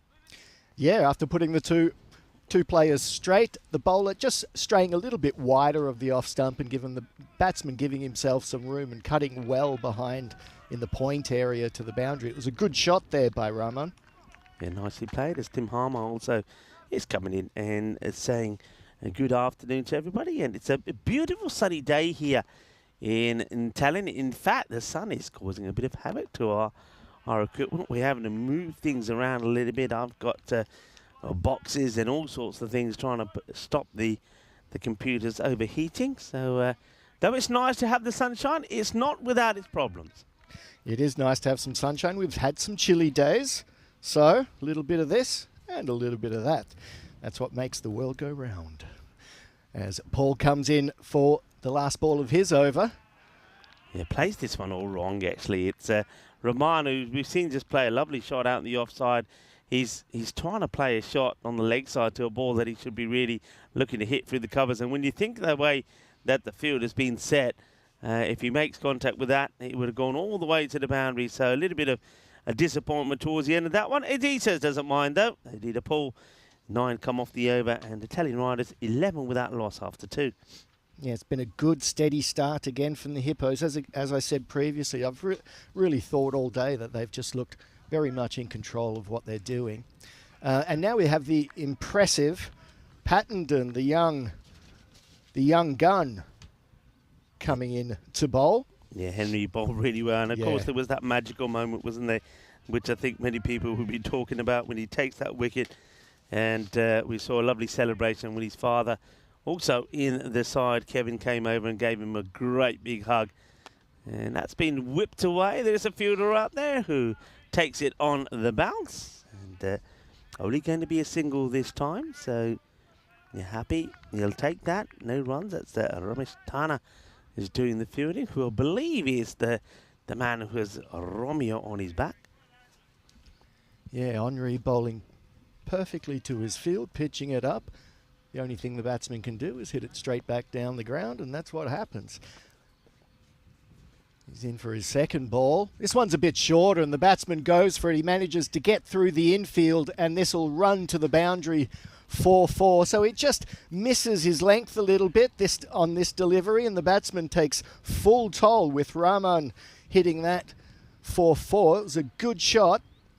Yeah, nice shot. There are fielders that are in that area. You can see they've got the square leg who's behind.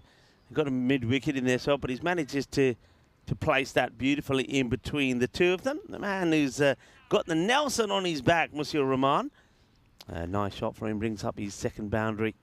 Yeah, I don't think he hit it quite the way he liked, but he's got a second chance, and the ball goes up and it falls in between two fielders, the normal mid-on running back and the long-on running forward, and it just drops right in between them. And the batsman can go through just for a single. Gets it over Romeo, and Edita Paul does the tidying up as he does the sweeping. A bit of a change in the field here to the next batter. Mid-wicket short. Straps him on the pads and misses out on a full toss on the pads. And just going back to that field, they do bring up Stefan Gooch into a short mid-wicket area, walking in from the 30-yard circle. Dave Robinson back on that long-on boundary, and is pushed back. I think it's Edita Paul on the boundary at mid-wicket. Square leg in place, man on the 45. And short third point cover. And got mid-off in the circle as well. No sweeper on the offside. And that's a good delivery. Nice Yorker length delivery. The batters will have to scramble through to take the single. Gets past Gucci. But Robbo is there to keep it to just the single. That's a nice shot there of the wicket-keeper as well. Marco Vake, who had a very good match in the first one. He's got good, clean gloves. He, of course, is the national team keeper as well. So you'd expect him to be nice and tidy. Yeah, that other ball was perfect from Pattenden. That's the ball that caused the damage in the game before. And this one just slightly shorter and gets slashed through the infield on the leg side to the wide mid-on boundary for a 4. So Pattenden, it was a good over, in the end going for 11. But the Tallinn Riders, 22 in the power play overs, probably a bit under what they wanted.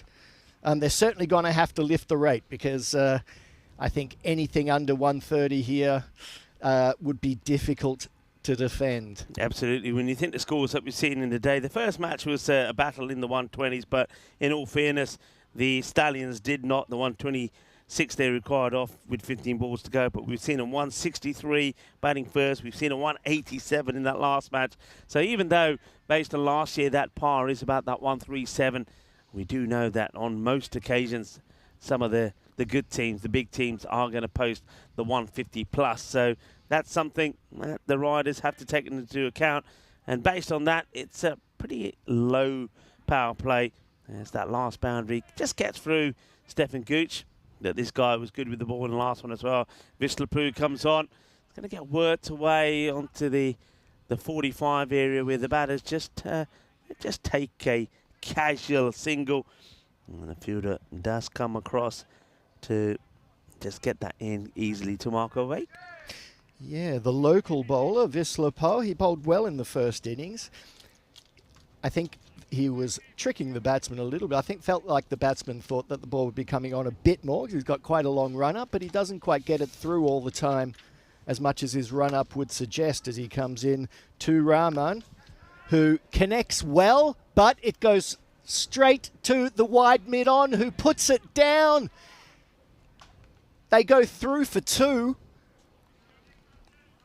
Yeah, he got under the ball there at the wide mid-on. He was right under it, and he took it under his eye line in the end. He didn't quite get in the right position. He'll be disappointed, will Stuart Hook.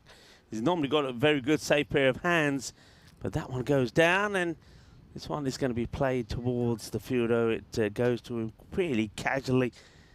Picked up by Aditya Paul to get the ball back in. Yeah, Stuart Hook. Stuart normally is a close fielder, and I think because Stefan Gooch has got that injury to his thumb, they're keeping Gucci inside the 30-yard circle, and as a result of that, I think Stuart on the boundary.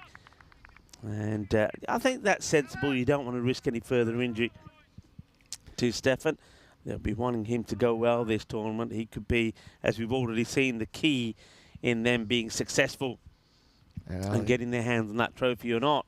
Yeah, he is their captain. Wisla Poe coming in again. Again, it's a good line and length delivery. And once again, the batsman sort of slashes across the line and drags it across onto the leg side. I think if he'd given himself a bit of room, he could have probably cut that away on the off and probably got a bit more success. There's a little bit less cover on the offside boundary than there is on the leg side boundary. But yeah, it's been an impressive over from the local lad Wisla Poe. Only 5 runs coming from the first 4 balls in his over. And that's well bowled. I think there might be a stumping opportunity here. Let's have a look at this. Marco Vake, he just can't get it into his gloves. I just feel that he snatches at this. Let's see this again. So seems like a slower delivery. Definitely a chance that he just couldn't get the ball in the gloves and take the belt off. But it did, yeah, it is a slower delivery. The little bit of extra swing that gets past Rahman. So Rahman, having already been dropped on 14, he gets another life given to him, this time by the keeper. Again, a good delivery, and again slashed across to the leg side. Down to Gooch. Now down to Hook, sorry. Down to the wide mid-on. So at the end of the 4th over, the score trickles along to 28 runs for the Talon Riders. And they're going to want to hope to up the ante a little bit, because the way this is going, they're not going to be putting too much pressure on the Hippos' very powerful batting lineup. Yeah, I mean, it's 2 teams, 2 strong teams. Hippos, we know the Hippos, the Stallions, the Strikers should be right up there as well. And the other teams are really going to have to try and keep up with them. And this match, I think the Hippos and the Riders, most people, I think we saw there even from the win predictor, you see 96% to 4%. So, and that's only after 4 overs. You can see what everybody's feeling, that the Hippos are just going to be far too strong. Certainly the way that they started in the last match. You can see that running into trouble. And that, I think, is probably going to be out. If it's a direct hit, which it looks like, I think Henry Paddington has done enough to finally see the back of Rahman. Let's have a look here. Let's see. We're going to just have to slow this down again. If it was a direct hit, it was definitely out. So here's the throw. He doesn't get it straight away. And I think he's just got in. Yeah, it looks like he may have just made it based on that. We go backwards from here. Keep an eye on the bat. So at the point when the stumps are broken, I think the bat has already been slid in. Just at this point there, I think the bat, it's hard to tell whether the bat is down or not. It's almost like a little teaser where I think it probably is down, and then they might even go to say umpire's call, because I think the image there, it's a bit inconclusive whether the first point when those stumps are broken, whether the bat is down or not. And in fact, they're actually saying they've given it out. They have given this out. So hang on a minute. No, they haven't. They're saying not out, not out. Confusion reigns. Well, umpire Kroon hasn't got his hearing aid on today. He's probably heard the out and not the not. I must admit, I was a little bit surprised that they've given that out from the third umpire position, because I don't think it was conclusive. And in the end, Kroon Patel says, oh, he probably says out, and I can hear Tyrone Peter saying, Kroon, not out, not out, not out. Okay, then. Anyway, not out. And Pattenden once again. It was a good piece of work on his follow-through, trying to getting the ball and putting the batsman under pressure in that one before. But his comeback delivery was once again hit back hard, and it comes off his shin. He's probably going to have a little bruise there, but nothing too bad. He's not going to be worried about anything. That he'll like some of the scars of battle. He'll be showing all of his mates afterwards. Henry Pattenden. And a big wild swing, but I think the issue here with the bat is they want to get on with it, so they're trying hard, so you can't fault them for their effort. But on a few occasions like that one, they're also sporting the wides. They're not getting battled to ball. They're ending up wearing it on the pads on the body and not getting any runs from it. So Pattenden, this is good from him. Following up a good performance in the first match, where he took 2 for 13, and at the moment, not a wicket to his name, but only gone for 12 of the 9 balls that he has bowled. Well, it's been a good disciplined effort, not only from Pattenden, but from all the bowlers. And as soon as I say that, he gets crunched over the boundary for 6. Yeah, it's a good hit. This one does ping off the middle of Ronnie Zaman's bat. Nice hit, good shot, solid hit, and that is sailed over.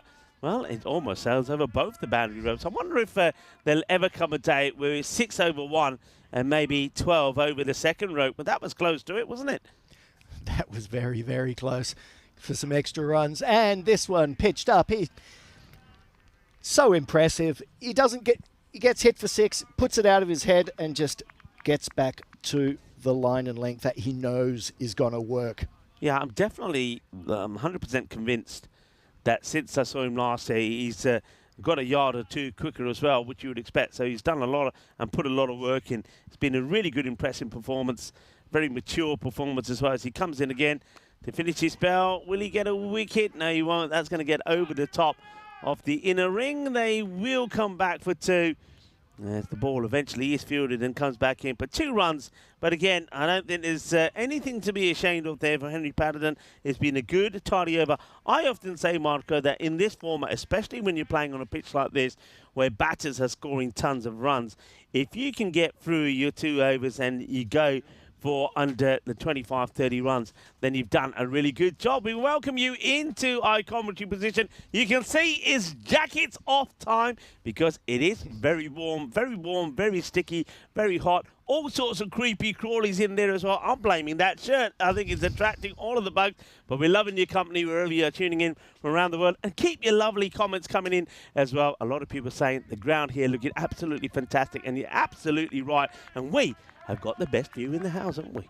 We certainly do. And we've got a bit of shade as well in our little igloo. So we're not directly in the sunlight as well. So it's a bit cooler where we are. Yeah, good to have you all with us wherever you're tuning in from. So Henry Pattenden, good 2 overs from him, going for 20. That's what I was going to say, if you can get your 2 overs in.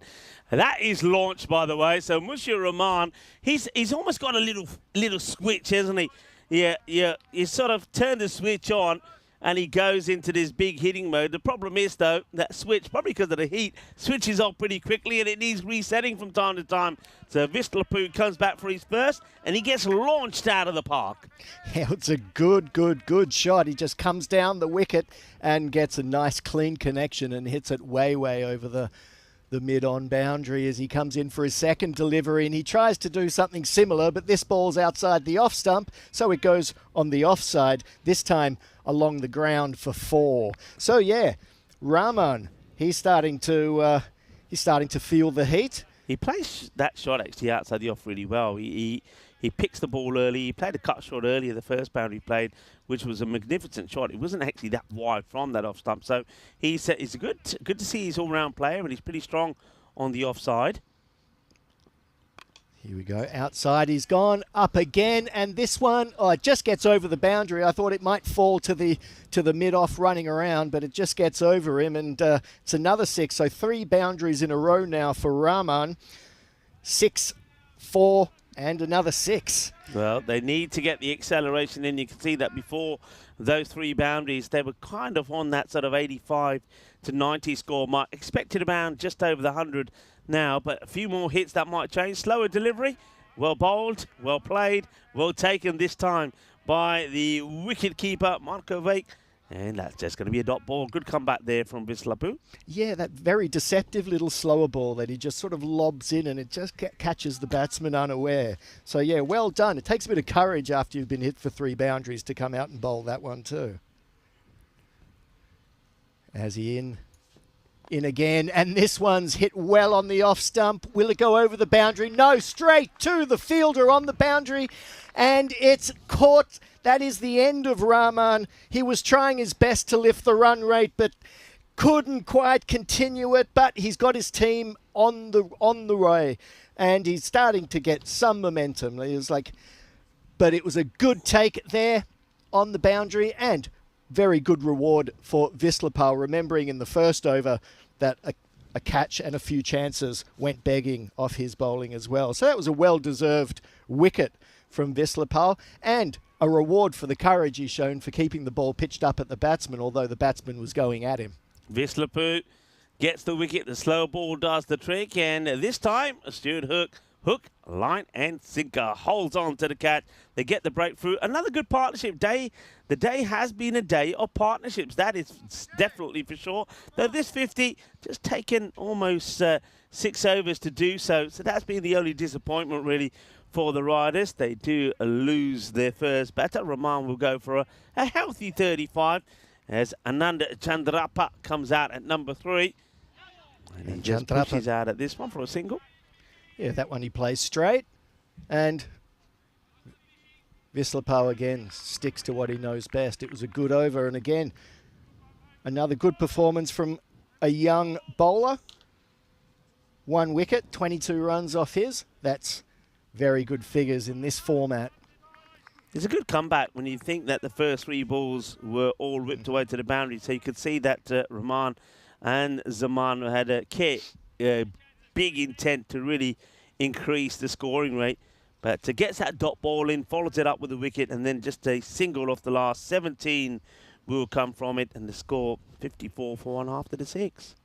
So, and as we saw in the first game, the Hippos bringing on Sedgwick just to slow things up a bit. He bowls some loopy off spin, and this one hit down to mid-on for a single. I get the feeling that they're going to try to sucker the Riders' batsman in to maybe hitting the ball in the air and maybe trying to get some catches down straight down the ground. That one's just going to drop. Oh, that's a great recovery. Well, Robbo just wants a little bit of mayo on this one, doesn't he, old Robbo? Well, I think when you have a look at this again, you'll see that this does divert a fair bit. Look, he's going one way, then has to. Oh, look at that. Well, brilliant work from Robbo. Well, he turns back the clock a few years with that one. It's going to be wide. Now they're asking the question, and, well, Marco is very, very optimistic. He's got his man. I wonder if the Zaman is a little bit slow getting the bat in here. It's going to be really close. Well, we did see the Eurovision just a day ago, and there was plenty of singing and dancing there. Well, this time is Ronnie Zaman that's doing the dancing, and I reckon he just dances himself in just by a fraction of a second. Oh, yeah, that was very, very, very close, but he just got back in time. And this one, again, on the leg stump, he goes for the big heave over the boundary on the leg side, and that one is 6. Nothing Sedgwick can do about that. Yeah, signalled there by Stuart Hook as he's chasing after the ball. Well, talking about singing and dancing, Estonia, I know we know already that it's known as the Singing Nation, has the biggest collection of folk songs in the world. Written records of more than 133,000 folk songs. So you can see why they do like the Eurovision, and well, they finished in a very respectable 3rd spot as well in the Eurovisions. And well done, of course, to Austria and JJ for winning. And of course, I think the Estonian version was. Wasn't it something to do with espresso? Something to do with coffee, Espresso macchiato. It was, yeah, that's right. Yes. Espresso macchiato. And it was, I know that all around the hotel, this is up in the air, it's a catching opportunity, very casual, the fielder holds on to the catch, no mistakes whatsoever, as Bilal Masood comes in from the boundary, holds on to it, and it's another wicket, and this time the off-pace deliveries from Malcolm Sedgwick certainly doing the damage. Look, when there's no pace on the ball, you've got to get it 100% right, and though there's plenty of effort there from Ronnie Zaman, all he can do is find the safe hands of Masood. Yeah, as we mentioned, when Sedgwick began his over, we thought he might be trying to get some wickets in that area, and sure enough, he suckered the batsman in to hitting the ball straight down the throat of the wide mid-on. And he took a very comfortable catch. He looked very safe as that was coming down. That wasn't going anywhere except right in his hands. New batter comes out. He used to take guard pretty quickly. Remember, you got 60 seconds from when the wicket falls to be out there ready to face the next delivery. If you're not, then penalty points can be applied to the opposition. And if it's over 90 seconds, you can be given out on appeal. So the batters need to be aware of that. As that one gets played away, it will be the end of the over. It's another very good over. That's Tanvir Ahmed will get off the mark. He'll be on strike for the start of the next. Sedgwick goes just for the 11, picks up a wicket.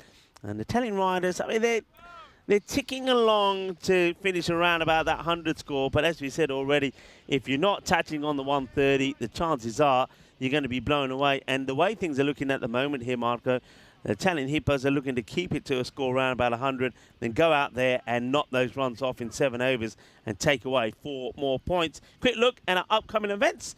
We've talked about the fair number of times. Finland is on there starting on the 23rd of June. And remember, from here, well, you could just hop onto a ferry and go over to Helsinki. It's only a less than an hour journey, so that's always a possibility. And I do know when I was going around telling yesterday, yes, this one's going to be worked away. It will just be a single as they rush on and complete this one. And that's the father of Henry, that's Kevin.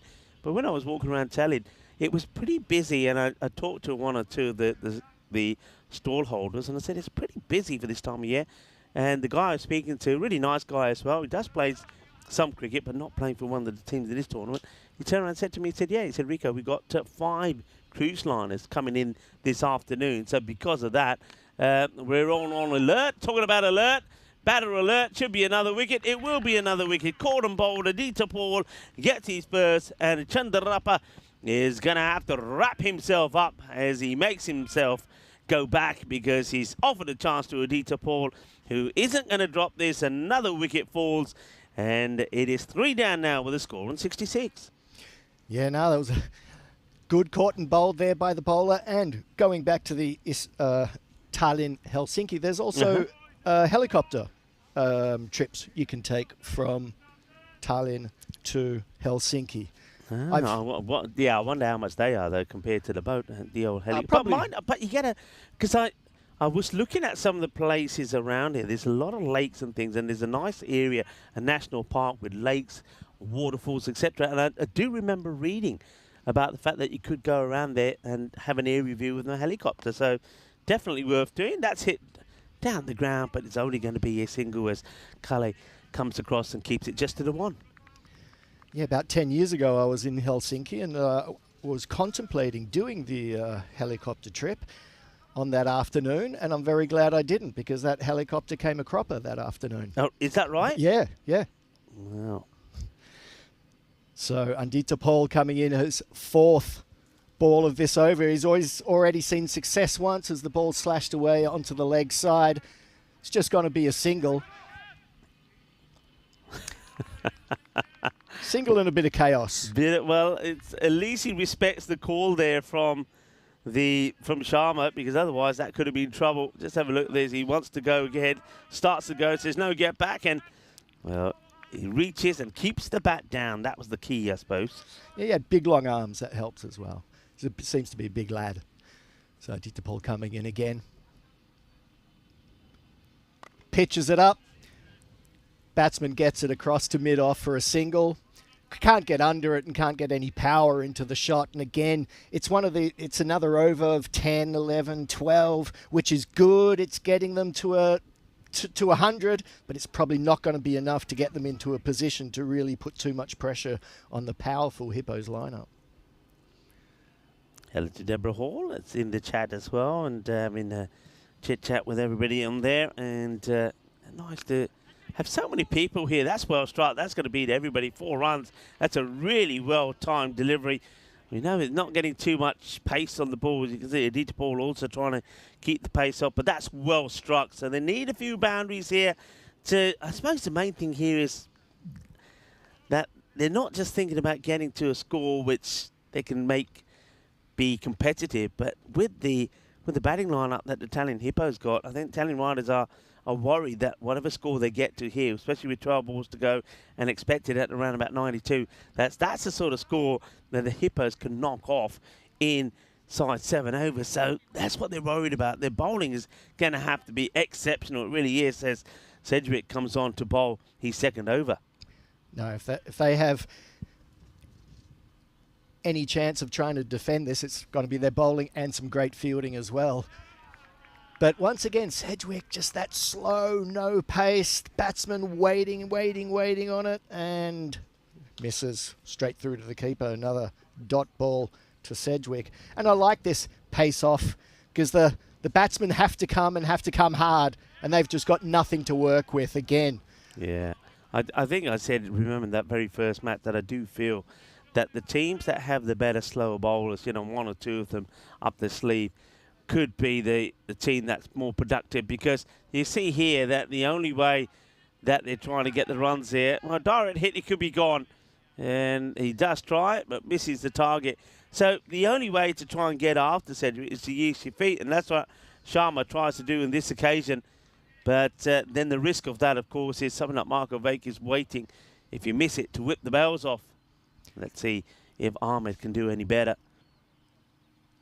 No, he can't. That one, he tries to muller it over that cow corner area, but totally misses it. On to the pads, dot ball. Yeah, they're having to go really, really hard, and there's just nothing coming for them. And Sedgwick is just maintaining his line and length. He's really doing a good job. This one's a bit shorter, so it goes up into his swinging arc and probably going to fall into, well, it has fallen into the gap right in front of mid-on. They only get a single. And again, yeah, I think the Hippos are going to be very happy with this performance in the field. So far, so good for them. The last ball's bowled, and again, just tries to muller it onto the leg side, Not misses running. it. That's poor. They're not running. It's not like they've got so many runs on the board. The batter there, the non-striker, Ahmed, is saying, no, I'm not running. He wants to go back on strike. But the thing is, his strike rate, 6 balls, only scored 8, is no better, really, than Sharma's. And they leave a run out there. And it's almost like he's talking, he's acting like he's Saifur Rahman, he's on 90 and he's saying, no, we're not running that because I'm going to hit 20 of the next over. That ain't going to happen. You got to take whatever runs are out there, and you can see that his partner there, quite rightly so, Sharma, was disgusted with that decision from Ahmed. Yeah, quite rightly so. And now what are they left with? With the gun bowler, Robson, bowling the last 6 balls. And Tanvi Ahmed is going to be under some pressure to try to get them away. And because we know Robson is going to give them nothing. No, there he is, moving his field just a little bit. Yeah, this is where he'll be looking to get the jamming those Yorkers in. In he comes. Swoosh and a miss. Yeah. Once again, you can just see they're trying to go hard and to make something out of nothing. One thing that the Italian Hippos have demonstrated here today, I know it's early days, it's only day 1 of 7, but their bowling strength, we'll talk about that in a moment after this delivery from Robson. This one he bangs in just a bit more and he gets a top edge down to third man. Does well, the fielder, because he runs in wanting the catch.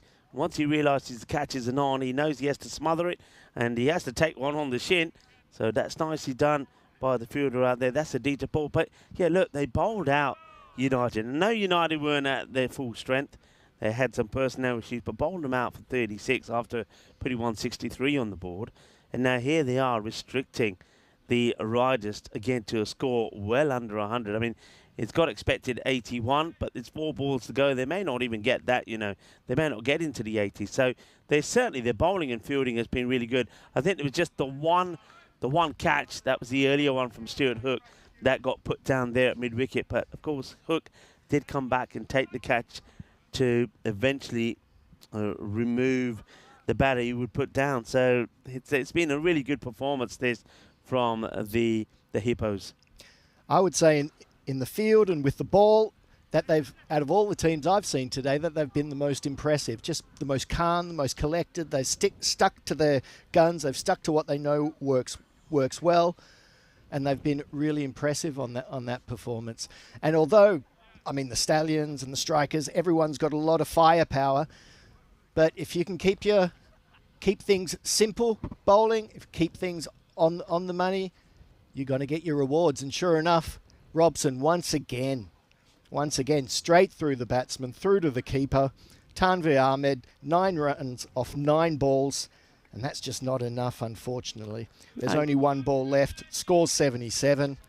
Maybe they'll get to 80. Go back to what you're talking about. I mean, if you bowl well, if you're scoring runs as a batter, if you look at the 2 centuries we've seen today, I don't want to take anything away from it. A century is a century, as we see the last ball coming up here, and that's going to be dragged away. It's just going to be a single. So, as I suspected, they don't even get to the 80. They're going to finish here on 78.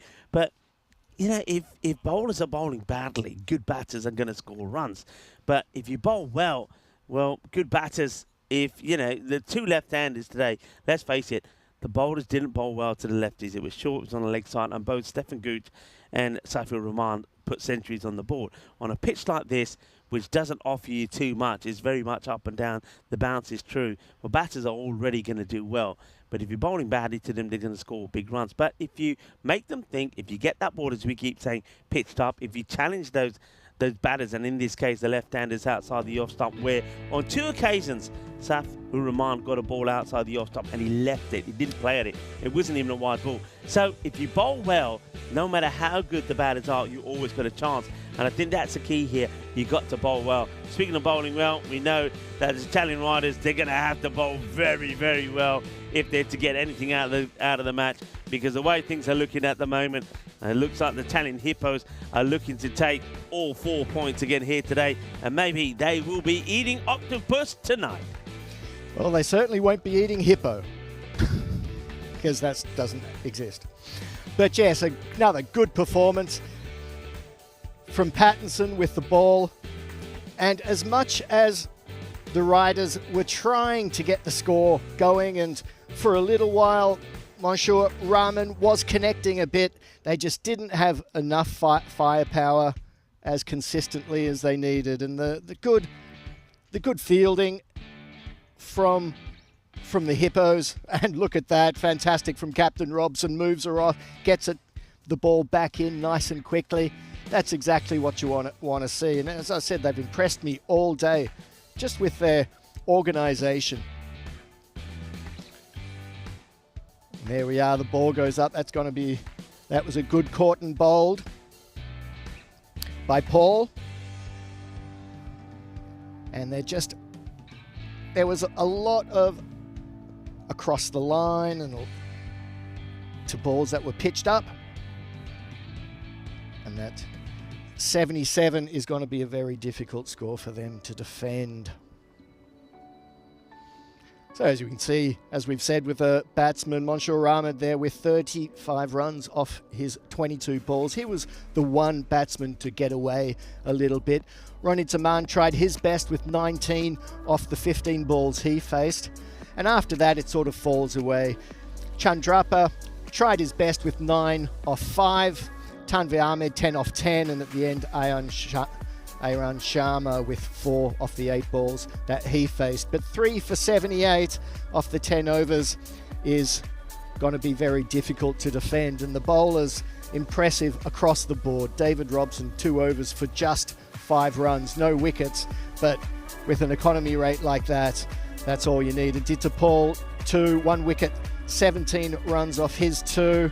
Andre Pattenden again continuing his impressive day, only going for 10 for his 2 overs. And Vislapal, also the local lad, 23 runs off his 2 overs for 1 wicket. And Sedgwick just bowling slow, giving them nothing, and only 13 runs coming off his 2 overs for the loss of 1 wicket. And it was the sort of bowling that was going to sucker the batsman in to hit the ball high in the air down the ground. So that's the mid-match summary for you. We'll be back in about 10 minutes with the reply from the Talon Hippos, and that's going to be well worth watching. That's going to be hard and fast. See you soon.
This European cricket event is proudly brought to you by HCL Software, Rado, 1xBet and Victorinox. So hello and welcome back for the reply for the second innings for the Tallinn Hippos against the Tallinn Riders. Riders scoring 78 for 3 in their 10 overs, and the Hippos will be looking to surpass that as quick as they can. You can see for the bonus point equations, let's see if there's wickets falling that might come into play, but I would say that the Tallinn Hippos will be certainly going all out to get all 4 points here. Opening the batting with Stefan Gooch, and a change this time. Bilal Masood opening. And the opening bowler for the Riders is Rishikesh Ram. Just looking at the field. So Gooch facing. So they've got somebody on the leg boundary and somebody on the mid-on boundary. They're the two boundary runners. Apart from that, everyone on the infield. First ball in, and Gooch plays it away onto the leg side for a quick single. Off the mark, first ball.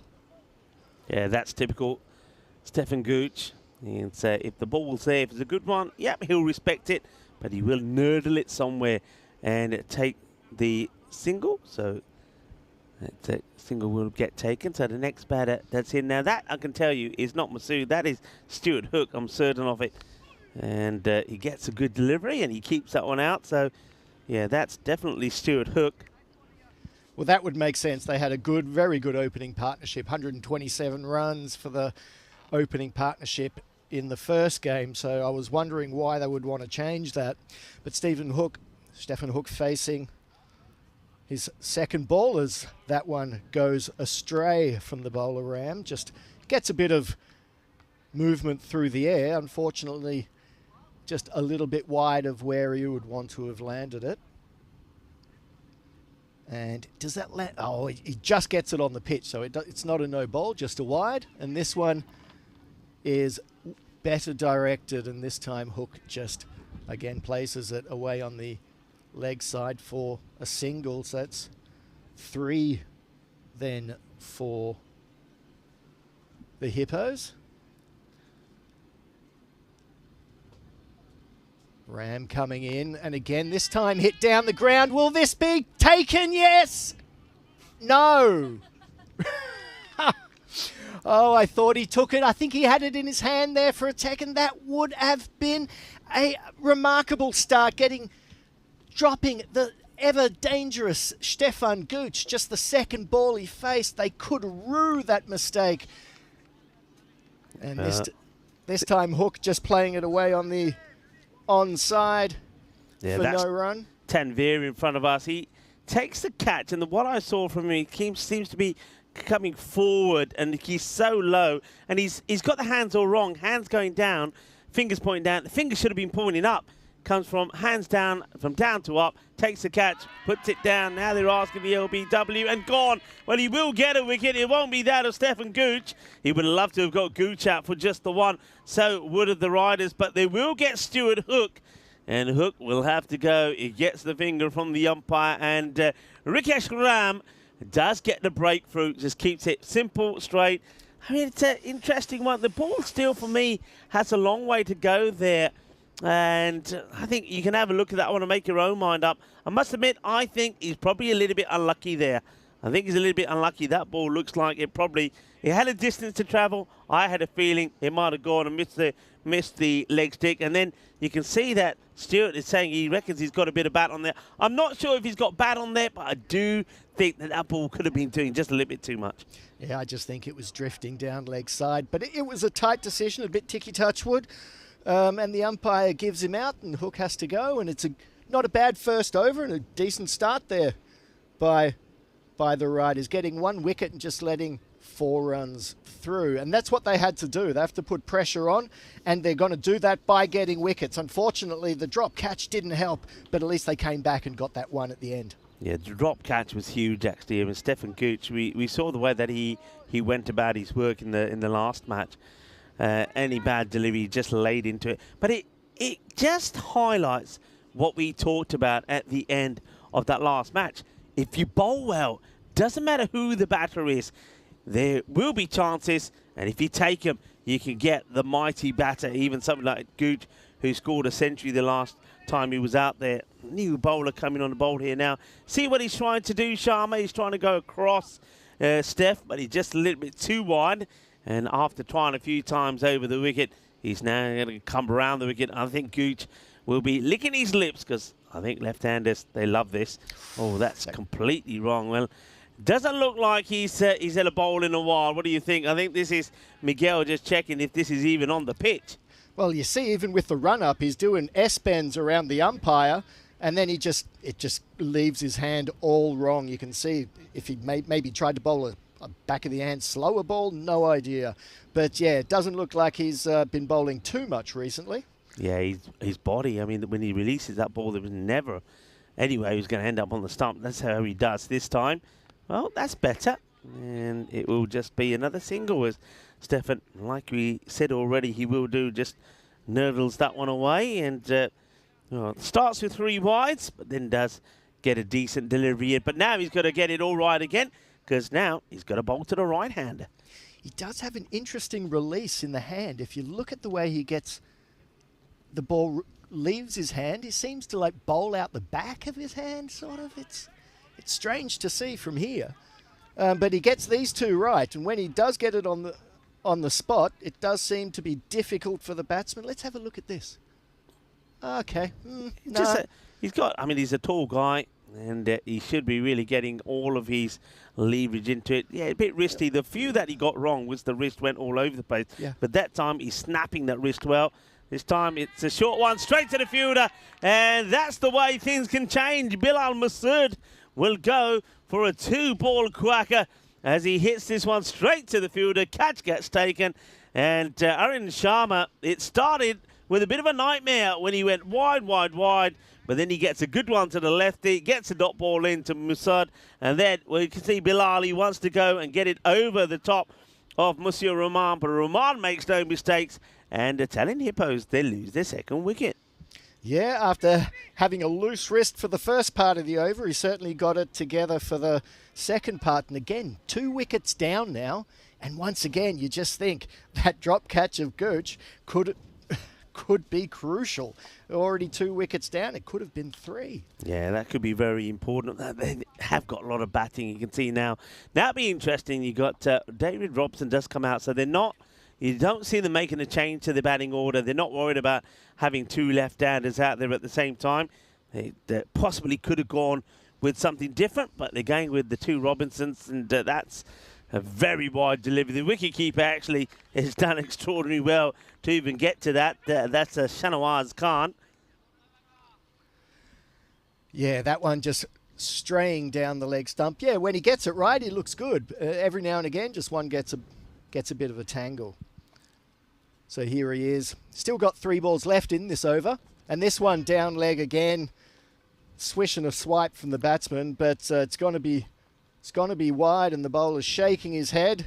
What I like to see, now that he's got the wrist right, Marco, I'd like to see him go back over. I'd like to see him go back over to the left-handers, see if he can get that ball to come back into them, because you can see he is getting some movement. I'll tell you, the early movement there from this one is over the rope and for 6. That's a glorious shot from Dave Robson. It's almost like Robson hits that away and says, no, son, you don't bowl that to me. That's 6 runs.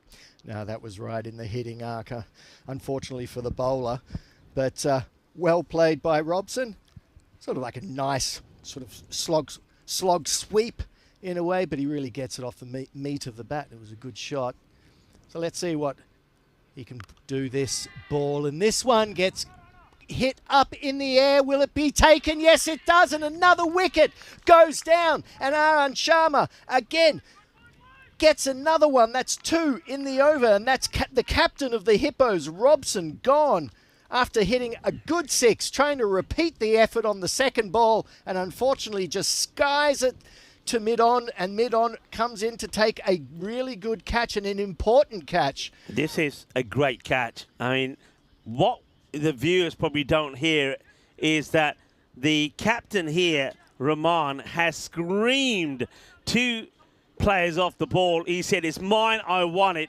And he gets there and he holds on to it. That could be our HCL player of the day, you know. It's a really good catch. I mean, just watch. You can hear this go into the hands. It's kind of an ice cream cone. And then he holds it into the fingertips. He makes sure that that left arm doesn't hit the ground. And he snaps it up. What a good catch that is.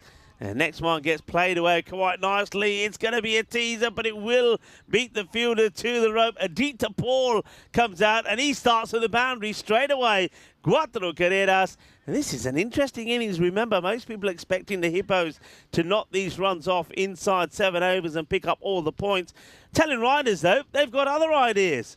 I tell you, and they're doing well. The pressure is right on the Hippos now. They thought they were going to steamroll this game, but no, 3 wickets down. It was a good cut shot, though, from Adita Paul off that ball, though, I must say.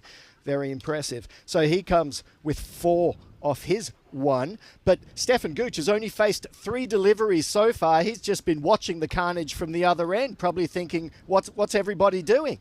So who's going to be bowling this over? The 3rd one and the last in the power play. Now looks like they're going to go back to Ram here. This makes sense. Yeah. You bowled a good first over. See if you can get the wicket. And not with a full toss, you can't. There's Stefan Gooch, who's already been put down, is now thinking, I gave you guys a chance, you didn't take it. Now it's time for me to just crack on with this and try to, before we lose any more wickets at the other end, try and knock these runs off pretty quickly. Yeah, full toss on leg stump to a player like Gooch isn't gonna last very long. No, that's going to go straight over the leg side boundary every time as Ram comes in for his 2nd ball, and this one's pitched up, and Gooch just dabs it back at him. Much better delivery. Look at the length of this ball. Really good ball, good length, and Steph is very good at coming out and making the shorter balls into a half volley, but when the ball is already pitched up like that, he's just happy to just fend it off. So keeps it very simple, does Steph. Yeah, he's just playing the ball on the merits, and again, good delivery, just plays it away. Yeah, I like that. That's a good length, and even though that's a little bit on the leg side, he can only work it away for a single. So that's what, I mean, a lot of the teams that are watching and the players that are watching the likes of Steph batting here, and also Safir Rahman, one thing that they'll see is get the ball pitched up. Safir Rahman didn't like it pitched up outside the off. And Gooch, well, he can't use the feet and put it over the top of you if you keep the ball in that area. That's almost one that gets dragged on by Adita Paul. Started with a lovely boundary to take the pressure off his team in that over from Sharma. But this one, it almost does sneak through. Yeah, you can see he sort of tries to get into a position to play that through on the onside, through point again. But in the end, there just seems to be a bit of pace off that delivery. And it came in a bit, and it just cramped him for room outside the off stump. So there was nothing much he can do. It was a good delivery by Ram. As he comes in again to Adita Paul. And Adita Paul plays it well through the off stump, but there's going to be no runs there. So the pressure still being applied by the Tallinn Riders. Yeah, good bit of fielding there. Adita hits it pretty well once a single. And I think Stefan Gooch makes the right decision saying no, stay there, because I think if they're gone for that, it would have been run out. Well, that's it with this low target that they have to get. They don't have to put themselves under too much pressure as there's a misfield. He basically just lets it roll through. He's playing tunnel ball, and it goes through for a single that should never have happened. That was a poor piece of fielding and letting the bowler down. Oh, look at that. Tajmal Islam there. That's not good. You just saw the reaction there from Adita Paul. He misses out on a wide rank full toss, and he's fuming with himself, and the next thing Steph's saying, come on then, let's take a single. He said, what? He can't believe that it's gone through. I suppose the good news for the Riders is that it means that Adita Paul stays on strike. I think at the moment they're rather bold to him, and their mission is to take this past the 7 overs. But who knows? It's a funny old game. Take a few more wickets and they might even think they've got a chance of winning it. Well, absolutely. It's you keep Gooch down the other end, get wickets down the other end, and then all of a sudden you're in the position and you're calling the shots. But as I have stressed throughout the game, the Hippos have been very level-headed, and I expect Gooch to follow that approach and just to make sure that in the end that there's not going to be too many issues along the way. Maybe they don't get there in the 5 overs they wanted, but they want to make sure that they get over the line. And as long as Gooch is there, they probably will. This is Shahid Hussain, who comes onto a bowl, starts well, dot ball, bowling to Aditya Paul, who's, I think, just getting a little bit frustrated. Once again, they bowl well to him. That's a good heavy ball. We like that length. So Aditya Paul, he showed already when you give him a bit of width, he's good at cutting. But these balls aren't there for the cut. He's playing on the back foot. He's getting frustrated. I can tell you now, Aditya Paul is getting frustrated. 5 of 6 balls, 4 came off one of them. So Hussain in with his third ball. It just moves away from the batsman and he gets enough bat on it to get it down to the third man boundary for 4 runs. But it wasn't the most convincing stroke. It was in the air, not too far away from the fielder. Just that it's the width. A little bit of extra width. And he's able to, in the end, I think he plays that quite nicely. You can see he does open the face of the bat, so he is looking to get it over that fielder, and he does well. But that's twice he's been given width. His very first ball and that one there, and he's put both of them to the boundary. So you know what the bowlers have to do. They've got to tuck him up a little bit, get that ball closer to him. Yeah, like a tight offside line to him is what you need to Aditya Paul. As this one is a bit wider and he just slaps it down to the cover boundary for a single, and now they've got Gooch on strike, but he's only got 2 balls to deal with. Let's see what he can do with them. Well, it all depends where this is located from Shahid Hussain. He's just had to bowl outside the off to the right hand. If he sticks to the same line, that'll be on the legs of Gucci, and Gucci's already had a look to see there's nobody at square leg on the boundary. He'll be looking to swivel on it if he can. And in fact, he goes down the ground and he gets enough of it. They have got a fielder bat there, and it's the man, Islam, who, well, he had the blunder, the blooper, the over before. He's got the most dazzling and brightest pumps on as well, by the way. They are bright, and when there's glorious sunshine, I think we need the shades on just to have a look at it. But good shot from Gucci. Doesn't try to hit the ball too hard. It's nicely timed. A ball to go in the over. Hussain. Now he does stray on the leg side, and you can see he was looking for that area. That's exactly where he goes. There's going to be 6 more. He's very quick onto this. And that over from Hussain, because of those last 2 deliveries, will end up going for 17. End of the over. We're in the 40s now. 45 for 3 at the end of 4. Yeah, that was the first over where the Hippo sort of got away from the Riders a little bit, and mainly because of the 2 boundaries that Gooch hit at the end. But also there was another boundary earlier on in the over, that nice shot down to third man from Aditya Paul. So now we've got Tanveer Ahmed coming on for the Riders. 45 runs coming off the 4 overs so far. Tanveer just checking the field. He saw Sharma just having a chat with him as well. It's interesting there. I mean, would it be in a gamble to go back to Sharma? I think so. He picked up 2 wickets. Sometimes, I know he didn't start well, but he certainly finished okay. Maybe they're holding him back, but you haven't got too much time and too many runs to play with it. Think about taking the run. It's not going to be on. It is a dot ball to start off with. So, Aditya, he's tuning up a few deliveries, but he's still there. And I think the key thing he's looking to do there, you can see the 2 batters, they're wanting to take the single. He wants to get Stefan back on strike, but not on that occasion. So Ahmed coming in again. This one just a tad shorter, but onto the batsman a bit quicker. He can only play it onto the onside for a single. Yeah, it's which way do you go? It's like, I think I would have gone for taking the bet and put Shahid Hussain on for who got the 2 wickets in that other over, and maybe tried him again as that one gets played for 4. Yeah, it gets paid. Well, it's an edge, really, isn't it? You look at this, it's not what he's looking for. But sometimes when things are going your way, and today maybe is Stefan's day, it gets a little bit of luck, a little bit of suerte. Suerte, 4 carreras. Gucci moves to 26 off 9. And while he stays on strike, the runs are playing quite nicely. When he's off strike, then there is a few issues out there. And you just feel if you could get the wicket of Steph now, it's needing 28 of 34 deliveries. I mean, it's just under 5 and over. But get his wicket, you could apply a little bit of pressure. But if you don't, right, this is a massive moment. Big moment. Romano's been great in the air so far. And he puts it down. And you can see he's filthy with himself. Well, they're just throwing the ball all over the place now in frustration.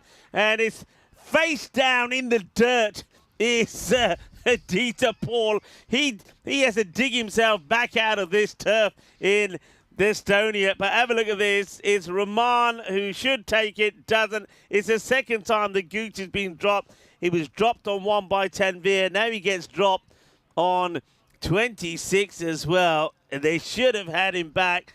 And he's gonna make him pay, isn't he? Well, the ball was bouncing around like a pinball there for a second there as Tanvir again puts it in a good area. Gooch this time gets an inside edge and the ball goes away onto the onside just for a single. But again, he's given 2 chances in a similar area and none of them taken. And considering that this game, the way it could be going, that could have been the difference. So Ahmed again.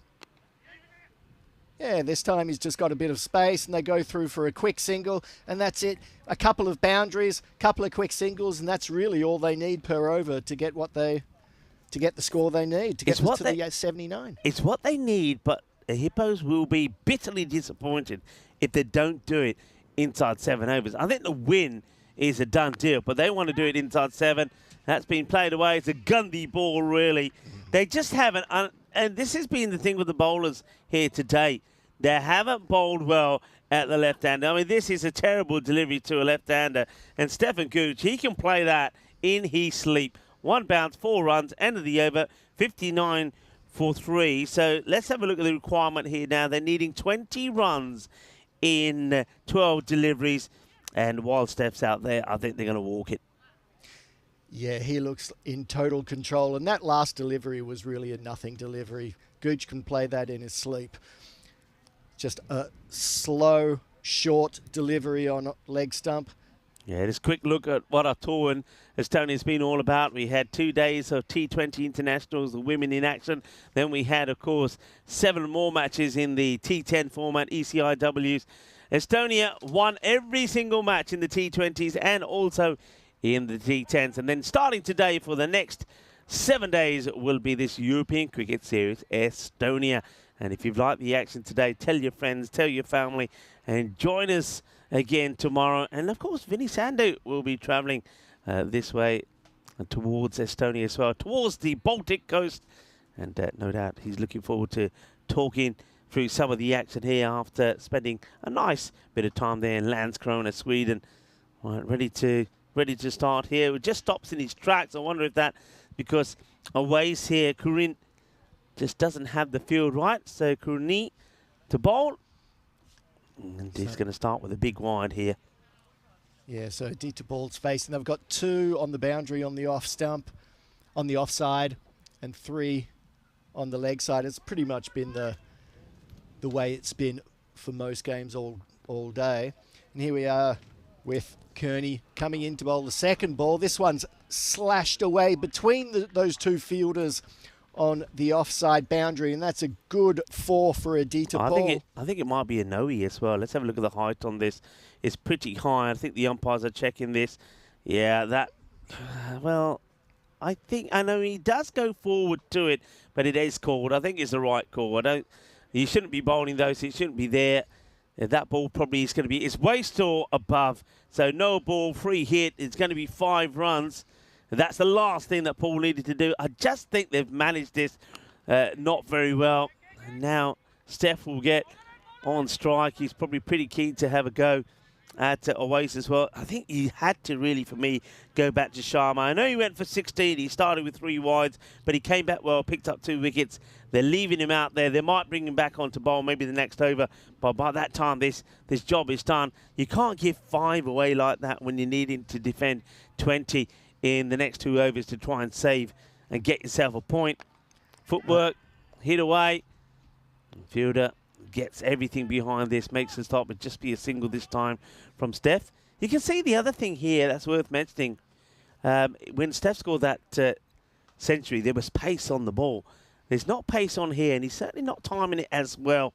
I think the other thing on the back of his mind, and this is probably pretty important as well, the difference that it makes when, this fielder gets challenged, they can't keep the ball cleanly, but the difference that it makes when you're chasing, when Tallinn Hippos were batting first, they had time, they knew the time they had to bat, they were going well, they were going to put a big score on the board. But when you're batting second, there's other things to think about. Of course, you need to get to the score in the first place, especially once you've lost a few wickets, as this one is blasted away. 6 more runs, boom, shakalugya. And then also, the other thing you've got to think about is, well, have we got a chance to pick up all the points? And if we have, what's the rate we've got to go at?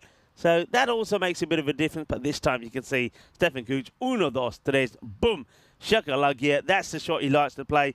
He's moved into the 40s now here, and they're only needing 5 for victory, so he's not going to get his 50 on this occasion, but it's not a bad day's work, is it? Finished with 107 of 32 in a partnership worth 126 with Stuart Hook. And now he'll finish it in style with 6 runs, 46 undefeated in his second match. Though this time round, he gave chances. They dropped him on 1, they dropped him on 26, and that will be the match. And the Tallinn Hippos, the Hippos will be eating octopus today. Why? Because it took 4 points off their first match. They'll take all 4 points in this one, 8 points to them, and that on the European Cricket Network means you're eating octopus and having fun doing so as well. The Tallinn Riders, they only get this match here today. They're going to have to pick themselves up and come back stronger when we see them tomorrow, because a few more performances like that, and they know for certain that they certainly won't be making it through to finals day. No, although it was spirited in the field, in the end it just wasn't enough. And with 10 runs or 7.9 per over, 79 off the 10 runs we've seen here isn't going to get them too far. But it was a spirited effort in the field. But as long as Gooch was there, the Hippos always knew what they had to do. And although they did wobble just ever so slightly, they did have enough there. And with not only with Gooch and his 46, sure, he didn't get his 50, but he did exactly what his team needed him to do. Yeah, so we had a quick look at what's coming up next, and I think the most important thing there is that United, they do pick up those extra players that weren't available, weren't able to get here in the morning. But there's some changes also there from their opponents, and the Tartu Wolves have got Saftar coming into their side now.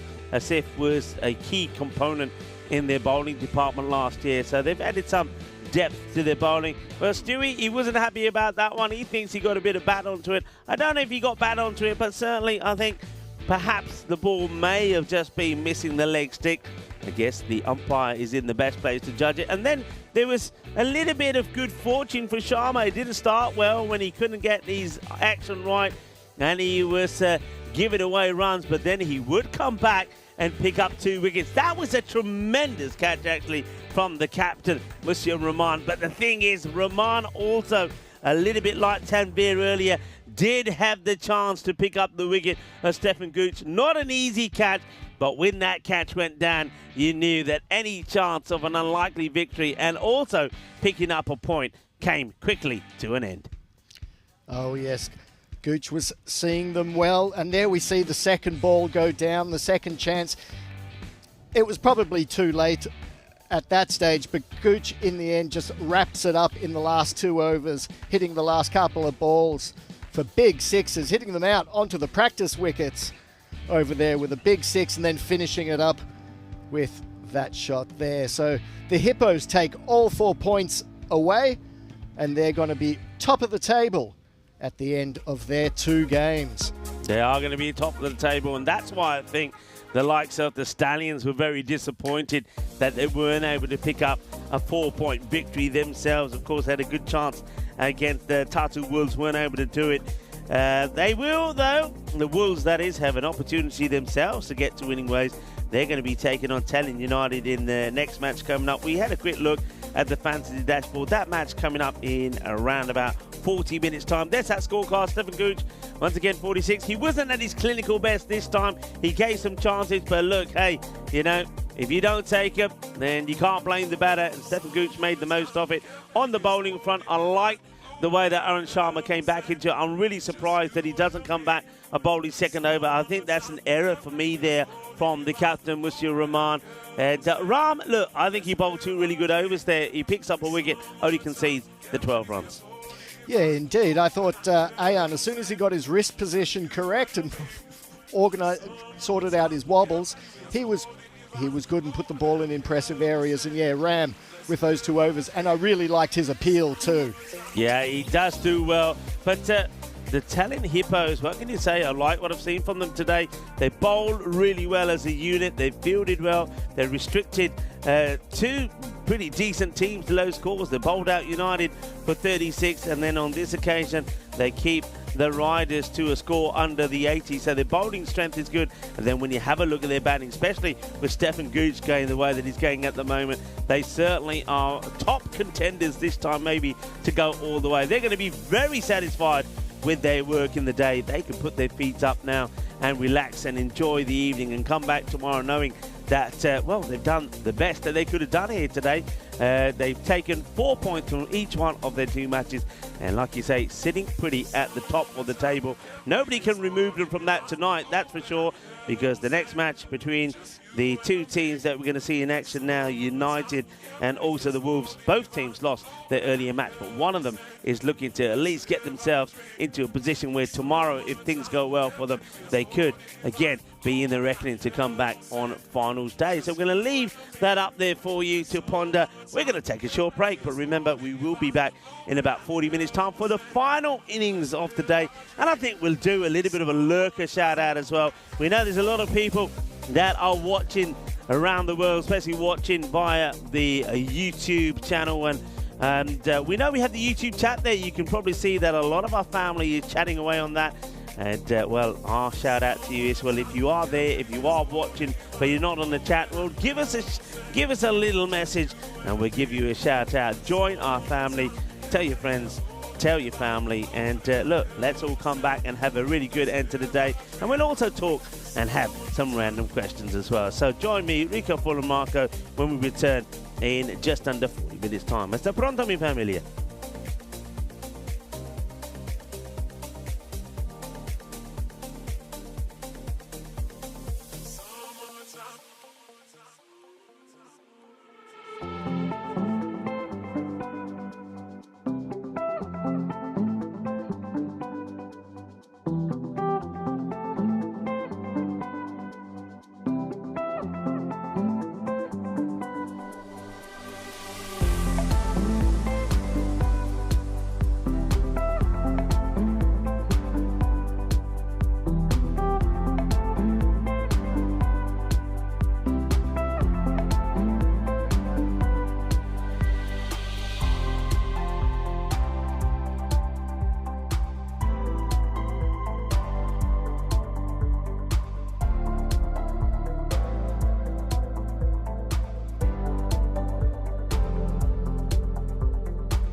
ready, we are slow divine. Blue water and yellow sand, just you and me.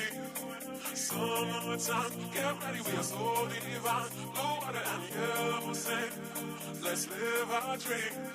Summertime, get ready, we are slow divine. Blue water and yellow sand, just you and me. Summertime, get ready, we are slow divine. Blue water and yellow sand, let's live our dream. Summertime.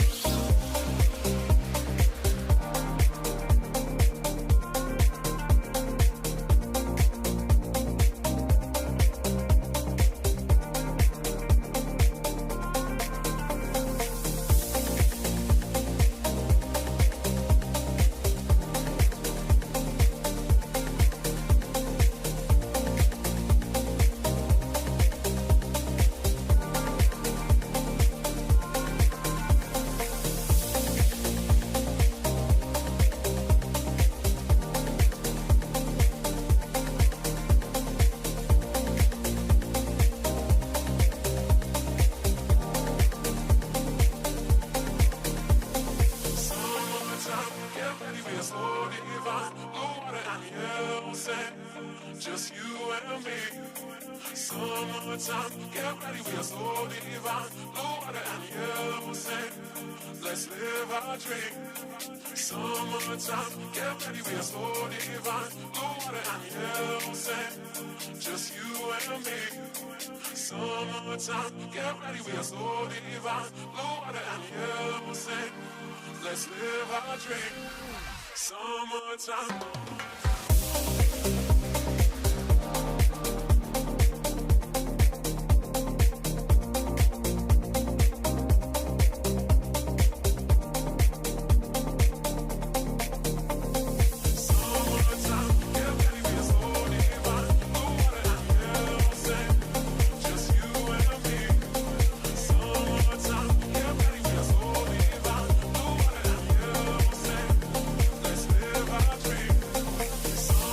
Time.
This European cricket event is proudly brought to you by HCL Software, Rado and 1xBet.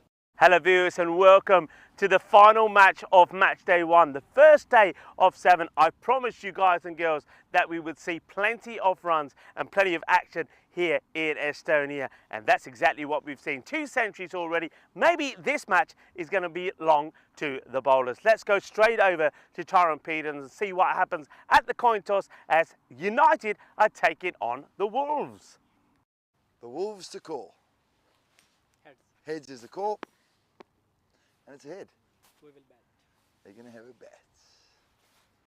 So Mubashir off the Wolves, winning the toss and saying on a lovely sunny day like today, he's going to have a bat first. And why not indeed? Let's talk about their last match. Of course, they had to try and get to 189 for victory against the very powerful Stallions, and they did really well. I don't think a lot of people gave them hope, but we know they've got 2 very good batters in their side, and those 2 batters did click. Ali Raza, I think he batted beautifully well for that 71. When he lost his opening partner, and that was Usman Senior, who also scored a very fine 35, he knew it was down to him to try and get them to that 131 so they could take away a point, and he did that really well. So they got 2 good batters there. Their opponents, though, they were blown away. They were absolutely thrashed by the Tallinn Hippos, so they need to come back strong. Sahil Chauhan, he's a very proud man, and he knows that his team didn't do them any justice in that performance. Remember last year, United beat the Hippos in the eliminator, so he's going to be very disappointed with the way that they perform. So he's looking to come back strong. The good news is that he does have 11 this time. That is going to help them immensely. But I do believe that it's him, Sahil Chauhan, and of course his brother, Shakil Chauhan, that are going to have to be key in this one. Final match coming up in the day. We'd love your interaction as well. You've been absolutely brilliant so far. Let's have some random questions, and maybe we'll talk about some of the lovely food delights that they have here in Estonia. Join us in the commentary box for the start of the first ball. Hello viewers, and yes, we would like to hear from you in this one. And we'll start off with a little bit of this memorabilia from 1988. It was one of the joys of the old Tetsugo Trophy was to see which rabbit England selectors would pull out of the hat on this day against the West Indies at Edgbaston. Monty Lynch made his England debut, and it was run out second ball after being sent back by his captain Mike Gatting, and it didn't get much better. Lynch made 2 and 6 in the next 2 games and was not picked again back in 1988. As we welcome you around the world, wherever you're tuning in from. It's a big day for all the world doctors. Today's World Family Doctor Day. World Family Doctor Day has now grown into a global celebration of the importance of family doctors and healthcare. And also, I know that in America and also other places around the world, people are celebrating Malcolm X Day as well. Welcome back, folks. And, well, that's interesting. It's probably the closest that we've seen the win predictor giving 2 teams, 52 to 48%. And that's what Tina would say is the Goldilocks zone. I know that Tina was in the chat earlier. Tina, you did a fantastic job in Sweden. I know you're going to have a bit of a break now. And, well, I'm sure it's not going to be just a break. You've got plenty of other things going on. And surely playing some cricket as well. So enjoy whatever you're up to. Stay in touch. And muy buenas tardes, Thomas Martinez. Nice to have you in the chat as well, and crew and Paul Camping in there as well. Let's have a fantastic finish to the day. I'm pretty sure that Vinny Sandhu, Mr. Maximo, will be lurking as well. I have heard the Estonia authorities have told me that he has arrived. So look out for him as well. Beautiful setting of this ground. Looking absolutely wonderful. Let's have a tremendous game of cricket to finish off day 1 of this European Cricket Series in Estonia. We are ready to start. And it looks like it will be the El Capitan to start with the ball. He gets one through. This is Sahil Chauhan. Didn't bowl in that very first match, did Sahil? But he does start with a dot ball here. And I think, as you heard me say in my intro, I think the 2 Chauhan brothers are going to be pretty key. That's another dot ball. So Mohammed Usman Senior wasn't missing too many balls in the earlier match when he crunched the ball to all parts of the ground, 35 of 12. And it was a great joy to watch that innings from him and Ali Raza. I didn't watch it alone, though, as this one sort of gets scuffed away on to the leg side. It's just going to be a single as Marco does come back in and join me in the igloo. Marco, let's have a good call on this last match. Yeah, absolutely. I was very interested to see the win ratio there. I thought the Tata Wolves, after their very spirited performance, might be a bit higher, but Tallinn United coming out with a 58% win ratio and a good start by Sahil Chauhan. Yeah, that's nice. He played away. They'll just take the single. Yeah, obviously, I think a lot of that is based on what we saw United do last year. As I said, United, they were very good last year. They played some really good cricket. Remember, they beat the Tallinn Hippos in the eliminator, but they would be knocked out themselves by the Stallions in the qualifier number 2. The Stallions, of course, went on to win last year's tournament. That one's been whacked away pretty well. That's more like it. Mohammed Usman Sr. Hits this one nicely, gets plenty of it. He's a little bit concerned there. He saw I had a look quick look back to see how close he got to his stunts, but he gets the swivel on this, a little bit of the old MJ style as it goes to the boundary. 4 runs. Yeah, Chauhan just dropping that one a bit shorter than he would have liked, and the batter just ploughing it through the onside, and he tries it again. Yeah, good over from Sahil Chauhan, the captain. Look, I know Sahil Chauhan very well. He's a competitive guy, and when they were beaten, and well, beaten's not the right word, they were absolutely stuffed, weren't they? Losing by 127 runs, 163 for 2 for 36 for 10. And of course, don't forget, he does play for the national team, and the Hippos themselves have a few national team players in there, so he wouldn't have liked putting a performance in like that, him for his team, against those players. So he's looking to come back strong here, and he probably would have had a good, hard team talk with his players and say, come on, we let ourselves down, let's come back strong, and let's get our campaign started. It's a huge match, this, for both these two teams. Of course, we do know that the Wolves, at least they do have a point to the name. Up in the air, I don't think anybody's going to get to this. The bowler is chasing it hard, gets there, gets the throw in, but there's going to be a comfortable 2 that gets taken. So, yeah, the Wolves have the point. The United team didn't get anything for that match, so they want to get something out of this one. The top 4 teams will go through into the final stage. That's the important thing here out of the 6.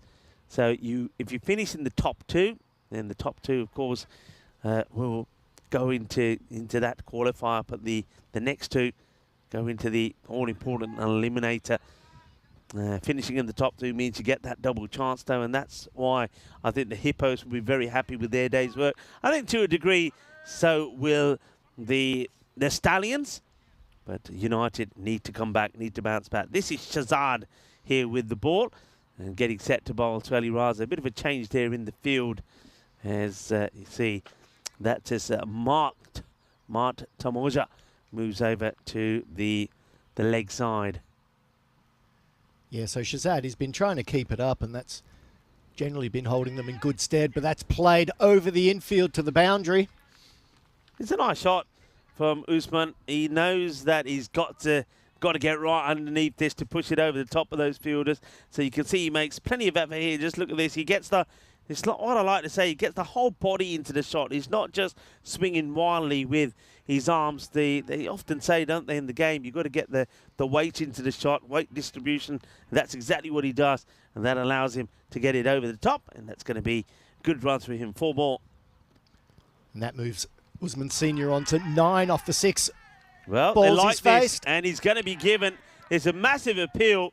The Faisal Shazad is absolutely convinced he's got his man. Batter, that's Mohammed Usman Sr. He doesn't want to go anywhere, and in the end, it's the umpire that's going to have to give him the marching orders. As Andrew Winter says, yep, you got to go. Let's have a look at this again. He's going to be disappointed to get out of this way. It's in between him. He gets a little bit of a feather inside edge. You can see from the batter, when the batter is looking back like that, you know he knows he's got something on it. Achit Nigam makes no mistake behind the stumps. He holds on to it, and Faisal Shazad gets a huge wicket. They remove one of the dangerous batter, Usman Sr., will have to go just for 9 on the board. For him, 13 for 1 is the score. Yeah, and that's a blow to the Tata Wolves, or Tallinn United, I should say, because he was a strong batsman in the first game for the Tata Wolves, the Usman Senior, and we saw in their batting lineup that afterwards they did struggle a bit. Here's Jazid Sawar coming in to face, and he hits it into the offside for a single, so he gets off the mark straight away. Yeah, bit of a wild throw coming back. Yeah, it'd be interesting to see how they negotiate the batting from here on in, because we know that in that last match, these two, it was Usman Senior and Ali Raza that did most of the hitting, scored most of the runs, but none of the other batters that came in afterwards would do the same. That's played away nicely. And Ali Raza is probably already thinking, I've got to do it all over again this time. They will come back for a couple. So let's see how they fare. They've got to go well here. But there was some performances from some of the other players there. And they might want to just change up that order a little bit to see if those guys get a good look in. And Mubashir Iqbal also, I think he certainly has a lot to offer. He was a bit unlucky the way he got out, hit the ball well, got caught on the boundary. That's another over comes to an end, and 2 overs complete. That one from Shazad goes for 10. 16 for 1 at the end of 2 are the Tata Wolves. Yes, 8 runs off each of the first 2 overs. And Ali Raza only faced 4 of these balls so far. He's the one who caused the damage. The bowler now, Jazib Sawar, coming in for the 3rd over. Sahir Chauhan going to hold on to the ball. He wants to get another good over in. He wasn't trying to do anything too much with it. I mean, that time he bangs it in. He gets a little bit lucky, actually. I was just about to say all he was concentrating on doing in that first over, apart from the one delivery that he did bang in, is just keeping that ball kind of off pace outside the off. And straight away, you can see that it's Faisal Shazad that comes running up to his captain and is offering him a little bit of advice. I think he's probably saying, hey, if he's planning to play that shot, why don't you push back the square leg? The square leg does get pushed back. It's a square leg and long on the boundary. And that's going to be not a good delivery. It's going to be wide. It will hold up before the boundary. It gets whizzed back in by the fielder. But 2 runs ran and the wide. That's going to be 3 on the board. 3 extras. 3 extras, and he'll be a bit disappointed with this one. He hasn't quite got it right. He just outside the off stump and way too wide. There's not much happening through the crease in his action here. He just sort of stops, and it just sort of sits up for the batsman to hit through the leg side for another boundary. Yeah, he's just sort of struggling a little bit. His first over, he seemed to be pretty much in control of what he was doing, but in this one, you can see when he's bowling this, he's dragging it quite down, and that's just an easy hit for Jazib Sawar, and Sawar won't mind deliveries in this area. It's an easy put away. And they're following the ball a little bit here as well. I'm noticing the thing here. Sahir Chauhan is a very talented player, and I'm a bit surprised to see him as the captain. He's pushing fielders where the ball's going. If you're going to bowl a bad ball, you can't set a field to it. I think as a bowler, he's got to bowl better. That's a better area. It's high up in the air, but it's going to clear the boundary with ease as that one gets slapped over the head of Sahil Chauhan. 6 more, so Jazib Sawar, they stick with him in this number 3 position, and he's finally starting to come good. Yeah, and that moves the Tata Wolves on to 29 runs, the first 6 of the innings. And again, the ball just sits up. There's an opportunity, though, and it's going to be shelled. He never looked like he was going to hold on to that catch, did the Tamoja. And it's an opportunity. You got to say it's quite a straightforward catch. He seems to, you look at the way he's going there, he gets his hands ready, and then at the last moment he just takes them away and he doesn't get anything on it. So that's disappointment. The next one is swung and missed at by Sawar. So they will get 2 as a result of that. So Sawar getting dropped there on 11.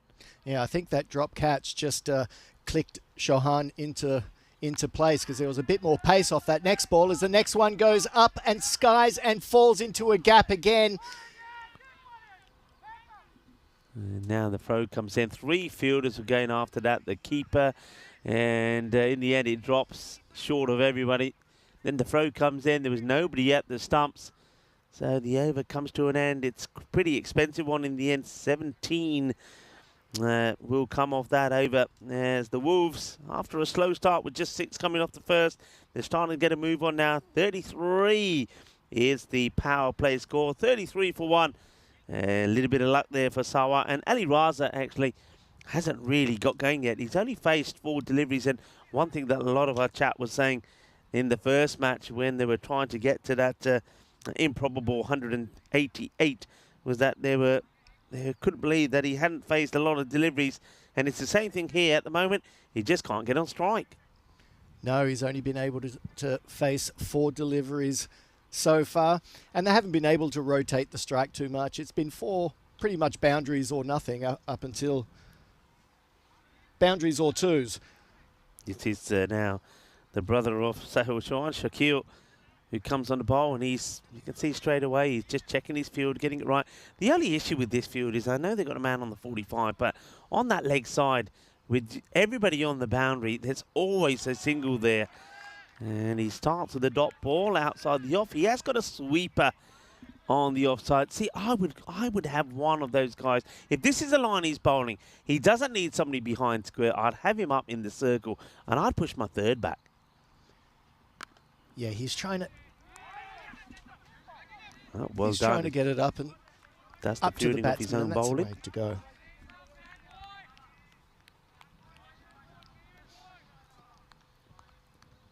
That's the dot ball on this occasion as Shakil goes back to his mark, and he comes once again.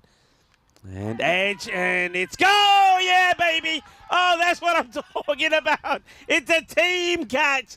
That's wonderful. It's joyful to watch. Not joyful, of course, for Ali Raza, but it's an absolute dream for Shakil Chauhan. Well, get that one in the book. Bowled by Shakil, palmed and assisted by the wicketkeeper, Ajit Nagam, and he palms it straight into the hands of the third man there, who will hold on to the catch.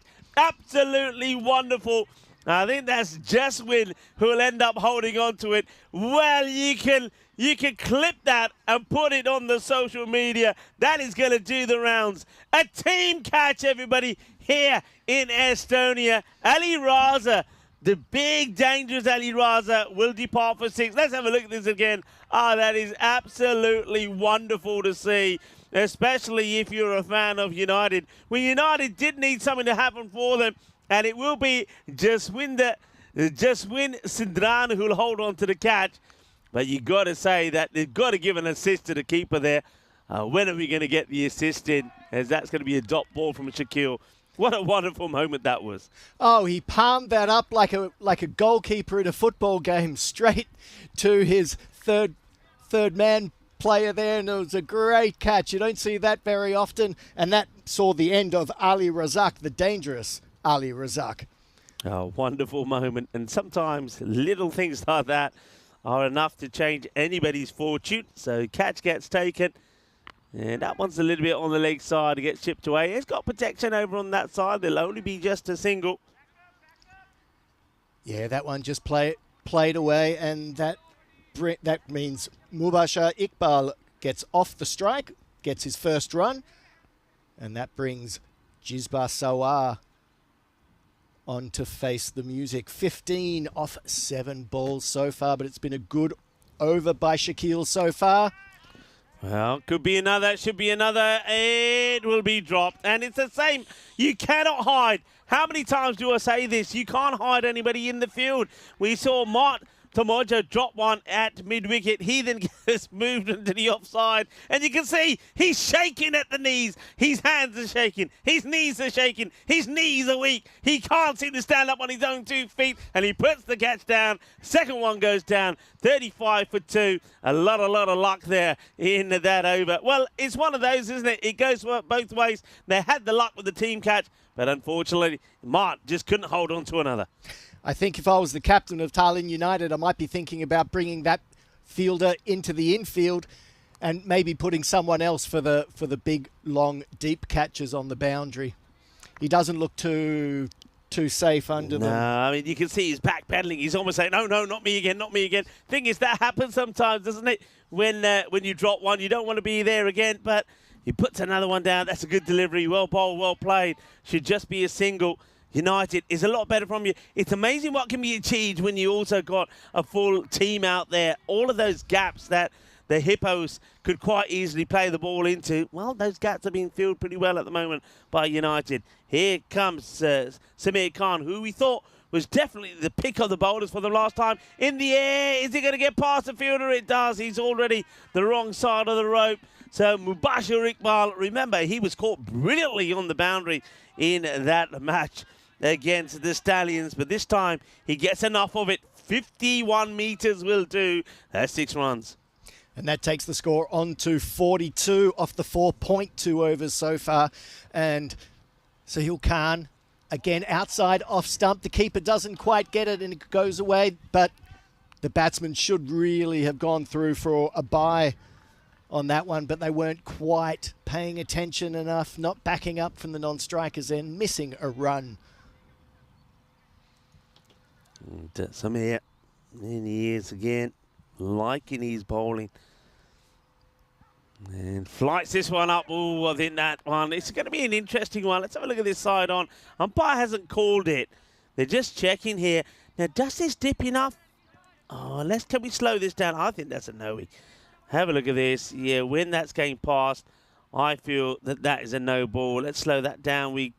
There it is. Yeah, that's no-y. You got to call that. It has been called. I think it's the right call. It looked high. And Samir doesn't get that one right. I think that's the slower ball that he's tried. But this time, he doesn't get it right. Goes back to the drawing board. This time it's short. Up in the air. And nobody back there. That will go all the way. Balle, balle, balle. Ginna sona. Shaka lagya. Seis carreras mas.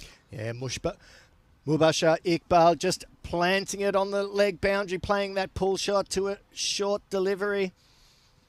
And moving the score just on to 49 after 4.4.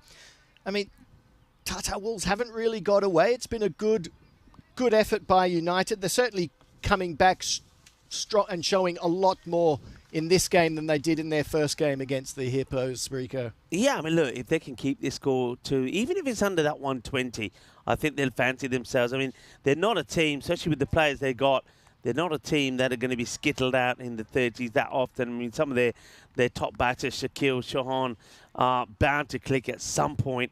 And with a full squad there as well, you know, who knows, somebody else can turn up and also get them a few runs at the top of the order. So it's better from them, but they've got to just maintain and keep the pressure. I think they've given Sarwar a few opportunities. He's survived. He's been dropped on 11 and 15. Mubashir Iqbal, the captain, I said at the time, I know he was out very first ball in that last match, but he is somebody that if he gets in, can score runs very quickly, and can see he's doing that here already. Khan with the ball, trying to finish the over well. 16 have come from it so far. And it's up in the air, catching opportunity. And this time, no mistake. The catch has been held. And Sarwar, his luck runs out. It's their time lucky for the Tallinn United side in removing Jazib Sarwar. And he will have to walk back. That's a nice catch taken. You can always tell when a fielder is looking confident. He gets underneath this. He gets himself into a nice position, holds on to the catch, and finally removes Sarwar for 17. Yeah, it was an interesting technique with the catch a little bit, sort of just bending over, but he went with the ball. He gave himself a little bit of backup with the legs, just in case it fell through his hands. He would have picked it up in his lap, I'm sure. Oh, yeah. Well, it might have bounced off his knee. Catch taken. Sarwar goes. Another batter has to come out, and it's a Furkan Manzoor who comes to join his captain out there in the middle. Manzoor. And the bowler coming in, Shakil Shahan. It's played away. They're just going to take a single here, so we're going to see now how Furkan deals with it. Just another single there to Mubasha. So Shakil, you feel that he could quite easily pick up another wicket or two in the over to keep the pressure on. He's certainly been the pick of the bowlers for them in both matches. And he comes again. It's nicely bowled. He's kept the ball nicely pitched up. He's got 2 men straight on the boundary. And even though they're on the boundary, they're able to come in because they're pretty quick. They're able to come in and just keep it onto the single. So that's nicely fielded there. And that's a Chauhan Sahil. Sahil Chauhan is there along with Shahzad there patrolling that straight boundary. This time a little bit shorter. Now, this one could be a Baximo. It could go all the way to the boundary. It's not going to be quite a 6, but I think it is going to be 4 runs. It's that shorter delivery that Shakil bowls. He tries to surprise the batter. He kind of does, but he wasn't expecting that to be shoveled behind and goes, yeah, he doesn't know where that's going is the batter, but luckily for him, it is going to go to the boundary. So Mubashir Iqbal, the captain, gets another boundary to his name, 4 more. Yeah, it was a big, thick top edge straight over the keeper's head. And this ball pitched up behind, hit behind backward square for a boundary. So the Mubashir Iqbal moving along to 23 off his 10 balls. And as we've said, as you've mentioned throughout the day, the Tatar Wolves, they're big players. Usman Senior, Ali Razak, who caused the damage in the first game. What have they got outside of that? And this time they're leaning a little bit on Mubashir Iqbal. Who else can they find anybody to support him for the next 5 overs? That's a good comeback from Shakil. I just think that Shakil's far better when he's not trying to bang that ball in. Every time, I think all the bowlers actually here for United, every time they try to bang the ball in, Samir's done it. I know that Sahil Chauhan's done it, Shakil as well. It's not worked for them. They're far better off. See here again, it's a short delivery and over it goes. So just not learning. It's the short ball that's not working for them. It's been another one that's been whipped away quite handsomely by Mubashir. Es manos arriba from the arbitro. 6 carreras más. Que guay. Que genial. Que grande. Es otra 6. And that also comes right at the end of that over. So Shakil Chauhan, he will finish his spell. He'll go for 18. 1 for 18. 69 is the score at the end of 6 overs. Yeah, and as we've said all day, the pitch is very placid and there's not much pace in this bowling attack. So when they are pitching it short, the ball really is just standing up and asking to be hit. The only bowler really that we've seen all day that can pitch the ball short was Zunid Khan from the Stallions with a bit of extra pace, and he got a bit of extra zip off the pitch. But really, he's been the only one all day. Everyone else have all got their rewards through pitching the ball up to the batsman. Oh, we've seen a change here now, so different bowler to come on and see if he can get a breakthrough. Starts with a ball that is too wide down the leg side. It gives a bit of an apology straight away to the umpire. And this is Parth Kar, who's coming on to have a bowl. So we're giving that one. That's his loosener. Kar comes in again, and now, well, I think that one's okay. They might want to have a look at this side on. I can see that the umpire is asking the question, so you've got to... Yeah, I think that's a no, I think. Even though the batter is coming out of his crease, that ball is between the elbow and the shoulder. No ball called, so it's not a good start there for Parth. And just Iqbal will be looking to crunch this away. And he misses it. It's a dot ball. Parth holds his head. It wouldn't have counted anyway, Parth, but at least it's a dot ball. It is a dot ball, and that'll give him a bit of confidence for the rest of his over. At least he gets into a bit of a swing of things as he comes on to his next delivery. Short outside off. Yeah, and he's going to beat the fielder on the offside who tries to stop it with his foot. Mubashir Iqbal, the captain.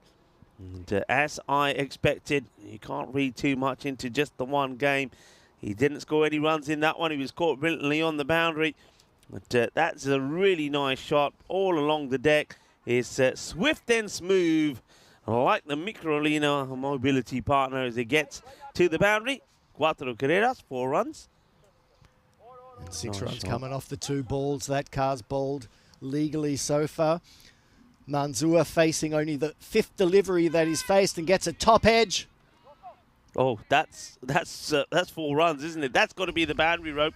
I don't know if the fielder's been made aware of what that rope is and what it's there for, but that is 4. That's a Jaswin Sasindran.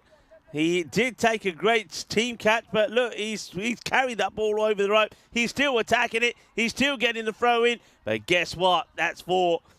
And that's another one that's going to get away. Not a good bit of fielding on this occasion from our man out there. And, well, now's the wicket. It's a big swing, and that's going to be the way to do it. So, Carwell, what an interesting over it's been. It's been wide, no ball, dot, 4-4, and now he gets the wicket. A lot of people will say it's just a typical over on the European Cricket Network. A big teapot there from Shakil Chauhan. He's wondering what's going on. But look, pitch the ball up, hit the stumps, dug the putte, and you get the breakthrough. So that's nicely done. There's another one that bites the dust. That will be the end of Furkan Manzoor. And he's going to make his way back after 2 fours for 9 of 6. Yeah, that was a big swish across the line with his head up in the air, not getting anywhere near that delivery. And once again, pitched up on off stump. And as we said, that dot ball, he started to re-collaborate and he started to get into his over a bit. So fair play to Carr after a bit of a wobbly start. He picks up a wicket. And, oh, that's well bowled. Good delivery. Good delivery. I like the way he just sort of bowls and sort of bounces backwards, doesn't he? He's like he's got springs in his heels. There's no really follow-through at all from Carr. Bowls it and springs backwards. Let's see if he does the same here again. There's the ball. And this time is better. He does follow through a little bit. It's only a single. So he will finish the over pretty well. Just 11 coming from it. So once again, that score staying around that 115 kind of expected score. I do believe that if, I've mentioned this before, if Tallinn United keep it to under 120, there's every possibility they can get there. Let's have a look at day 2 of 7. Vinny Sandhu will be here to talk us through the matches tomorrow. I'll be here with him. I know that you all take the day off before you get ready for your marathon stretch at the end of this series. But Tallinn Strikers taking on the Riders first up. We're going to see Tallinn United back in action against the Stallions. That'll be a tough match for United. And then the Hippos come back to take on the Strikers. Tatu Wolves will take on the Riders. In the last match, the Stallions up against the Hippos. That's going to be an absolute cracker. Match number 10 tomorrow. And this is Samir Khan coming on for the 8th over. And gets put away to the leg boundary. It's that delivery again, isn't it? That's just on the, it's short, it's on the legs. We've seen how if we could have the statistics on the number of short deliveries that have been bowled here today on a wagon wheel. You know, short deliveries, pitched up deliveries, and just seeing the percentage of boundaries compared to that short ball on the leg to one that's been pitched up, you'll see quite clearly most of the runs today have been short deliveries down the leg side, which batters have put away. And so the news to all the bowlers is pitch the ball up, get that Yorker length in.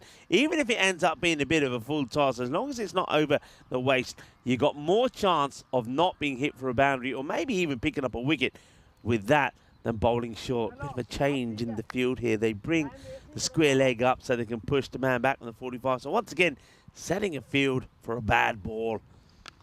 It's never a good idea. And this one is outside off and it's crunched through the offside to the boundary. That's a good 4 there from Manu Maji. Well, Maji's hit that beautifully. That's not 4, that's 6. That goes all the way. It's a cracking shot. He leans into this, says, watch this. He hits it on the up and it stays hit. And that's cleared the boundary by a long way. That's a big 6. I had the monitor in front of me. Missed that one. But here we are, Samir Khan coming in for the 3rd ball of his over. Still a bit short.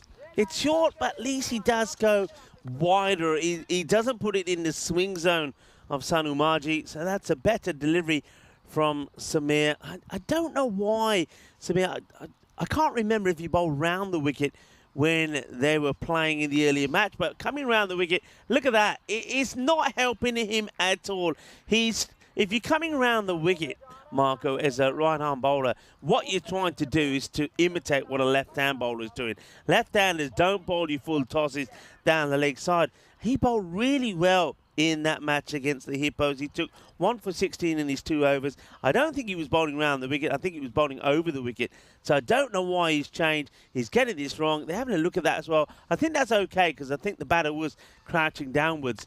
Next one's up in the air. Well, he could get a wicket here if it goes to hand. And it won't. The fielder probably decides that's Path Car that he's not going to go for this one. He's quite happy just to let it bounce in front of him. I think if a fielder was more keen, and may have put a dive in going forward and trying to get hands to that. But a miscue, it's just going to be a single.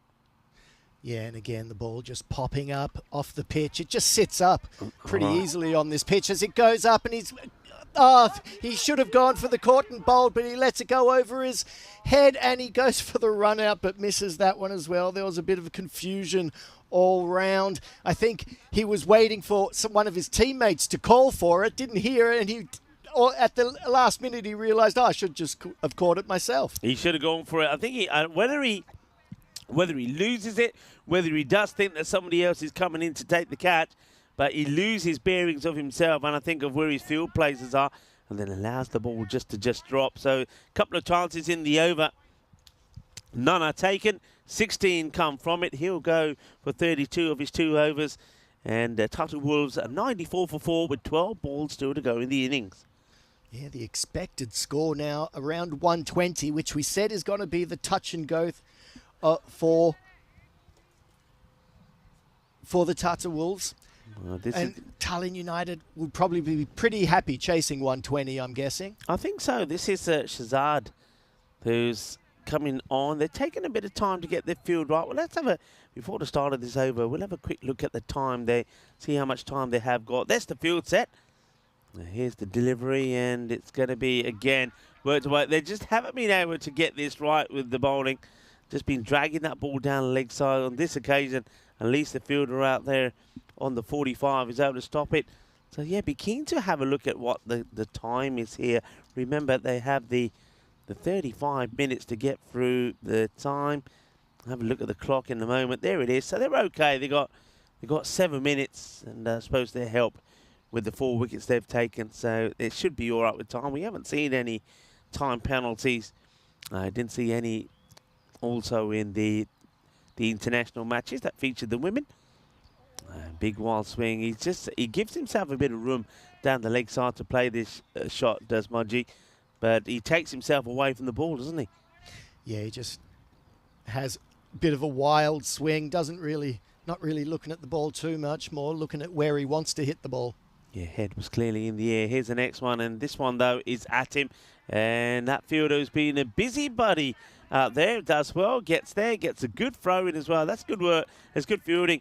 They think about the second, but the fielder is on it quickly and gets a good throw in.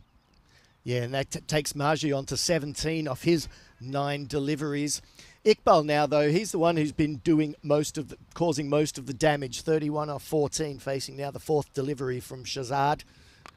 That's going to go the distance. Shaba, Kinna, Sona, Shaka, Lagia. Eso es una grande.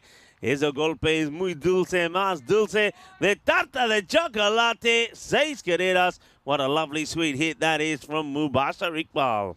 Oh, yeah, and Mubashir Iqbal just going on his merry path, moving his score on now to 37.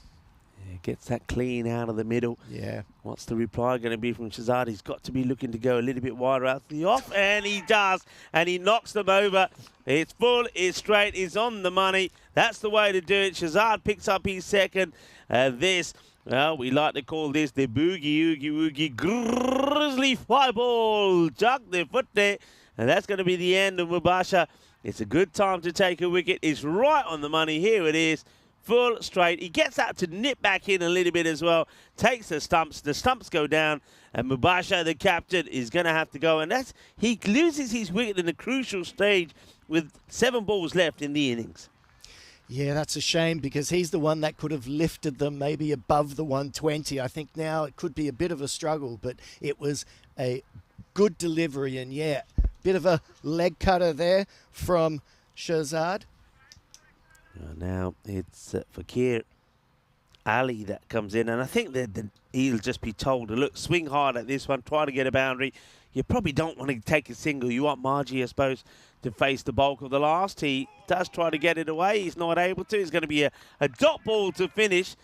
So final 6 deliveries coming up, and the Tata Wolves, because really I think the top 2, the key batters weren't able to click, are 102 for 5. And this is very much the issues, Marco, that they had last year when Mohamed Usman Senior and Ali Raza got going. They won matches and they scored big scores. If those two got out earlier, they didn't get big scores, and then it was down to their bowling department, and more often than not, they weren't able to defend those lower scores. So I think this is a big opportunity for Tallinn United. Even if this over goes for around 15, they'll be more than happy with that. Yeah, anything over less than 120, and that's going to make Tallinn United extremely happy, and they would have been very happy with their work in the fields today. Good over. Yeah, good over that as well. Just the 8 runs and the 1 wicket from this. So go to the final over here, and I think they're going back to Cart. Cart is revving it up and hoping he can get the ball in the right areas. Yeah, well, his first over was pretty tidy, 11 runs coming from it and the wicket. A little bit similar in the style of bowling as Shahzad, sort of similar pace. And he also tries to keep the ball pretty much pitched up on an off-stump line. And he sneaks this one through. Batter wants a wide here, but he really... This is one problem that Sanu's done. Look at Sanu Margie here. Look where he is. Look where he goes. He takes himself away.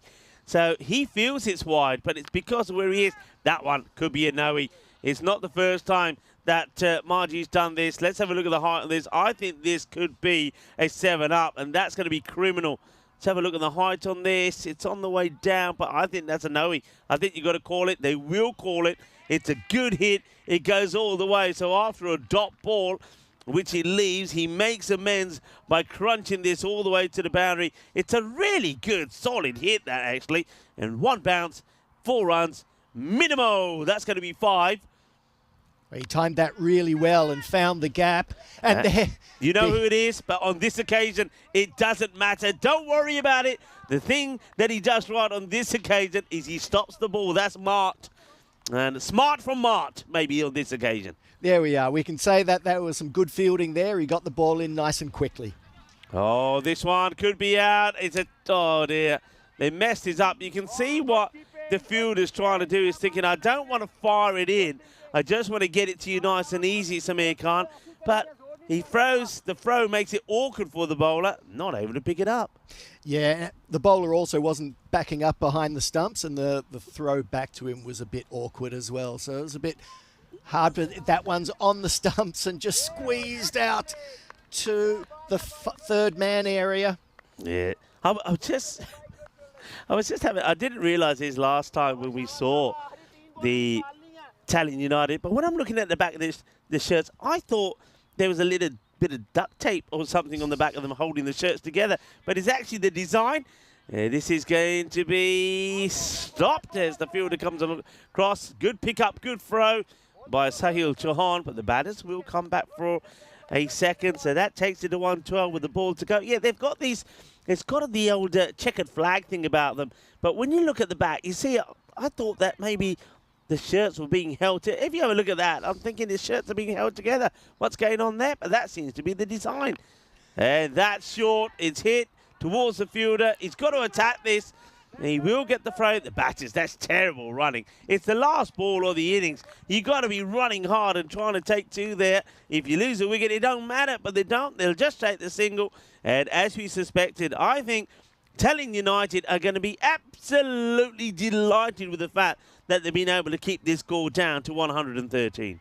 Yeah, it was a pretty disciplined effort with the ball, and Tata Wolves just never got going, and the loss of their main batsman, Razak and Usman Senior, pretty early on without causing too much damage did cause them to struggle for the rest of their innings. But they can be happy with Mushbah Iqbal's contribution of 37 off 16, at least getting them up to a total that they think that at least they're in the game. Yeah, well, these are the highlights earlier on. It was a good start because that was a really good catch, smart catch to remove Mohammed Usman Sr., so he goes quite cheaply, actually.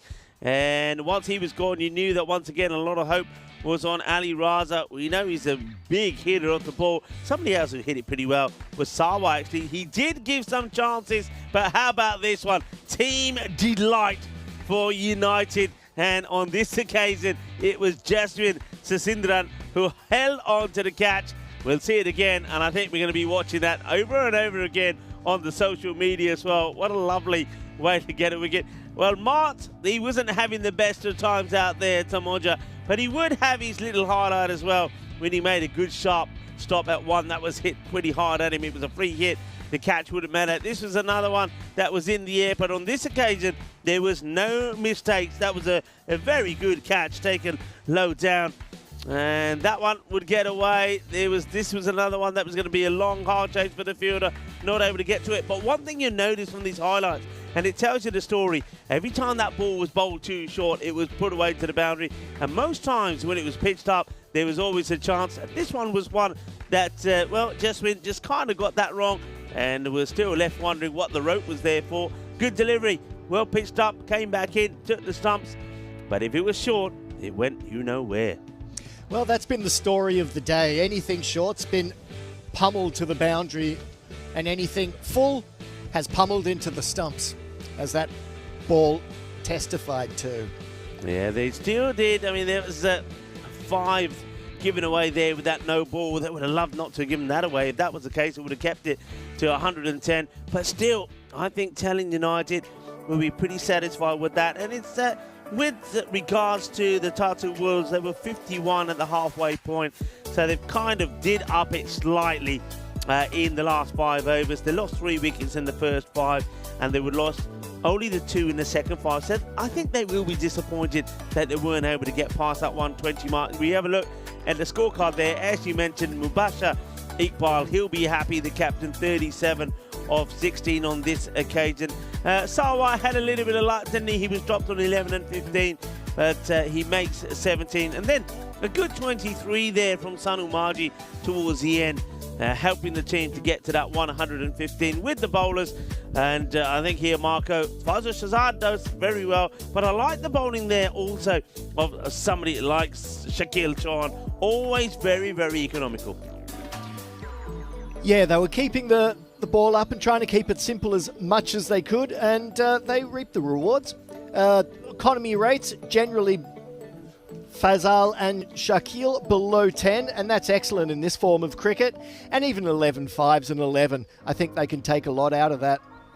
Yeah, they certainly can. So join us back in about 10 minutes' time when we get ready for the final innings of the day. It's been a cracking start to this European cricket series. We've seen centuries, we've seen great catches, we've seen team catches. Maybe in this last innings, it'll be a bowler that'll have a highlight as well. We might even see a hat-trick. Let's wait and see. Or hang on a minute, if you got a tingle, we might even have a golden ball. I know, Marco, you haven't experienced all the drama of a golden ball yet, but that will be a lovely way to finish off day one. So join us back and let's see how it goes. Tallinn United are looking to put behind a dismal performance from them earlier on against the Hippos when they were bowled out for 36. Can they come back? And it would be one of the biggest comebacks in history, maybe, and knock off 114 for a win. Join me, Rico Fuller Marco, when we return in about 10 minutes' time.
just you and me.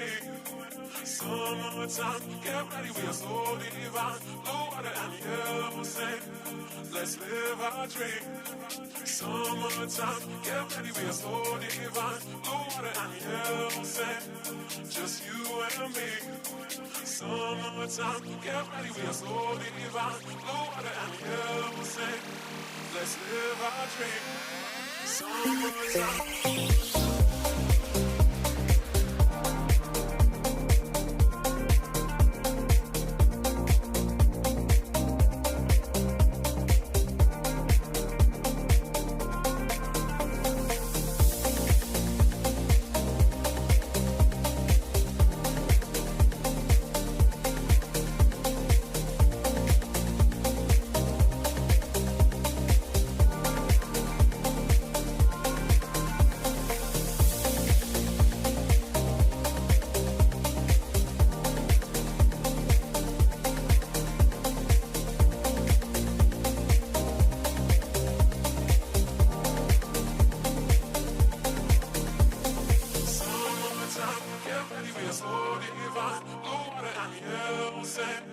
Just you and me.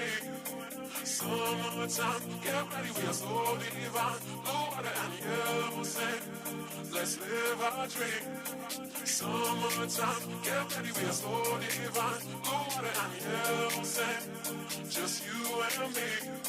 Summertime, get ready, we are so divine. Blue water and yellow sand, let's live our dream.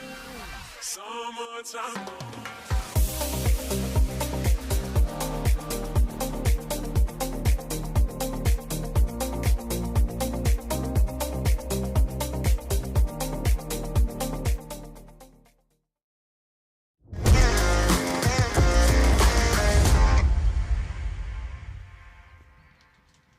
This European cricket event is proudly brought to you by HCL Software, Rado, 1xBet and Victorinox.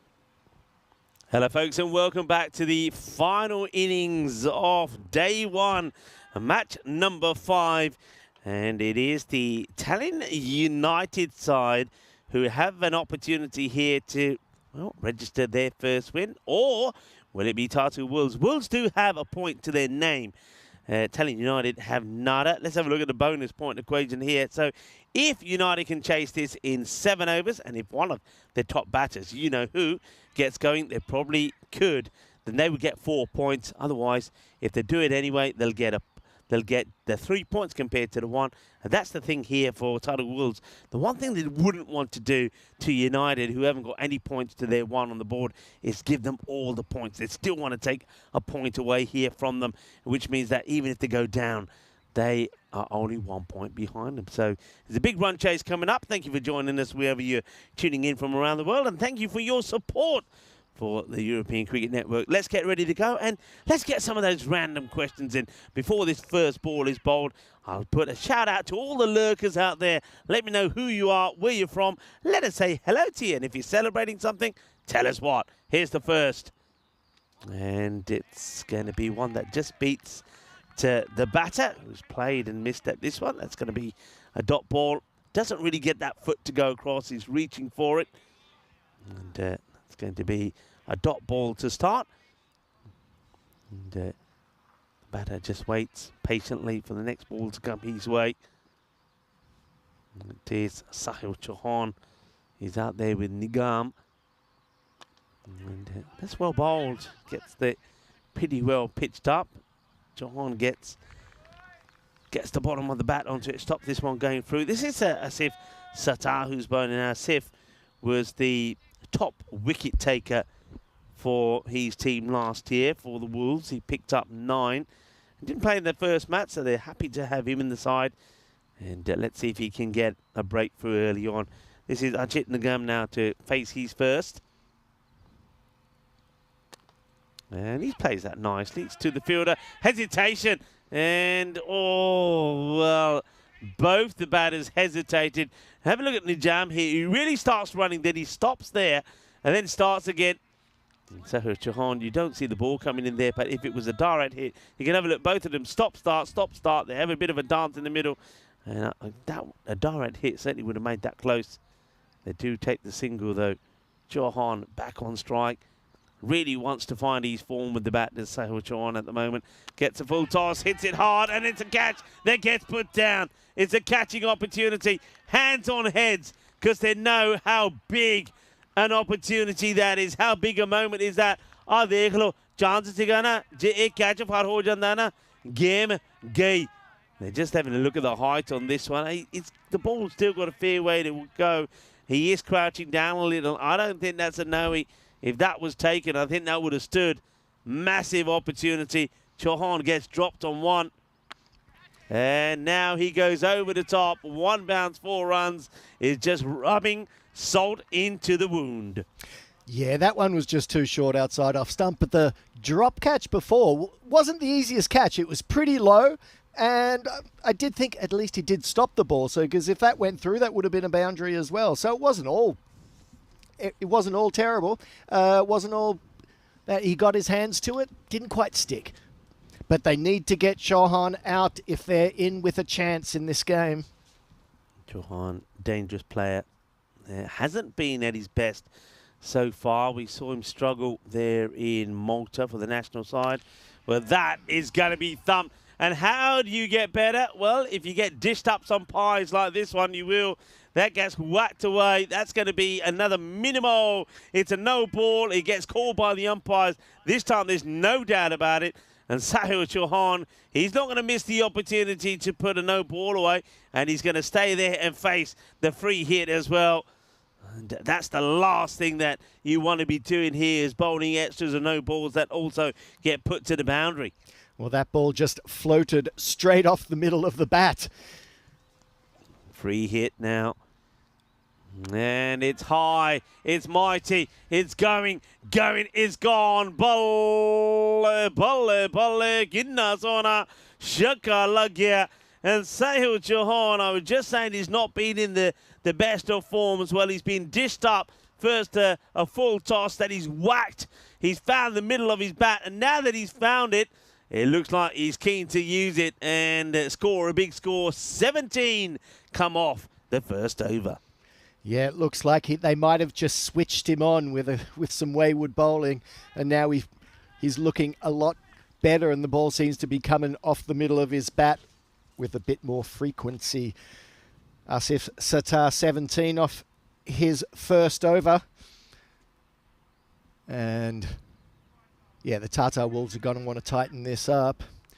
Yeah, they've got to tighten this up pretty quickly, and they need to come back with a really good over here. And well, he's got something on this. They all like it. There's appeal from everywhere. They're coming around from everywhere. And there's the wicket. Sumran finds the edge of Nigam, who is swinging wild at a wide delivery. I mean, whether there's movement here or not, I don't know. We'll see it again here. But he really, I think this is head in the air, swinging with everything. There's a snick. The catch gets taken by Manzoor. Yeah, he doesn't need to be playing at that. He gets the edge. Everybody hears it. We hear it here in the commentary position. And that's the wicket they wanted. And Nigam is going to go and look at Sahil Chauhan. He's not happy that the batter has chased that one. Nigam will go for one off just 2 deliveries. So the first wicket goes down, and the Tata Wolves putting a bit of pressure on Tallinn United. They needed a quick wicket just to keep them in the thick of things.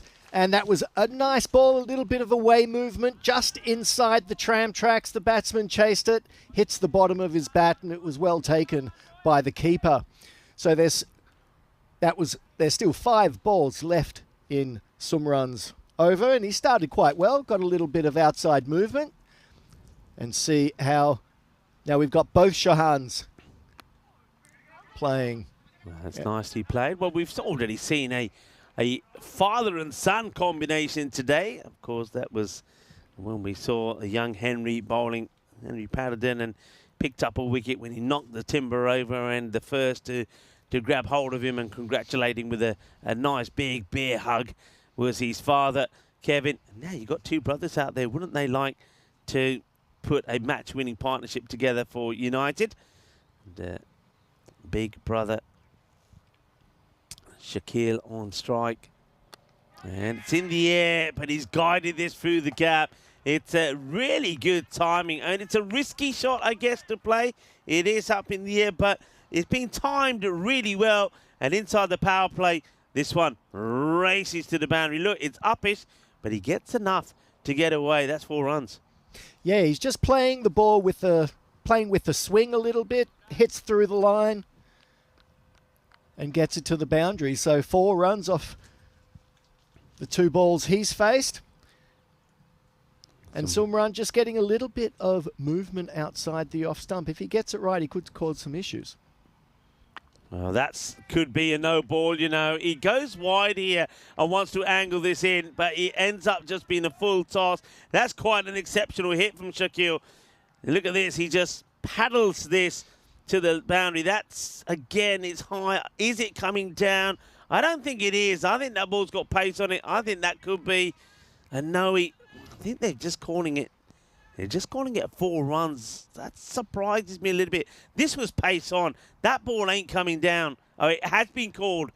I just missed the signal there from the umpire. So, yeah, well done, Andrew Winter. They get that right. Free hit. It's wide. It still will be a free hit. You can see he throws himself at this to try and get away. So Sumran, he started with a wicket, but now 10 have come off the over and is only halfway through it. Yeah, with that boundary, it was interesting how the batsman really pulled it from quite wide outside the off stump across to the leg side, and he found the gap pretty well. As Sumran comes in for his 4th ball, and what can he do here? Goes down to mid-on. Yeah, just going to be, doesn't get the middle of it. Does Shaquille, but he will take the single, hands the strike back to his brother Sahil. Sahil just having a little chat with his brother there. I think he's probably saying, hey, I don't want you taking those risks. I don't need you to be losing your wicket. You've got to stay here with me. Sahil Chauhan, he went past 1,500 runs there in Malta on the network. And swings and misses at this one. And I mentioned that Stefan Gooch had a good year last year when he scored over 1,100 runs. But Sahil Chauhan scored 1,381 runs on the network in 2024. He was hitting the ball all over the place. This year, though, he has struggled.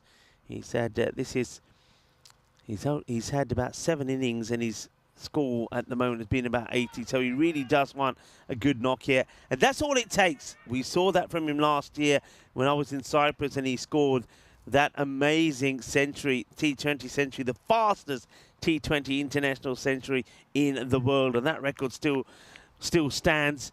He was just in awesome form. He was scoring 50s for fun, 100s for fun. That's the sort of form that United need to get him in here pretty quickly. That is the end of the over. And let's have a quick look at the standings. The Italian Hippos, they certainly will be celebrating tonight after day 1.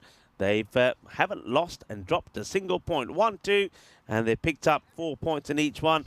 Italian Stallions, they'll be disappointed that they weren't able to pick up 4 points, but they did get 2 wins to the name. The other thing, of course, about the Hippos is the net run rate looks pretty impressive. That's going to be played away. There's no third on the boundary. It will fly in the gap between the keeper and the short third. That's 4 more runs put away, and Shaquille gets another boundary to his name. Yeah, once again, movement outside the off. Big, thick outside edge goes down to the 3rd man boundary. Shaquille also, it's worth pointing out, last year didn't play as many matches as his brother, but he did score 100 not out against the Italian Hippos. So he's also somebody who, when he gets going, can be pretty destructive. That's well bowled, good delivery. Yeah, good line out there. Good delivery. It gets that swing, gets that movement. It gets a little bit of extra bounce as well. Does Joseph Sawa. And as long as he with that extra bounce, as long as he keeps it wide, reasonably wide out to a 5th or 6th stump line outside off stump, that's okay. But if that sort of length on the stumps is going to be put away behind square every day, as this one's played through into the covers for a boundary. It's a beautiful shot. It sounded beautiful from the moment it hit the bat. That made a lovely sound, and he just knew that one is not coming back. 4 more runs, well hit, well struck. Well, he knew that there's still the restrictions on the fielders, and he's just placed it over the infield really well. And he quickly gets his score past his family member, 17 off 7. Oh, that's a bit of an ugly shot, really. To waste that one, I'm pretty sure that one probably would have ended up being a wide. And now, well, I wonder if this ball was still alive, because I saw the umpires kind of both talking to it. Yeah, they've given it as by, so that's a bit sloppy here, really. I mean, balls are wide. Look at the wicketkeeper here. There's no reason. It just loops this up. The bowler misses it, and the two batters say, hey, shall we go? Yeah, why not? Interesting one, that one. They do decide that the ball was still live, because I just thought it was weird because the two umpires were talking to each other when it happened, but it's okay. A bye is registered. Sahil will go back on strike. Hits it high. Chases on. Is it going to get to the boundary? Yeah, it is. It clears it as well. Will go all the way. Manos arriba from the arbitro. This time is Miguel Stoneman. I want to say a big thank you and a big well done to our umpires here today. Miguel Stoneman. And we also got Andrew Winter and Krup Patel, all three from Portugal, and they'll be calling all the matches with the assistance of the tournament referee, Tyrone Peters, over the next 6 days to come. That's high in the air. Now this is another big moment. Takes his cap off, but will he hold on to the catch? No, he can't. And there's going to be another opportunity to remove Sahil Chauhan. Skies it up in the air. It's not an easy catch by any means. You can see he gets prepared, takes the cap off, does his hair, but he can't hold on to it. And he's just as well, because the camera won't want to take his shot. Gets away with it right at the end of that over. So Chauhan gets dropped once again. This time gets dropped on 22. And Talent United 45 for 1 after 3. Yeah, that wasn't the easiest catch. He didn't quite get back into the position, and you had the sun sort of playing around, so he was trying to find a way, sort of lost the ball a bit. And another life to Sahil. It's a race between Sahil and Shakil. Here we've got 23 off 10 for Sahil and 18 off just 8 balls from Shakil. Yeah, this is a look at how things look. So they're ahead and by 12 runs. And don't forget, the next over only went for 2. So this is a big opportunity for them to really put themselves ahead if they get a good over in here. They're needing 69 of 42 deliveries. The rate required is under 10. And they'll fancy themselves to do that, especially if they keep the wickets in hand. And that's the key. It's been a day of partnerships. Can somebody break this partnership? Mohammed Usman Senior is going to try. That's just a little whip away. He does like to play that shot. Shakil Chauhan, you touched on the fact when he got that no ball, how he just flicked the ball from a high outside the off onto that leg side area. Once again, it's just that little flick. And Sahil Chauhan, who's had a little bit of luck, dropped on 1, dropped on 22. Still there, though. Now, he takes on Usman Senior. And let's just see how they go against the spin of Usman Senior. The ball just goes over the boundary. It looked like it might have landed or be a catchable height for the fielder, but no, it just floats over the top for another 6. Yeah, it's one of those which is not clean out the middle, but he swung at this so hard. You can see both fielders just hoping that it could come down the right side of the rope. It doesn't. Shorter delivery. This one's going to get worked away. There is a fielder out there. Make the stop. Just keep it to the one. That's Mohammed Sumran, who does the work out there on the leg side boundary. Yeah, and again, he probably got away with that. Again, that's the ball that's been the batsman's friend all day. And this is the Chauhan show. It's hit down the ground, and this is just sped up and it's hit the deck. But lovely one-handed pickup. Really good bit of fielding. Not giving the batters any opportunity to take the second. That's nicely done. Good bit of ground fielding from Ali Raza. Comes across. Had to be quick, had to be nimble, otherwise that would have got past him. Now, it was a good pickup and a nice quick release as well. He really got the ball in nice and quickly. Well, a bit of a defensive shot here now from Sahil Chauhan. He's quite happy to respect this one from Usman Senior. Well, they do say you have to respect your seniors, and that's exactly what Sahil does. He just strokes this out in the offside. Times it well. They think about the seconds. Sahil was keen. Shakil not so keen. He puts the stop sign up and says, hey, younger brother, younger being the key word, you got youth, I haven't so much, so we'll just take the single. You can go back on strike. 55 for 1 after 4 overs, and that was a good over. And only the 10 runs come from it. And needing 59 of 36 deliveries, the run rate staying under the 10. Well, Usman Senior, in all the overs he's bowled, he's always been very tidy. He doesn't give much away, and the batsmen really have to work to get anything off him. You can see with the Lions Talon United looking good, and I think they'll feel confident as long as Sahil and Shakil stay in, that they'll get there. But 59 runs still needed off the 36 balls. So still about 10 runs and over, but it's all going to be down to wickets. If they can break this partnership, then they're in with a shot. Well, can this man break it? Sumran comes back again. Comes off the pad. They're asking the question, but I think that ball was always angling down the leg side. He does like to come in and go wide. He goes wide and angles the ball in, and that's why you can see the angle at that ball is always going to be going across. So, you know, if the bowler's bowling close from the stumps and that happens, the umpire will think about it. But with that angle, you can see he's not doing himself any favours. So they'll take the leg by. That was clearly going down leg. He comes in for his second ball, and it's a good delivery outside off stump. It just holds a little bit in the pitch and moves away, and he just misses the outside edge. A lot of excitement there from the bowler. Good delivery. He causes problems, does Mohamed Sumran. He really does, and that is a top seed. Good ball. Really well bowled, and they're asking the question, but doesn't get any response from the umpire. Here it is again. Really good delivery. But you can see no bat involved. He's come again, and now that's high in the air, but I get the feeling that's clearing everybody. It is sweet out of the middle. Sweeter than a bowl of rasmalai, says Guerreras. It's a solid strike. This time it's older brother Shakil that finds the middle of the bat.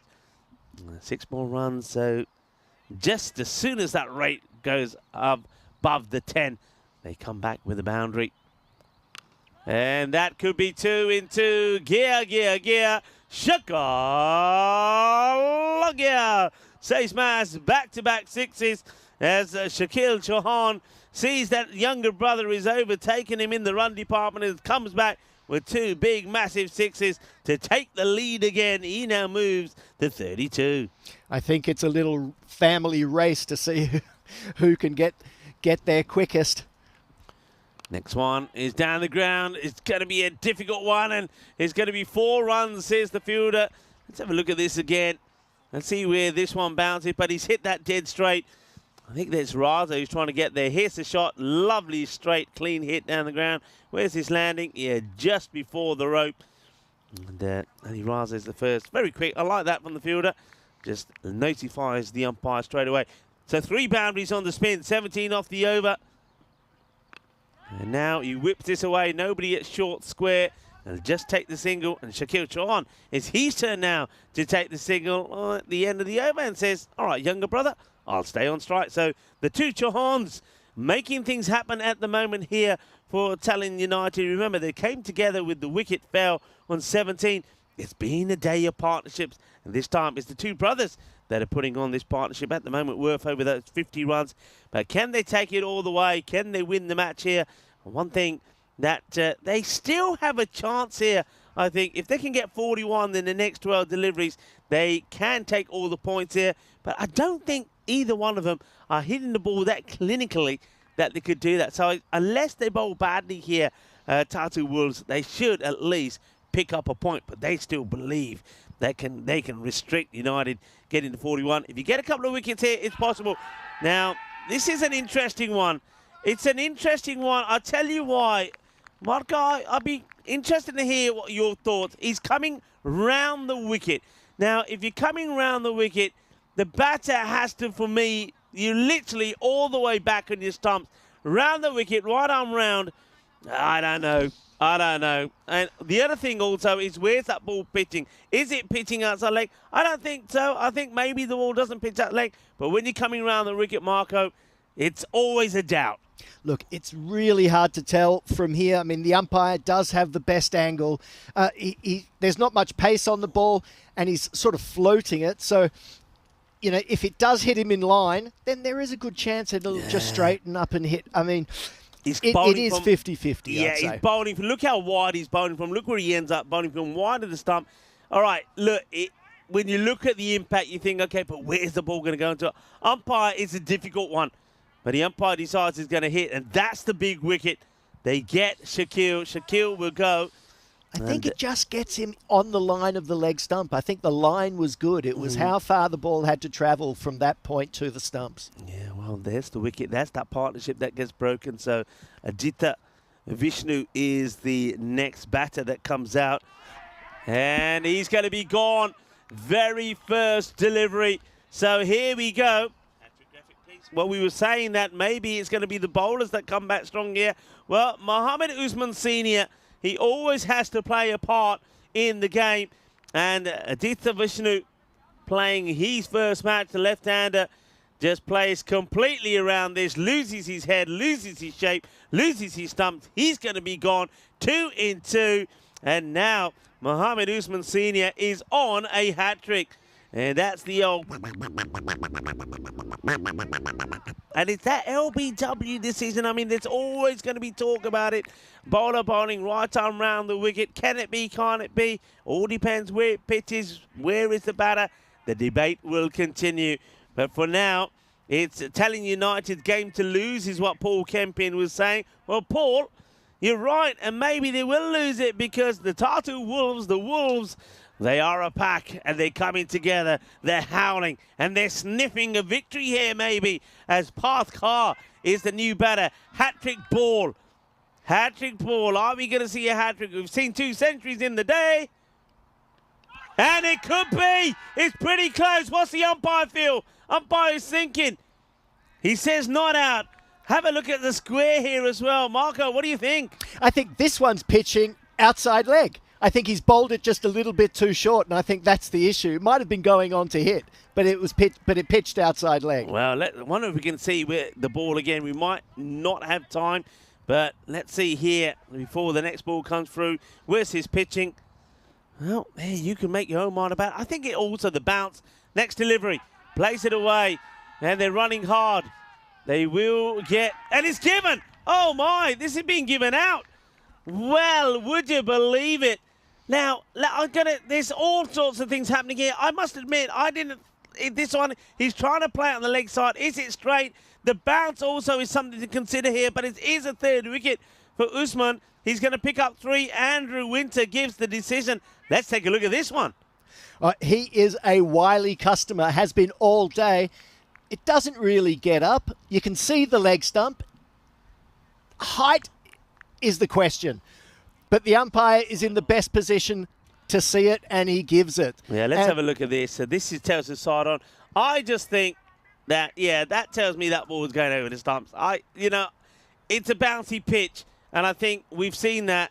I think that's another one that goes in favour of the bowler. So Mohammed Usman Sr. has taken 3 wickets here. You can all make up your own mind. But Sahil Chauhan is still there. Samir Khan now comes in. He plays that nicely. And this one is going to test the field. A bit of foot fielding. They should come back for 2. They will. They get a couple. Oh, it's all happening out here. Wickets are falling. Sahil Chauhan is still there on 31 of 15. And he's now the man who's got to stay there to win it. If they lose his wicket, Marco, I think the Wolves are going to take this. That's well bowled and well played there by Samir Khan. The over comes to an end. 3 wickets in the over. And only the 2 runs come from it. And the score, Tallinn United, who were well in front at the end of the 5th over. And now, well, this is a 50-50. It's anyone's game. 75 for 4 after 6. Yeah, Usman Sr. has just dragged his team back into contention with a really, really good over. He contributes, if it's with the bat, if it's with the ball, he's always there. He's always there, and he's always contributing for his team. They're the sort of people you want playing for you. Well done. What an over. Wicket, wicket, dot, wicket. 2 runs, dot. Well, I can't repeat what everybody's saying in the chat there, but Lance, my gosh, Paul, he's saying, wow. John Hisham saying, gotcha. It's all happening. Sahil Chauhan on strike. 39 for victory. The rate still under 10 and over required, but they're losing wicket. Sahil has to stay there, and that's why I think you can see a different side of his game. He's got pressure. The captain under pressure. He's got to play a captain's innings here. He's got to kind of do what Ali Raza did for the Tartu Wolves to get them a point. Sahil Chauhan is trying to do the same sort of innings. The only batter out there to get them a win. Short, plays at it, doesn't get it out of the middle. Maybe thinking about two. The fielder gets there, does well, takes a single. So the pressure back on Samir Khan, who dealt with the pressure, you have to admit, the first two balls that he faced pretty well. Indeed, indeed. But the game does hinge on Sahil's wicket, and I don't think they're bothered too much about the bonus point at this stage of proceedings. Let's see how things go. All started off with that. That's a pretty good hit. Gets past. Oh, no, it doesn't. That's a tremendous save. That could be so important in the context of this match. This is outstanding. I was just about to say gets past one, but you know what? No, it doesn't. Have a look at this. This is remarkable fielding. Brilliantly done. Saves the boundary. Sensational. Now, excellent support for the bowler. This one short, goes to a similar area, but it goes straight to the fielder. Just the single. Now, that over, if they can back up that over from Usman Senior, and if this one can be a good one, maybe even a wicket, then I tell you, Tata Wolves will be smelling blood. Samir Khan, I mean, he's probably been given all sorts of instructions by his teammates when he went out there, all sorts of instructions by his captain. At the moment, he's at the non-striker's end. That's well bowled, well played. Sahil Chauhan trying to keep a cool, calm head while he's out there and lead his team to victory. And they have, at least they picked up their first point now in this year's tournament. Didn't get anything against the Hippos, but it's not a point they want. They want the win. That one's being dragged away. It's only going to be just a single. They'll take that, I suppose. It means that Sahil Chauhan will stay on strike, but just look at what's starting to happen with the runs they're scoring in the over as well. The last over from Usman Senior only went for 2 runs. This one, another good over, only goes for the 6 runs. The rate also started to creep up. It goes to 11. This is what's coming up tomorrow. We start with the Strikers, who only played the one match today. They went down to the Stallions. They did pick up a point, though. They take on the Tallinn Riders. We're going to see Tallinn United coming back. Here they are at the moment trying to get their first win. They will take on the Stallions. Stallions flying high with 2 wins out of 2. So are the Hippos, 2 out of 2. They take on the Strikers. That is going to be a fantastic match when team filled with national team players come head-to-head against each other. Go back to this one. On the leg side. Scoops it in the air. Where's this going? Going. It goes to the boundary. I think it probably goes all the way. Let's see. 4 runs it is. It doesn't quite go for 6. It's an interesting shot. It's kind of a little shovel shot. Look, shovels it up. Doesn't try and hit it too hard. Relies on the timing. And that one will just bounce once before it goes over the rope. 4 runs. Cuatro carreras. That's a good hit. In fact, that's Samir Khan who's hitting that one away. Now he goes down the ground. Arriva Kinna Sona Shaka Lagya. Jabardast batting. Well, that is going to be a massive 6. Now, people, don't panic. This is the second rope. We talked about this before. It's cleared the first. That's the second rope. A lot of people are going to be now typing and say, Rico, what do you mean? That's not 6. It bounces just before the rope. And that clears the first one quite easily. That's a massive hit, Marco. Oh, he charged at the ball. He saw it pitched up, and he was just going to lather it down the ground, which is exactly what he did. And he's been the support that Chauhan has needed just to relieve the pressure on him. Yeah, and he goes again here. This time, it's almost like he said, look, what are we worrying about here? If we're going to do this, let's be brave. Let's be positive. Let's go for it. I like that attitude from Samir Khan. He gets another boundary away. So it's gone 4, 6, 4. He's really taken the attack here to Asif Sattar, who went for 17 in his first. Well, they go back to Asif because he's a wicket taker. But Sattar here at the moment, he's being clobbered all over the place by Samir. Samir will attack him again here for sure. Needing 19 for victory. Comes down the track. hits it pretty well, slices it onto the leg side. I think that's a good result, you know. It is a good result for me. He gets 14, 15 off the over, and then he gives 2 balls to his captain and says, hey, look, I've done my job. I brought it back down to, now it's about 8 and over. You do what you want to do with the next 2 deliveries. Now, if they were getting a bit wobbly, then those boundaries from Samir Khan has just steadied the ship. And I think, as I said, I was feeling that Chauhan was feeling the pressure a little bit, and this has just taken the pressure off him a bit as that ball hits the pads, but it's going way down leg. He's disappointed with himself. So if you look at this one again, he starts to charge at it. If he just stayed where he was, he would have just flicked it onto the leg side, probably would have gone to the boundary. He doesn't need to charge. I don't know why they both started charging it. If you got one batter that wants to do that, the other one has to play a different role. That's a slow delivery, ends up being a full toss, but can't get it away. They'll take a single. This is exactly the over that the Tallinn United side needed, especially after the last 2 overs didn't go their way. They've come back with a good one. 8 overs now completed. Tallinn United are 98 for 4, needing just 16 runs. 16 of 12. It's getting close. It's going to the wire. Are we going to get a golden ball here, maybe? Well, if so, it would be my first, and I'll be looking forward. Look how tight those lines are together. This over is going to be crucial. It's going to come down to this over. It's going to come down to it. Let's have a look at this. So that's how close they are. They are basically neck and neck. 98 for 4. At this point, it was 94 for 4. Are we getting close to a golden ball? Who knows?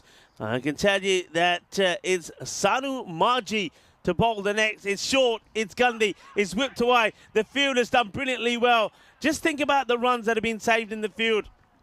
We saw some excellent work being done at mid-wicket earlier where the fielder stops the ball going for 4. That one, if it gets past you, also goes to the boundary. It's not a good delivery from Marju, but only a single. Samir Khan now hands over to Chauhan. Chauhan gets a short one, hits it as hard as he can. Fielder there. Oh, he puts it down. Oh, no. That's the chance he wanted, but it could be a run out here. Will there be a run out? Oh, it's all happening out there. Sahil Chauhan gets dropped on 33, but this is going to be close. The fielder does the right thing, gets the throw in straight away. Look at Chauhan. That's very poor from a national team player. I think he could be out here. Let's have a look. Is this bat down? He's reaching. Match depends on it. Game-changing moment. Is it in? Is it out? I think he maybe just gets that bat down in time. Oh, how close. And that could have been criminal. It would have been criminal if Sahil Chauhan gets run out. But the drop, is that the match has been dropped there by the fielder? Well, it was a drop catch, but I tell you how well he did to forget about the drop and get that ball into the bowler as quick as possible, nearly getting the run out, just frames away. Oh, well, that was, that's Dinesh Toor, who puts the catch down but almost succeeds in getting the run out. Sahil Chauhan is being dropped on 1, 22, and also on 32. That's going to be stopped in the end by the fielder. We'll have a look at this as well. That's clocked him. I think is that the captain out there? He's got this one on the shin. Let's have a look at this. The umpires might want to have a look because he's kind of walking the rope. Let's see. This is the hit. Let's have a look. Let's see this foot. He goes out to keep this going here. So makes the stop. Let's see. Makes the stop here. Let's keep this going. Takes the foot out. Then he comes back in. That's okay. It's good work. Good work. Well, he's going to have a bruise afterwards. Mubashir Iqbal, the captain. Well, I always say bruises come and go, but the scorebook stays forever. Well, this one gets played, and it's well stopped on this occasion. We are having a close one here, folks. This is going to the wire. It really is. 103 for 4. And that's played away. Can the fielder make the stop? He does make the stop. Should be looking for 2. What are the batters doing here? Well, I tell you what. Sahil Chauhan, first of all, he almost runs himself out when he should have been called out. You've got to be going 2 here. I wonder if he just feels that he's the man to win it. Here's the golden ball timeline. The last one that we saw was there when the Southern Spitfires defeated the Eastern Royals there in Jersey. It was the 9th of May when that happened. That was Golden Ball number 77. Are we going to see Golden Ball number 78 here on a day that has given us everything? 10 runs off the last over required to win. 9 takes us to a Golden Ball. Here we go. Let's get ready. And are they going to go with Margie here, I suppose? It's Ali Raza, I think. Ali Raza, is it? Let's have a look who they're going with. I don't know if it's Ali Raza. Let's wait and see. I don't think it is. Well, that looks like it's the man who put the catch down. I think it's that Dinesh Tour who's got the ball in his hand. The Dinesh Tour. Oh, that's a Gundy ball. That's going to be a wide. He bangs this one in short. It's a risk. It really is. Look, it's a real risk, this. Oh, my word. Of course, you can't go with Margie because he just bowled one, but you're going to a bowler you haven't used before. And Tour was the man who put the catch down. Maybe the captain said to him, well, look, you dropped it. Now it's chance for you to be the hero. They're needing 9 of 6. It's the same again. Well, it's the same again. It's another wide. So they needed 10, remember. 10 became 9, and now 9 becomes 8. 8 required of 6 deliveries for victory. Sahil Chauhan, he's just got to keep himself composed. He doesn't want to do anything crazy here. Remember, Samir Khan at the other end's got 25. It's not like he's got a Muppet at the other end with him. He's got somebody who can handle himself. Here's the next delivery. It's the same again. It's been absolutely hammered. That is a biggie. Bolle, boom, boom, boom. Shakalagea, 6 carreras. And, well, Danish Tour being given the ball here. And Sahil Chauhan is just licking his lips and rubbing his hands. And the captain of Tallinn United is looking to bring victory to his side. And, that's been absolutely blasted away. Here comes the next. 2 required. That could be the 2. Well, the wicketkeeper stops it. It's not going to get past him. It's going to be a wide. And another one on the board. So the scores are now tied, are they? I think the scores are tied. And the option to go for Tour here doesn't work. I think they're just checking here. And hang on. Umpire is changing it to a no ball. So a free hit to come. And the free hit could be the one that settled us this. So he can't be out on this court or bowled or stumped. Sahil Chauhan, the captain on 42, looking to win it for his side.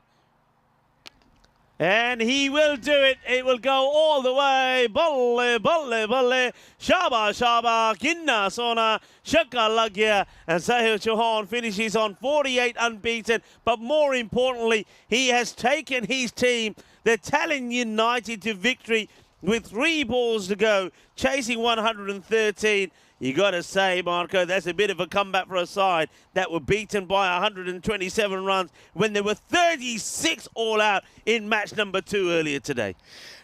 It was a seesawing match, and we thought we were going to be in for a tight last over. But yes, they came back after being absolutely plastered in the first game, and they played really well in this one, and they can take a lot out of it. Well done. Great performance by the Chauhan brothers.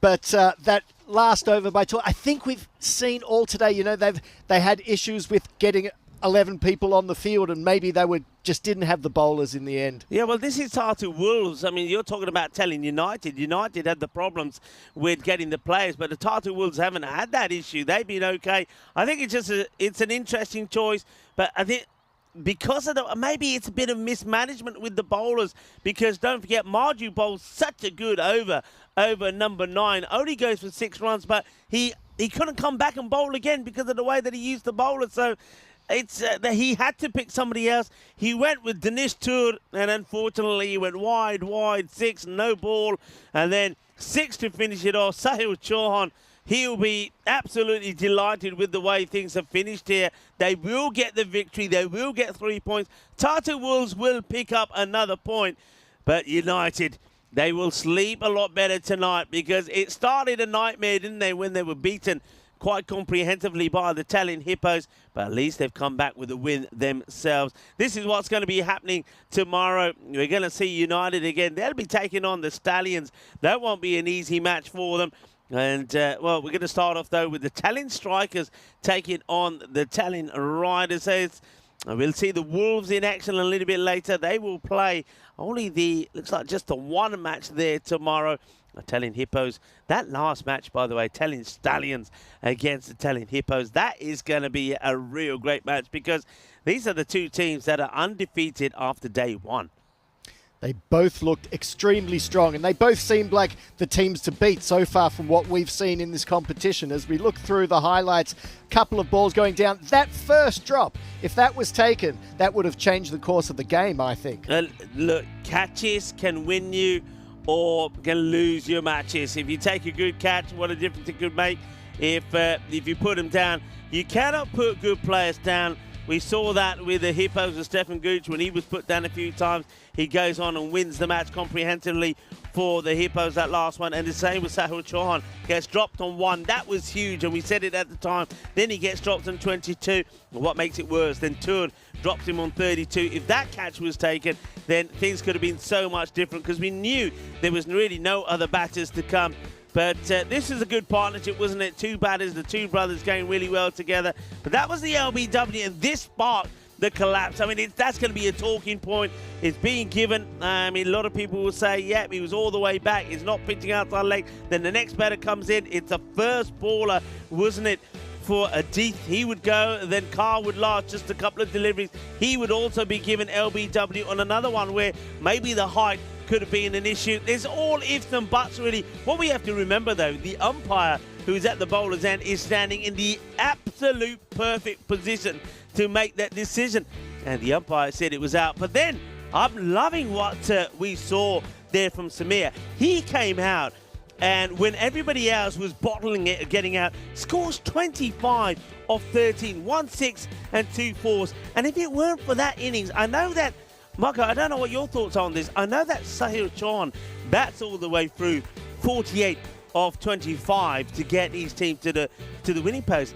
But that innings from Samir Khan, that was vitally important.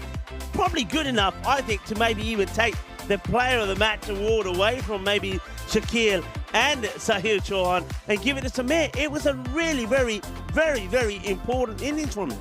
It was crucial because when those 3 wickets went down by Usman Senior in the 6th over, afterwards I just felt that Chauhan was feeling a little bit of pressure. He started to not middle a couple of balls. Things started to ramp up and he knew it was all about him. And then Samir Khan said, "Don't worry, man. It's okay. I'm going to go for it. I'm going to take it on." And then after taking it on and hitting it well and scoring 25 off 13, he just took the pressure off his captain, and his captain could just go and take the win. Yeah, but I mean, there were twists and turns in there, and I think myself, along with a lot of people, thought perhaps that was going to go all the way down to the wire. But of course, it just all went pear-shaped. There was 10 needed on the last over, but there was the wides, there was the no balls, there was the one that got smashed away for a big 6, which was also, in the end, followed up by another no ball, and a no ball to finish it off, and something like Sahil Chauhan wasn't going to mess that up. So there's the scorecard there. Oh, what a fantastic day that we've had. And Marco, it's been an absolute blast. We've seen 2 centuries today.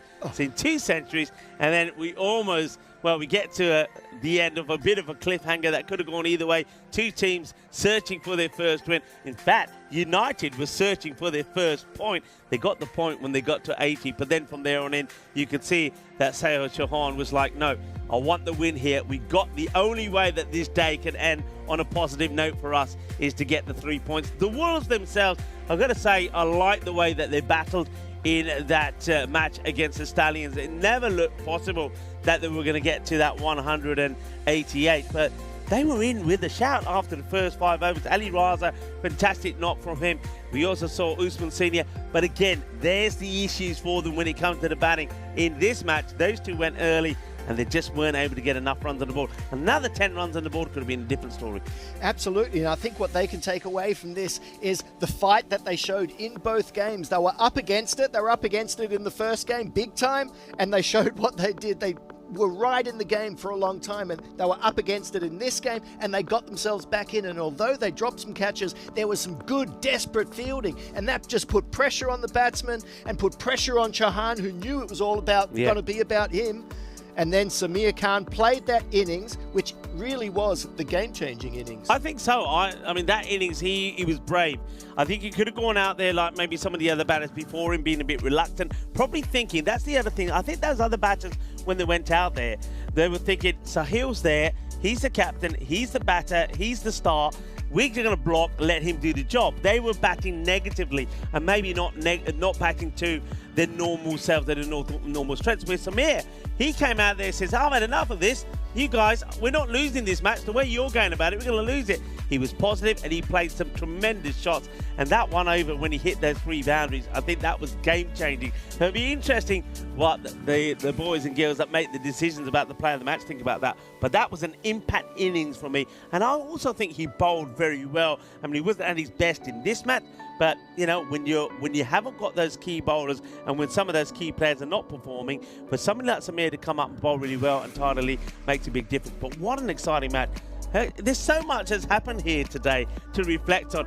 I remember saying to most people when I was coming back here to Estonia, to Tallinn, saying the one thing I can tell you is the number of runs that we're going to see are going to be huge. They're going to be 200s. There's going to be 100 scored by individuals. There'll be some low-scoring games as well, where we'll see bowlers coming into the fray and picking up lots of wickets. There'll be the odd goal ball, because I know Estonia delivers everything.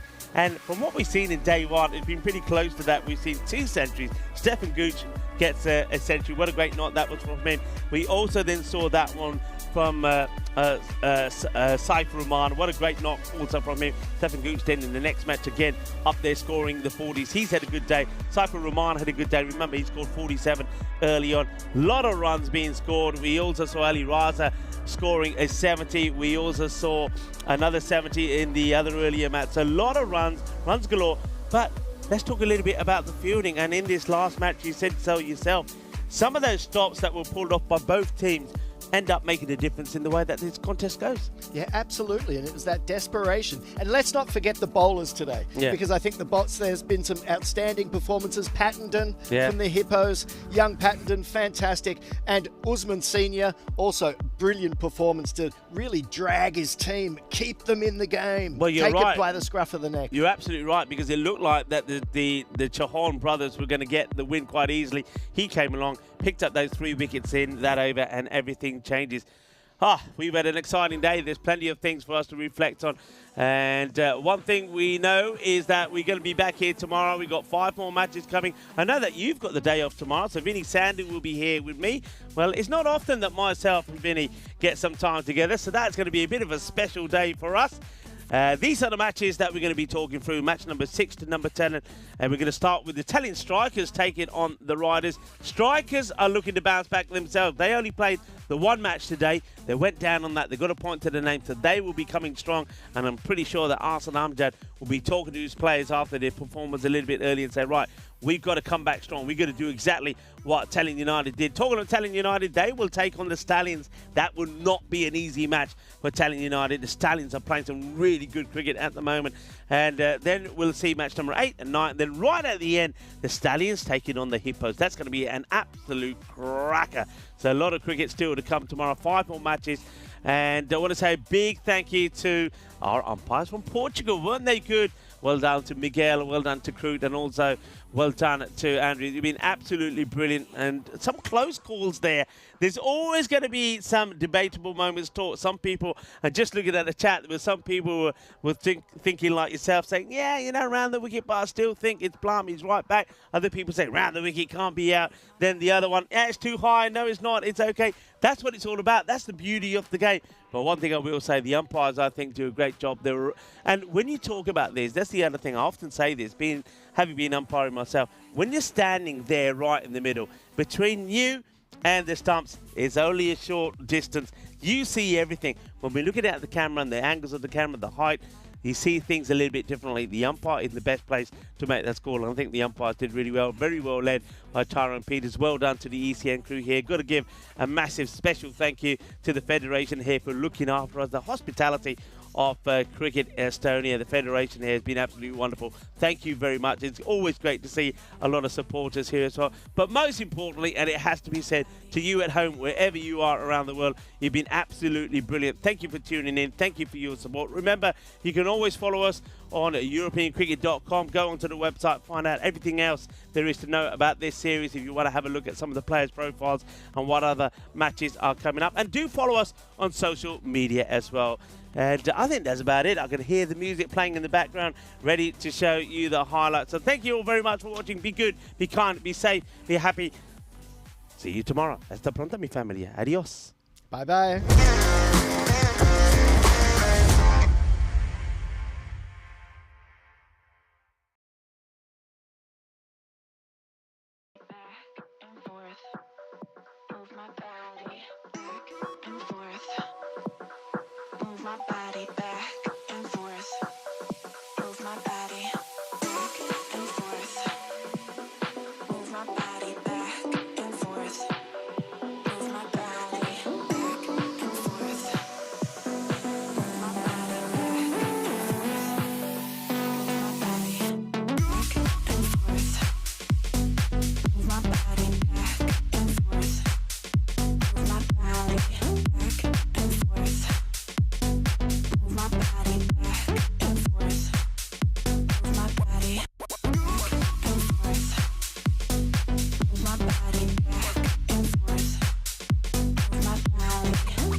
My body back and forth, move my body back and forth, move my body back and forth, move my body back and forth, move my body back and forth, move my body back and forth, move my body back and forth, move my body back and forth.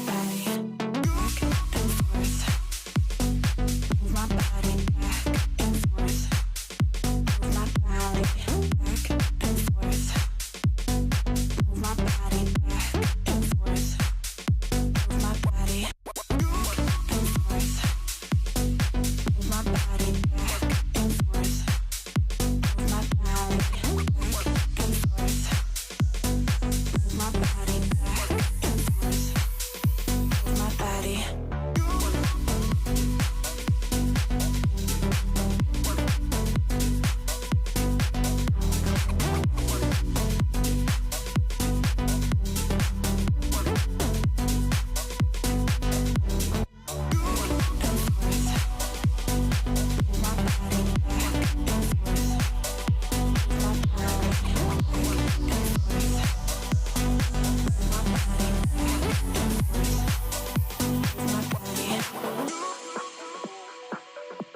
Move my body back and forth. Move my body back and forth. Move my body back and forth. Move my body back and forth. Move my body back and forth.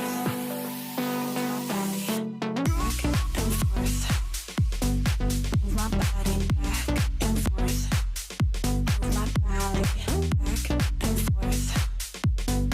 Move my body back and forth. Move my body back and forth. Move my body back and forth. Move my body back and forth. Move my body back and forth. Move my body back and forth. Move my body. Move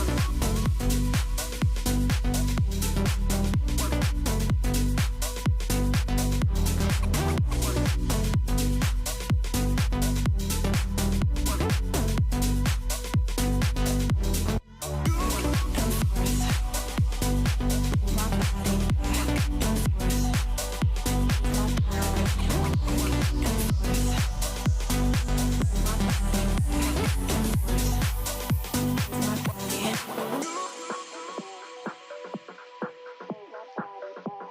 forth.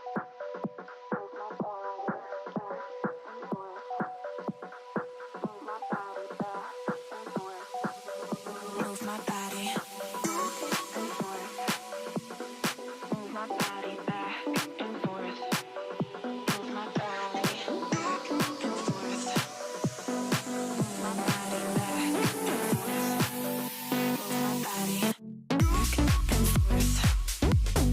Move my body back and forth. Move my body back and forth. Move my body back and forth. Move my body back and forth.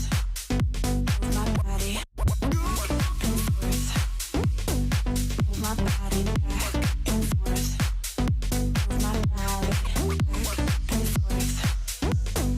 Move my body back and forth. Move my body.